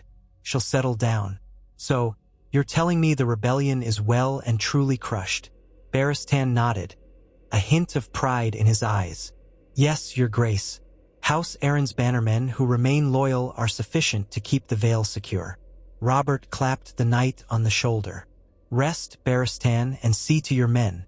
You've earned it. Barristan bowed and departed, his white cloak trailing behind him. Robert felt a surge of satisfaction. One threat contained, at least. The Vale would not undermine him again soon. But the Targaryen question lingered, as did the notion that somewhere across the sea, A silver-haired girl might be plotting her return, building alliances day by day. Striding through the corridors, Robert allowed his mind to wander. His footsteps took him to the throne room, mostly empty at this hour except for a few patrolling guards. He walked up the long aisle toward the Iron Throne, the twisted metal seat looming in the dim light. Stopping before it, he gazed upon the blade points and edges hammered together in the days of Aegon the Conqueror. Once he had resented this seat. Even now, he felt a pang of anger at all it demanded of him. But he also felt a curious sense of ownership. He had bled for it, and though he had once tried to escape his responsibilities, he was done running. He ascended the steps slowly. Each clank of his boots on the metal echoed. Then he turned and sat upon the throne, feeling its cold bite against his back. A guard watched from afar, but did not approach. Robert stared out over the empty hall, imagining it filled with lords and ladies, knights and petitioners. He remembered first claiming this seat in triumph, the great rebellion ended, Rhaegar Targaryen slain. He had never guessed that Shadow would reemerge so many years later, wearing a different face. His hand drifted to the arm of the throne, where the metal twisted into points. Lyanna's face flickered through his mind, her laughter, her wild spirit. He closed his eyes, exhaling. That was a lifetime ago. All that remained was to preserve the kingdom he had won, to ensure the chaos of that era never returned. A subtle rasp of footsteps broke his reverie. Robert opened his eyes to see Ned Stark approaching, helmet under his arm. He hesitated at the base of the throne, then bowed. "Your Grace," Ned said softly. "I didn't mean to disturb you." "You never disturb me, Ned," Robert replied. "Come." Ned climbed the steps, stopping a few feet below the throne, which was still a small break with etiquette. No one but the king was meant to stand so close. But Robert didn't mind. Ned, more than anyone, had earned the right. "You look as though you were deep in thought," Ned observed, glancing around the empty hall. Robert's lips twisted in a wry smile. "Remember when we stormed this place after the rebellion? I never imagined I'd be the man sitting here years later, worrying over trade tariffs and scraps of raids. Gods, I almost wish for a straightforward battle. Sometimes you know exactly who your enemy is and how to fight him." Ned studied him. "Yet battles can be as twisted as politics. Rhaegar's death weighed heavily on you once." Robert nodded slowly. "Aye, that it did. But at least I knew where I stood on that battlefield. These days, the realm is a puzzle with 1,000 pieces. If I misstep, I risk fracturing it all over again." They fell silent. Robert felt a deep trust in Ned's presence, comforted that he was not alone in carrying the realm's burdens. After a moment, Ned cleared his throat. "I came to tell you that Joffrey's tutors complain he refuses to attend his lessons again," Ned said, voice subdued. "He's in the courtyard now with the Hound, practicing swordplay. He insisted he doesn't need scholarly pursuits." Robert exhaled. "The boy is stubborn as a mule, but ignoring statecraft is a fool's path." Ned lowered his eyes. "I'm reluctant to force him physically, but perhaps a stern word from you might help." The king considered. "The last time I chastised him publicly, he nearly lost his wits. Yet if he's to inherit the throne—" Robert stopped, the words catching in his throat. "If he's to inherit, he must at least pretend to learn the realm's laws." Ned gently spoke. "May I suggest a private conversation more measured than before? We can't let him flout his duties without consequence." Robert mulled it over. "Fine, I'll speak to him. Not here in the throne room. Perhaps a quieter place, away from an audience.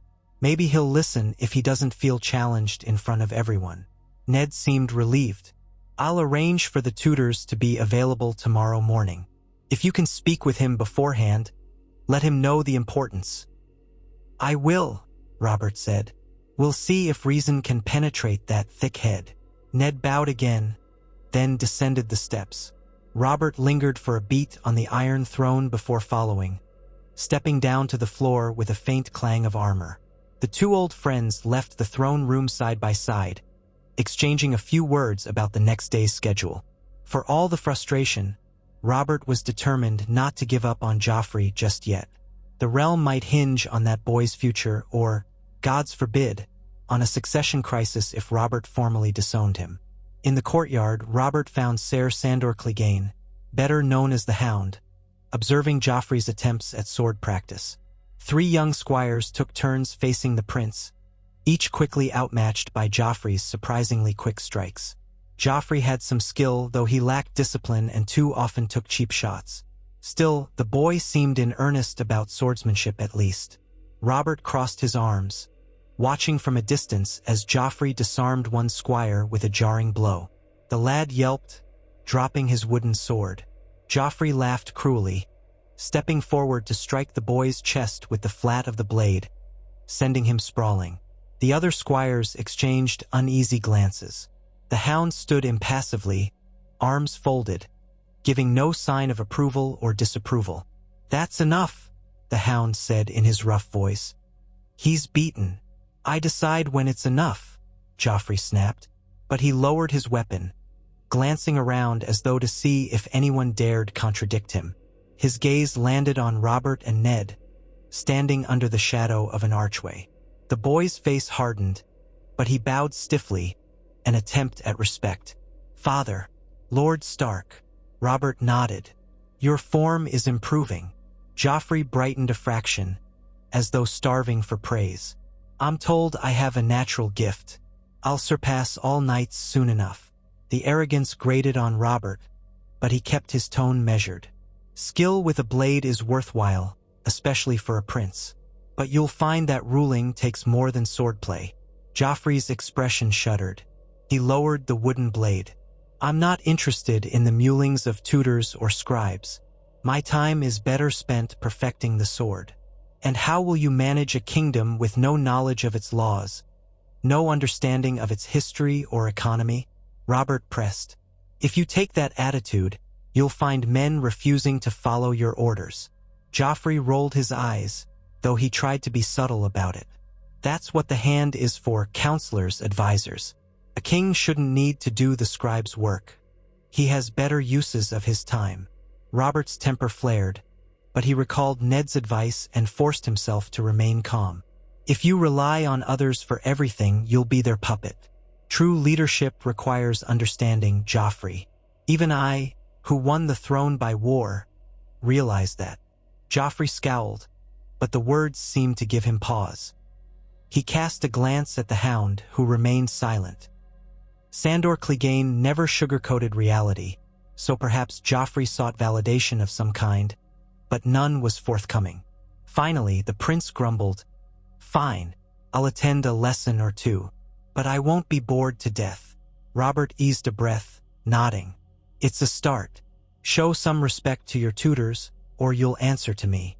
A flash of resentment crossed Joffrey's face. "Understood." He tossed the wooden sword to a waiting page, then turned abruptly to Ser Sandor. "Come, I want to spar with steel next time." The Hound gave Robert a quick glance, then nodded, following Joffrey toward the armory. Robert watched them go, hearing Joffrey's sharp commands to a stable boy in the distance. Ned stood beside Robert, face unreadable. "You reined in your temper," Ned said quietly. Robert exhaled. "Barely. The boy's arrogance tests me, but at least he agreed to attend some lessons. Perhaps that's something." Ned offered a small smile. "Better than open defiance." They parted ways, Ned heading to oversee certain administrative matters while Robert returned to his solar. There, a small mountain of letters awaited him, brought by a steward with a timid bow. Some bore seals from noble houses in the Crownlands or Stormlands, probably requests for coin or judgments on land disputes. One letter, though, carried a foreign sigil reminiscent of the Iron Bank, likely from the Braavosi envoys. Robert resigned himself to a day of reading and responding, the sword replaced by parchment. He worked through the letters methodically. Most were mundane. Complaints about taxes, minor squabbles between houses. A letter from House Penrose thanked him for assigning a new castellan to a border keep. Another from House Selmy, Barristan's kin, offered praises for the king's swift justice in the Vale. Robert's eyebrows rose at the flattery, but he recognized a subtle request for a new trade charter hidden in their polite words. He penned a brief, non-committal response, promising to review the matter. Finally, he reached the Bravosi letter. As expected, it was a polite inquiry about scheduling a visit to King's Landing, to discuss the Crown's continued commitment to timely repayments. Robert knew well that behind Bravosi courtesy lay ironclad calculation. They likely wanted to assess the stability of the realm for themselves, ensuring no potential rebellion or foreign incursion endangered their investment. He drafted a short reply, graciously inviting them to come at their earliest convenience, emphasizing that the Crown was in excellent hands and that payments remained on schedule. He would not appear weak or hesitant. When all was done, Robert realized the sun had swung high in the sky. His stomach rumbled. He summoned a servant, requesting a simple midday meal, some stew, bread, and ale. Since giving up heavy drinking, he allowed himself the occasional mug of ale or small beer, never enough to dull his senses. He ate quickly in the solar, scanning the next day's appointments. Among them, a hearing with the Lannisport merchants.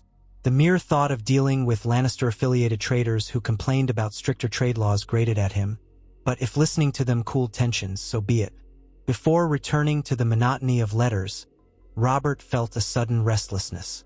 He left the Red Keep, striding into the city proper with only a small escort of gold cloaks. He'd done this sort of unannounced inspection before, ensuring the small folk saw him outside the palace walls. The guards at the gate, surprised but not unaccustomed, saluted as the king and his men passed. King's Landing spread before him, crowded and chaotic as ever. Narrow streets bustled with vendors hawking everything from produce to cheap jewelry. The air smelled of roasting meats, dung, and sea brine wafting in from the Blackwater. Robert pushed through the throng, his guards forming a loose ring around him to prevent jostling. People recognized him, some stepping aside in awe, others bowing. A few even cheered. The king's presence among the common folk was still something of a novelty, especially since his reforms had improved bread prices and curbed corruption in the city watch. He stopped at a cloth merchant's stall, eyeing bolts of wool and linen. The merchant, a wiry woman with a keen smile, beamed to see him. "Your Grace, an honor. Our cloth is the finest in Flea Bottom, I promise you." Robert chuckled. "Flea Bottom's finest, eh? My mother once had a seamstress from these parts. I remember good wool." He ran his hands over the fabric, coarse but serviceable. "You do decent work." The woman glowed at the compliment, and a small crowd began to gather. Robert spoke briefly, asking if the city watch had caused her any trouble. She answered eagerly that the watch was better now. Fewer bribes demanded, though sometimes new fees for shipping wagons weighed on her business. Robert made a mental note to see if the Crown could streamline local fees. With a parting nod, he moved on, exchanging short words with a carpenter, a fish vendor, and a group of washerwomen hanging laundry between two rickety buildings. Each offered him bits of gossip about city life. Talk that crime had shifted more to the outskirts, that beggars had moved near the sept for alms. No single revelation was dramatic, but together they built a picture of how King's Landing fared under his watch. As he circled back toward the Red Keep, a young boy darted in front of him, breathless. The gold cloaks stiffened, but Robert signaled them to hold. The lad, perhaps 10 years of age, wore ragged clothes and clutched a small package in his hands. His wide eyes brimmed with awe as he realized he stood before the king. You're the king," the boy stammered. "And my mother. She told me if I ever saw you to say thank you." Robert frowned gently. "Thank you for what, lad?" For the bread. We was starving once, last winter." But then the king stopped the men who was hoarding flour. Prices went down, and mother could buy bread again. He bowed, fumbling with the package. "I only have this, your grace. Some spiced fish mother prepared. It's good, I swear." Robert's chest tightened. Memories of the old days, when he would have ignored such gratitude, flashed through him. Kneeling, he placed a hand on the boy's shoulder. "You owe me nothing. Keep your fish for yourself and your mother." Just take care of each other." The boy stared, stunned, then grinned with all the bright innocence of youth. Robert rose, ruffling the boy's hair. The gold cloaks guided him aside, and Robert resumed his walk with a softened expression.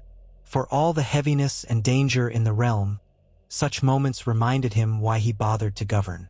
Back in the Red Keep, he returned to his solar, the sense of restlessness eased. The rest of the afternoon passed in a blur of minor tasks, meeting with the master of the kitchens about winter supply needs, signing off on repairs to a crumbling section of the keep's outer walls, reviewing the training schedules for the city watch. By the time dusk settled, Robert's eyes burned from reading and his shoulders felt stiff. He supped with Renly and a few stormlords who had arrived earlier in the day, men he'd known since the rebellion. They spoke of old battles, but more often they spoke of new concerns, coastal defenses, the possibility of war with a Targaryen host. Robert made sure they understood the crown was serious about protecting the Stormlands. The men left the table with a renewed sense of loyalty, each promising to muster men quickly if the king called. The next morning, Robert woke early again, determined to confront the Lannisport merchants. After a brief breakfast, he convened a session in the throne room. The merchants arrived in a group of 5, each wearing fine clothes and an air of nervous confidence. Robert ascended the Iron Throne with Ned Stark at his side, while Pycelle and Littlefinger observed from seats along the dais. A scattering of courtiers and lesser lords looked on, curious about how the king would treat these famously wealthy men from Lannisport. The lead merchant, a balding fellow named Hadron Brax, stepped forward and bowed deeply. "Your Grace, we come with great respect for the crown and gratitude for the protection it offers. Yet we face hardships due to recent inspections on our ships. The delays cut into our profits and hamper trade with Essos." Robert's gaze swept over them. "So you say, those inspections exist to curb smuggling and ensure contraband doesn't enter or leave our ports without paying due taxes. Are you telling me your shipments are all above board?" Brax placed a hand over his heart. "Absolutely, Your Grace. We trade only in legitimate goods, wool, metals, the occasional spice. We have nothing to hide. But the wait times at the docks, it's crippling us." Littlefinger chimed in, a sardonic edge to his tone. "Crippling is a strong word, Master Brax. Lannisport merchants remain among the richest in the realm. The crown's records show a healthy flow of coin in your coffers." A ripple of amused murmurs spread through the onlookers. Brax's face reddened, but he pressed on. "We do well, yes. Yet these new inspections require us to sit idle for days at times. Could we not pay a standard fee up front and bypass the thorough rummaging of each crate?" Robert considered. He loathed the notion of giving special treatment that might open the door to actual smuggling. But a compromise might glean more revenue if structured properly. He tapped a finger on the throne's arm. "How do I know your men won't slip contraband through once we let them skip inspection? A single upfront fee doesn't guarantee honesty." Brax hesitated, exchanging glances with his fellow merchants. "We would, of course, allow random inspections to ensure we remain compliant, but not the full procedure every single time. Let's say 1 in every 3 shipments is inspected thoroughly, at random. In return, we pay the crown a set sum per shipment." Littlefinger and Ned shared a look. Robert could almost hear their thoughts. This system could reduce the burden on the crown's inspectors, while generating immediate coin. It wasn't a perfect deterrent, but it might be workable. Before Robert could respond, Ned spoke quietly. "We must also ensure that contraband discovered in any random inspection results in severe penalties. Heavier fines, perhaps confiscation of ships. Otherwise, merchants might treat the fee as a license to smuggle, gambling they won't get caught." Brax gulped. "Agreed. We'd accept such terms if the penalty is proportionate." Robert nodded at Ned, then turned to the merchants. "Very well. I'm open to such an arrangement on a trial basis. We'll fix the fee based on your cargo's declared value, and a random inspection will occur at least once every 3 shipments. If smuggling is found, you'll lose the entire cargo and the vessel." "Understood." Brax and the others exchanged more frantic glances, but they knew they'd gotten as much leniency as they could hope for. That is acceptable, Your Grace. We appreciate your reasonableness. A faint smirk touched Robert's lips. Reasonable, yes, but not indulgent.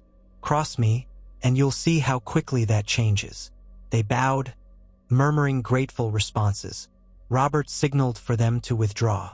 The onlookers started to disperse, some casting calculating looks. A few lesser lords stepped forward with minor petitions, but Robert wrapped up quickly, delegating most to Ned or to local justices. By midday, the throne room was nearly empty. Littlefinger sidled up to Robert as he descended from the Iron Throne. That was deftly handled, Your Grace. The new arrangement might yield a fair sum for the treasury, and let us keep a close eye on Lannisport shipping. Robert gave a curt nod. Just make sure we actually collect the fees. I won't have them shorting us or forging ledgers. That's where I come in, Littlefinger said with a smug grin. Fear not. They parted ways, and Robert felt a pang of relief. Another day's business managed, another subtle puzzle solved. The next item on his schedule was a private training session with Ned and a few trusted knights. Although he sparred regularly with the Gold Cloaks, Robert valued the quieter sessions where he could hone more precise techniques. War might be coming. He could not afford to be out of shape if forced to lead men again. They met in a smaller courtyard, ringed by a stone colonnade. Ned arrived wearing a simple padded gambeson, and Ser Jorah Faring, a Crownlands knight, stood ready with a practiced sword. Robert warmed up with basic swings. In the crisp winter air, each movement sent a slight twinge through his muscles, still stiff from mourning. But once he loosened up, a familiar power coursed through him. Ned stepped forward first, taking a practice blade. They exchanged a series of measured blows, each feeling out the other's timing. Ned was a strong, steady fighter, less flashy than Robert but disciplined. The repeated strikes echoed sharply. Robert found a comfortable rhythm, testing Ned's defenses. At last, he feinted left, then shifted to a high overhead strike. Ned tried to parry, but Robert's raw strength forced Ned's sword aside, leaving an opening. Robert halted the swing before it struck Ned's shoulder. Ned panted lightly, nodding with approval. Your speed has improved, Robert. Robert grinned. I've had plenty of practice these last months. He lowered the blade. Shall we give Ser Jorah a turn? Ser Jorah stepped in, bowing politely. They took positions, Robert once more feeling that electric sense of anticipation. He and Jorah circled each other, each watching for the slightest tell. Jorah was younger and faster, while Robert relied on power and cunning feints honed in real battle. The knight lunged, forcing Robert to block hastily. They broke apart, footwork scuffing the courtyard's flagstones. Ned watched intently, offering the occasional piece of advice. The duel wore on, the crack of wood filling the air. Robert noted that Jorah was quick with his riposts, but struggled against heavier onslaughts. Pressing that advantage, Robert launched a relentless flurry. Jorah managed to dodge or parry most, but one blow hammered his sword aside, and Robert's follow-up caught the knight's flank. Were it steel, the blow might have broken ribs. As it was, it rattled Jorah enough to stagger him, gasping. They ended the session with mutual respect. Jorah bowed deeply, praising the king's skill. Robert recognized in the knight's eyes the mixture of awe and pride that came from facing a monarch who fought as if on the battlefield. After a quick wipe down and some water, Robert parted ways with Ned. He took a moment to rest under the colonnade, leaning against a pillar. The sun broke through the gray sky, warming his face. He realized with a faint smile that it was the simplest moments he now savored, sword in hand, the crisp taste of winter air, the quiet satisfaction of a fair victory. These were things he had neglected in his years of drunkenness, drowning memory and regret in endless cups of wine. His reflection was cut short by a messenger arriving with a small rolled parchment. The man bowed, panting as though he had run half the castle. Your Grace, urgent word from Dragonstone. It arrived by Raven. Robert accepted the parchment, scanning it quickly. The message bore Stannis's neat, rigid script. Brother, unusual movement of ships near the stepstones. My lookouts report sails of Myrish design. Possibly a sell-sail company? Destination unclear. Will attempt to intercept and question. Recommend readiness in King's Landing should these vessels approach Blackwater. More ravens to follow. Stannis. Robert sighed. Another potential threat. The Stepstones, a cluster of islands in the narrow sea, were a notorious haunt for pirates and mercenaries. If Targaryen gold were paying for sell sales, they might be moving toward the Stormlands or the Crownlands. He tucked the note into his belt, rising to find Ned. More planning, more vigilance, this was the life of a sober king. He did not complain. Better to face these threats while fully aware than let them fester as they once might have. He found Ned in the corridors, speaking with Renly. Both turned as Robert approached, noticing the tension in his stance. Robert handed the parchment to Ned, who read it swiftly and passed it to Renly. Ned frowned. Sell sails from Myr might be headed anywhere, but if they skirt around the coast, we should watch for raids. Renly blew out a breath. We can't spread our fleet too thin. We've already assigned ships to watch the Stormlands. The Vale is secure but still unsettled, and Stannis holds Dragonstone. Maybe he can intercept them? That's his plan, Robert said. But if these sell sails slip past him in the night, they could land near King's Landing or even further north. We'll have to keep a patrol at sea. Ned nodded. The Crown's navy is bigger now than it was, but not enough to cover all coasts. We'll need to coordinate with the lords whose castles line the shores. Ensure their ravenry is ready to report any suspicious landings immediately. Renly pursed his lips. This starts to feel like a cat-and-mouse game, with Targaryen gold paying for every shadow that crosses the sea. Robert rubbed his forehead. Aye, but we won't be mice. We'll station watchers along the coast. If Myrish sails appear uninvited, we respond with force. Let's draft orders tonight, have them sent out by morning. They agreed, and Robert headed to the war room with Ned, the two men collecting maps and ink.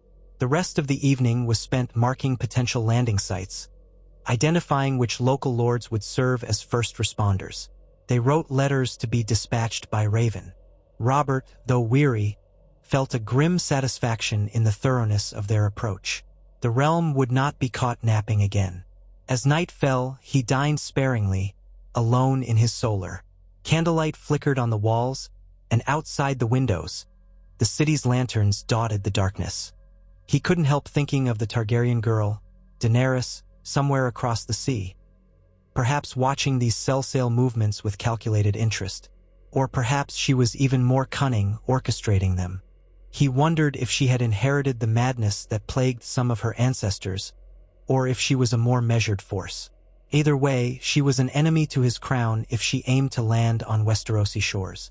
His meal finished, Robert stepped onto a small balcony overlooking the Red Keep's outer walls. The chill air tugged at his cloak. Far below, torches lit the main gates.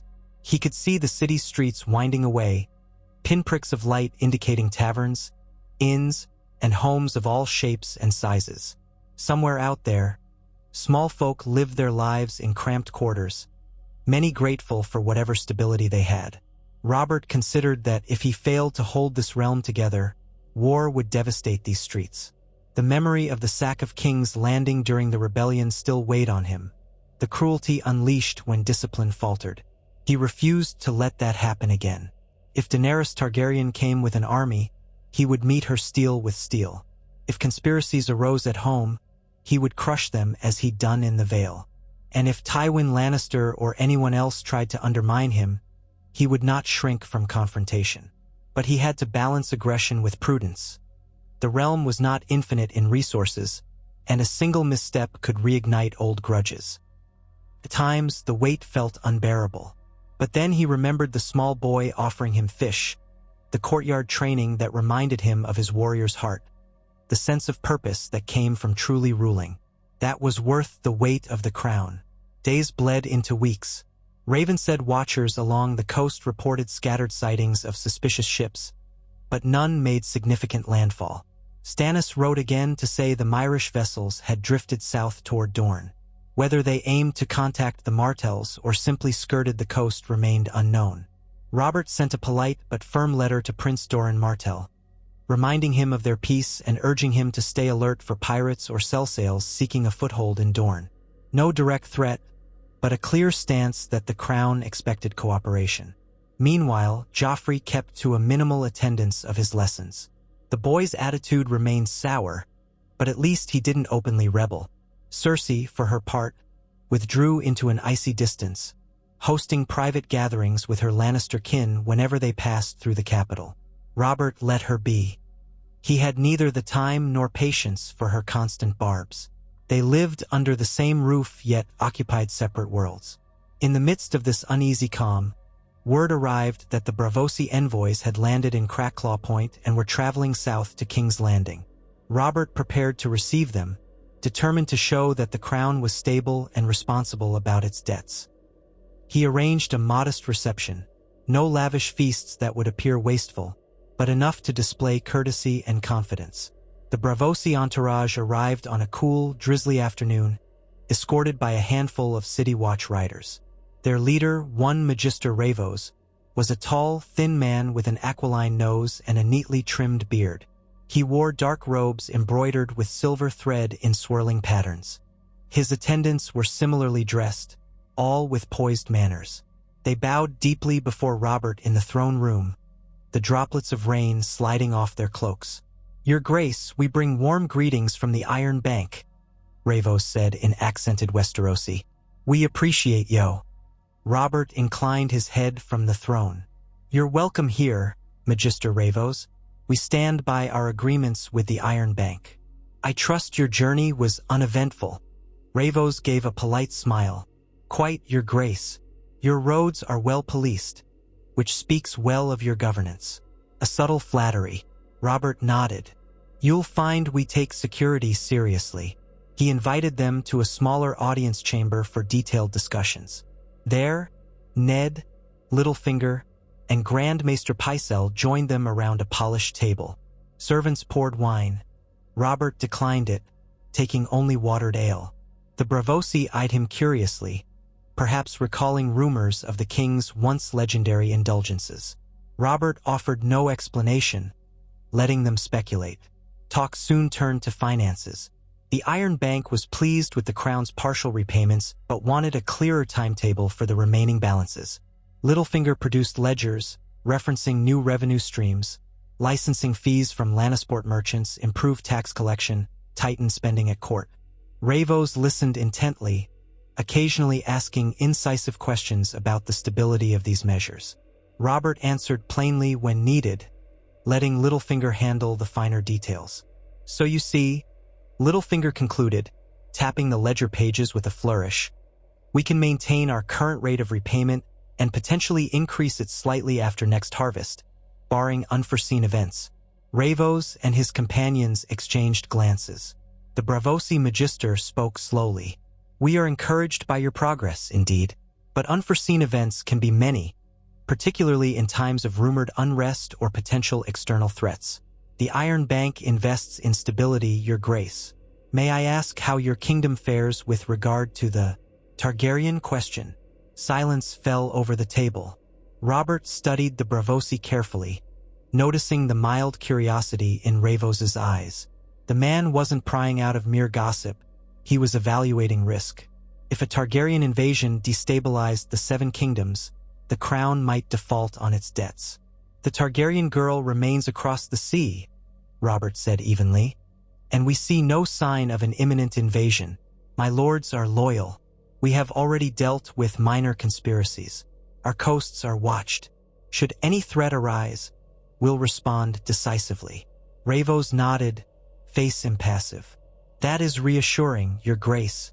The Iron Bank merely wishes to ensure that our valued partner remains secure. If there is any support Braavos might provide in maintaining that security." Robert held up a hand, cutting him off gently. "We appreciate the offer, but we have matters in hand. The realm stands united. Should an invasion come, we'll repel it ourselves." A faint smile curved Ravos's lips. He might have read the subtext. Robert had no desire to become further indebted or to rely on Braavos's hired blades. "Very well. As for the schedule of repayment, we find your proposals acceptable so long as we review them annually. Littlefinger sealed the arrangement with an exchange of formal documents. Pycelle affixed the royal seal, muttering about the dryness of the wax in such weather. Robert watched with mild relief. This was one more step in demonstrating to the world that he was no incompetent drunk, that the crown was no crumbling edifice. The Braavosi would leave with favorable reports: peaceful roads, consistent repayments, a vigilant king. That evening, the envoys were treated to a modest banquet. Robert sat at the head of the table, conversing with Ravos about the wonders of Braavos's canals and the Titan, the colossal statue at the harbor. He asked about news from the free cities, gleaning more insights into trade routes and mercenary companies. Ravos provided cautious answers, but Robert detected no sign that they were withholding crucial intel. The Iron Bank had no reason to champion a Targaryen cause if the Baratheon throne remained a more reliable client. When the dinner ended, the Braavosi retired to guest chambers with polite thanks. Robert returned to his private rooms, sinking onto a cushioned chair. Ned joined him for a final briefing, summarizing the day's achievements.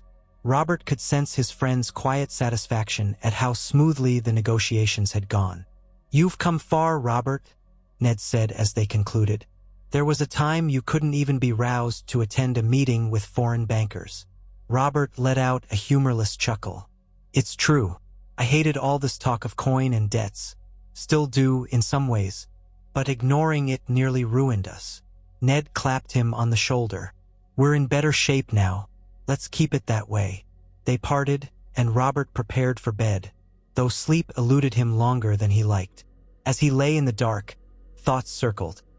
Targaryen threats, potential cell sales, Joffrey's uncertain future, the next steps in governing. He wondered if, in some corner of the world, Daenerys Targaryen was as restless in her own bed, plotting her rightful place or conjuring new alliances. Eventually, exhaustion claimed him. The following days proceeded without major crisis. The Braavosi left satisfied. Storm landlords reported no fresh raids, though rumors still circulated about strange ships passing the stepstones. The realm's roads remained largely safe and bread prices stable. A sense of tenuous peace settled over King's Landing, as though the city was exhaling after holding its breath. Yet Robert knew danger could erupt at any time. He continued his daily routines, council sessions, training, walks through the city, like a man fortifying himself for a coming trial. Cersei's aloofness persisted, while Joffrey maintained a grudging attendance at lessons. Myrcella and Tommen, quieter children, spent their days with septas and tutors, mostly out of Robert's direct sight. He occasionally wondered if they might be easier heirs to guide, gentler souls, less prone to cruelty. But naming them would invite Lannister fury, perhaps a civil war. Winter's cold grew sharper. Frost coated the Red Keep's windows each morning. The White Ravens from the Citadel had not yet declared the end of the season, so the capital braced for more chill. Bundled in heavier cloaks, the people seemed subdued, but not desperate. That alone was progress compared to the near-famines of previous years. One gray afternoon, as Robert examined the keep's outer defenses, a rider galloped in through the main gate, mud spraying from the hooves. The man wore the sigil of House Bar Emmon, a small crownland's house near Massey's Hook. Breathless, he dismounted, demanding to see the king. Robert, curious, stepped forward. The rider's eyes widened at the sight of him. "Your Grace," the rider panted, "I bring urgent news." A large fleet, at least 20 ships, was spotted passing near the gullet. Their sails appeared to be a mix of Myrish and Lyseni. They didn't land, but they were heading north. Robert's heart thumped. North toward Blackwater Bay? "Yes, Your Grace, it seems so." They were moving at a good speed. Robert turned to Ned, who stood at his side. "We need the Navy ready. Alert Dragonstone. Summon our warships. If these cell sails are heading for King's Landing, we must intercept them before they approach the bay." The rider swallowed, sweat mingling with the chill air. "House Bar Emmon stands ready to assist, but we're small. We ask for the crown's backing if it comes to a fight." Robert gripped the man's shoulder. You'll have it. Ride to your lord. Tell him reinforcements are coming. Keep watch on that fleet from the shore. Signal us by Raven if they land anywhere on Massey's Hook." The man nodded, then hurried off to stable his horse and prepare for a return journey. Robert and Ned exchanged grave looks. Was this the moment they dreaded? A Cell fleet funded by Targaryen coin, sailing straight for the capital? Or something else entirely? Without delay, Robert summoned captains of the Royal Navy. Plans formed rapidly. The main war galleys stationed in the Blackwater would move out to form a blockade if the unknown fleet approached. Smaller swift cutters would scout their position. Messenger ravens flew to Stannis at Dragonstone, calling for him to muster any ships he had. The city watch was placed on alert. Archers were assigned to key towers. It was a flurry of activity, reminiscent of a battle mobilization. Robert felt adrenaline surge through him. This was the old feeling, preparing for war. Yet he took no pleasure in the prospect of bloodshed. If it came, it must be swift and decisive, lest King's Landing suffer. Night fell. Torches lit the docks where the royal fleet prepared to sail. Robert stood on a pier, cloak whipping in the cold wind, as a captain named Ser Maddox reported the readiness of half a dozen warships. The plan was to patrol the bay's entrance, scanning the horizon. If the Myrish Lyseni vessels appeared hostile, they'd be challenged. Robert considered boarding one of the warships himself, his old soldier's instinct, but he knew better. He had to remain in the capital, the command center of the realm. At dawn, the royal galleys departed, dark silhouettes against a storm-gray sky. Robert paced the docks restlessly, Ned by his side. Seagulls squawked overhead, feasting on scraps from fishermen. The gulls' raucous calls only heightened Robert's tension. He imagined these sail ships bristling with men eager for plunder, perhaps wearing Targaryen symbols secretly. Or was this just a traveling mercenary company with no intention of attacking? Hours passed. Robert returned to the Red Keep to coordinate from the war room, receiving occasional ravens from the scouting cutters. They reported no immediate contact yet, only glimpses of sails at a distance. The unknown fleet seemed to hover south of the Blackwater, near a cluster of small islands. By midday, another raven arrived. The Cell fleet was anchored, possibly waiting out rough waters or assessing the Crown's response. Robert dispatched a final warning through an experienced courier aboard a swift sloop. Turn away or declare peaceful intent at once, or face the Royal Navy. The tension in King's Landing soared, rumors spreading that an invasion was at hand. Robert ordered calm but readied the city watch for any sign of trouble. Late that night, a drenched messenger staggered into the Red Keep's gates, escorted by a gold cloak. He carried a battered scroll bearing the insignia of a Myrish mercenary commander, some outfit called the Sea Griffins. Robert, Ned, and other key advisors gathered in the throne room by torchlight, their breath visible in the cold. The messenger, trembling, handed over the scroll. Robert broke the seal and read by the flickering torch. To His Grace King Robert Baratheon, we sail under contract from the city of Myr, en route to a negotiated dispute in Tyrosh. We have no quarrel with Westeros, but rough seas and the threat of pirates compelled us to anchor near your coasts. We assure you we do not carry Targaryen banners or intend hostility. We will depart Westerosi waters within 2 days, weather permitting. We seek only safe harbor and provisions. Captain Orals of the Sea Griffins. A hush fell. Robert read the letter twice, searching for falsehoods. It was plausible enough. Myr and Tyrosh had long-standing rivalries, and mercenary fleets sometimes traveled between them. The question was whether this was genuine or a ruse. Yet no explicit mention of Daenerys Targaryen appeared, nor any threat to the crown. Ned studied the parchment over Robert's shoulder. It could be true or it could be a trick. Robert stared at the messenger. Tell me, boy, did you see any Targaryen sigils or hear any talk of dragons among them? The pale messenger shook his head vigorously. No, your grace. They mostly swear in Myrish. I heard them say they want to avoid conflict with the royal fleet. Their captain insisted I deliver that scroll to prove they mean no harm. Robert narrowed his eyes. And if it's a lie? Ned spoke up. We can allow them to purchase limited provisions but keep them under watch. If they remain anchored for more than 2 days, or if we see signs of aggression, we attack. Grand Maester Pycelle, who had joined them, nodded gravely. Yes, let them show their peaceful intent by leaving promptly. Robert mulled it over, the tension in his shoulders easing slightly. Fine, I'll respond that they have 2 days to leave our waters. If they make any hostile move, we'll sink them. If they're simply passing through, best to avoid needless bloodshed and expense. So it was done. Ravens flew to the royal fleet with instructions. Stand guard, do not engage unless the cell sails break terms. Another small sloop carried Robert's message back to Captain Orles.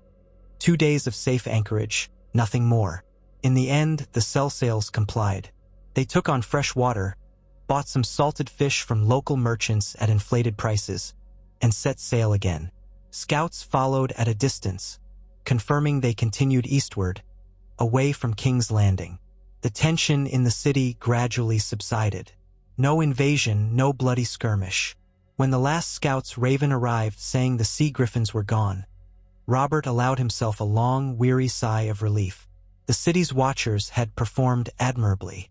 The realm had flexed its muscle, and if Daenerys Targaryen was behind none of it, so much the better. Still, the near scare served as a harsh reminder of the precarious state of foreign affairs. Winter continued to creep along. Robert pressed forward with internal reforms, ensuring each region reported regularly. The Crown's debts stayed on track for repayment.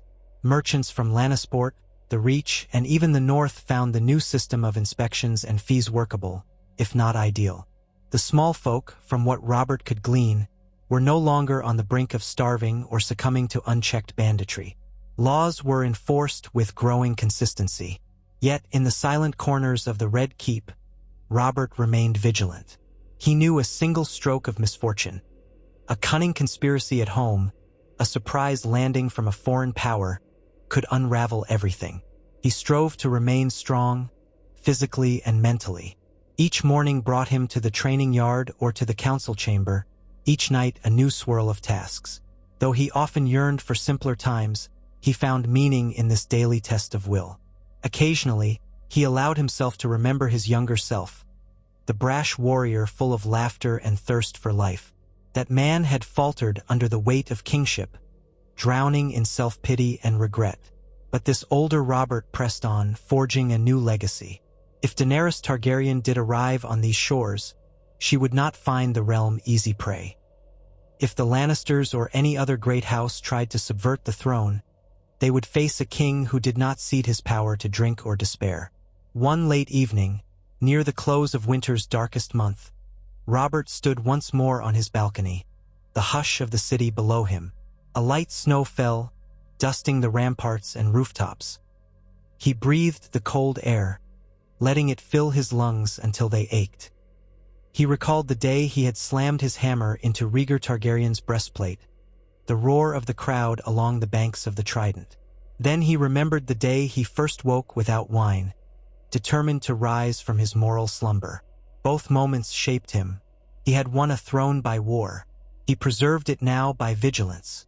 In some deep, unspoken corner of his heart, he wondered if he would ever truly be free of conflict. But perhaps that was the nature of power. It demanded watchfulness or it slipped away. He could live with that so long as the realm was secure and the ghosts of the past did not swallow the future. Snowflakes landed on his beard and melted, droplets trickling down his jaw. Beyond the city's lights, the horizon stretched into darkness, where unseen seas lapped at the coast. Maybe Daenerys Targaryen still plotted. Maybe forces beyond the narrow sea brewed storms. But for now, Robert Baratheon was king in truth, not just in name. And he would face whatever came with the unwavering resolve that had once shattered a dynasty. He turned from the balcony and walked inside, the torchlight casting his shadow tall against the wall. Tomorrow awaited, another day of governance, of training, of fatherhood, however strained. He would meet it with clear eyes, free from the haze of drink, guided by the duty that once felt like a curse but had become his chosen path. Let the realm watch and the enemies whisper. Robert Baratheon was no longer a man lost in wine. He was a king who had reclaimed his purpose, prepared to hold his crown against the storms ahead, by the strength of his sword, the cunning of his counsel, and the unwavering will he had at last discovered within himself.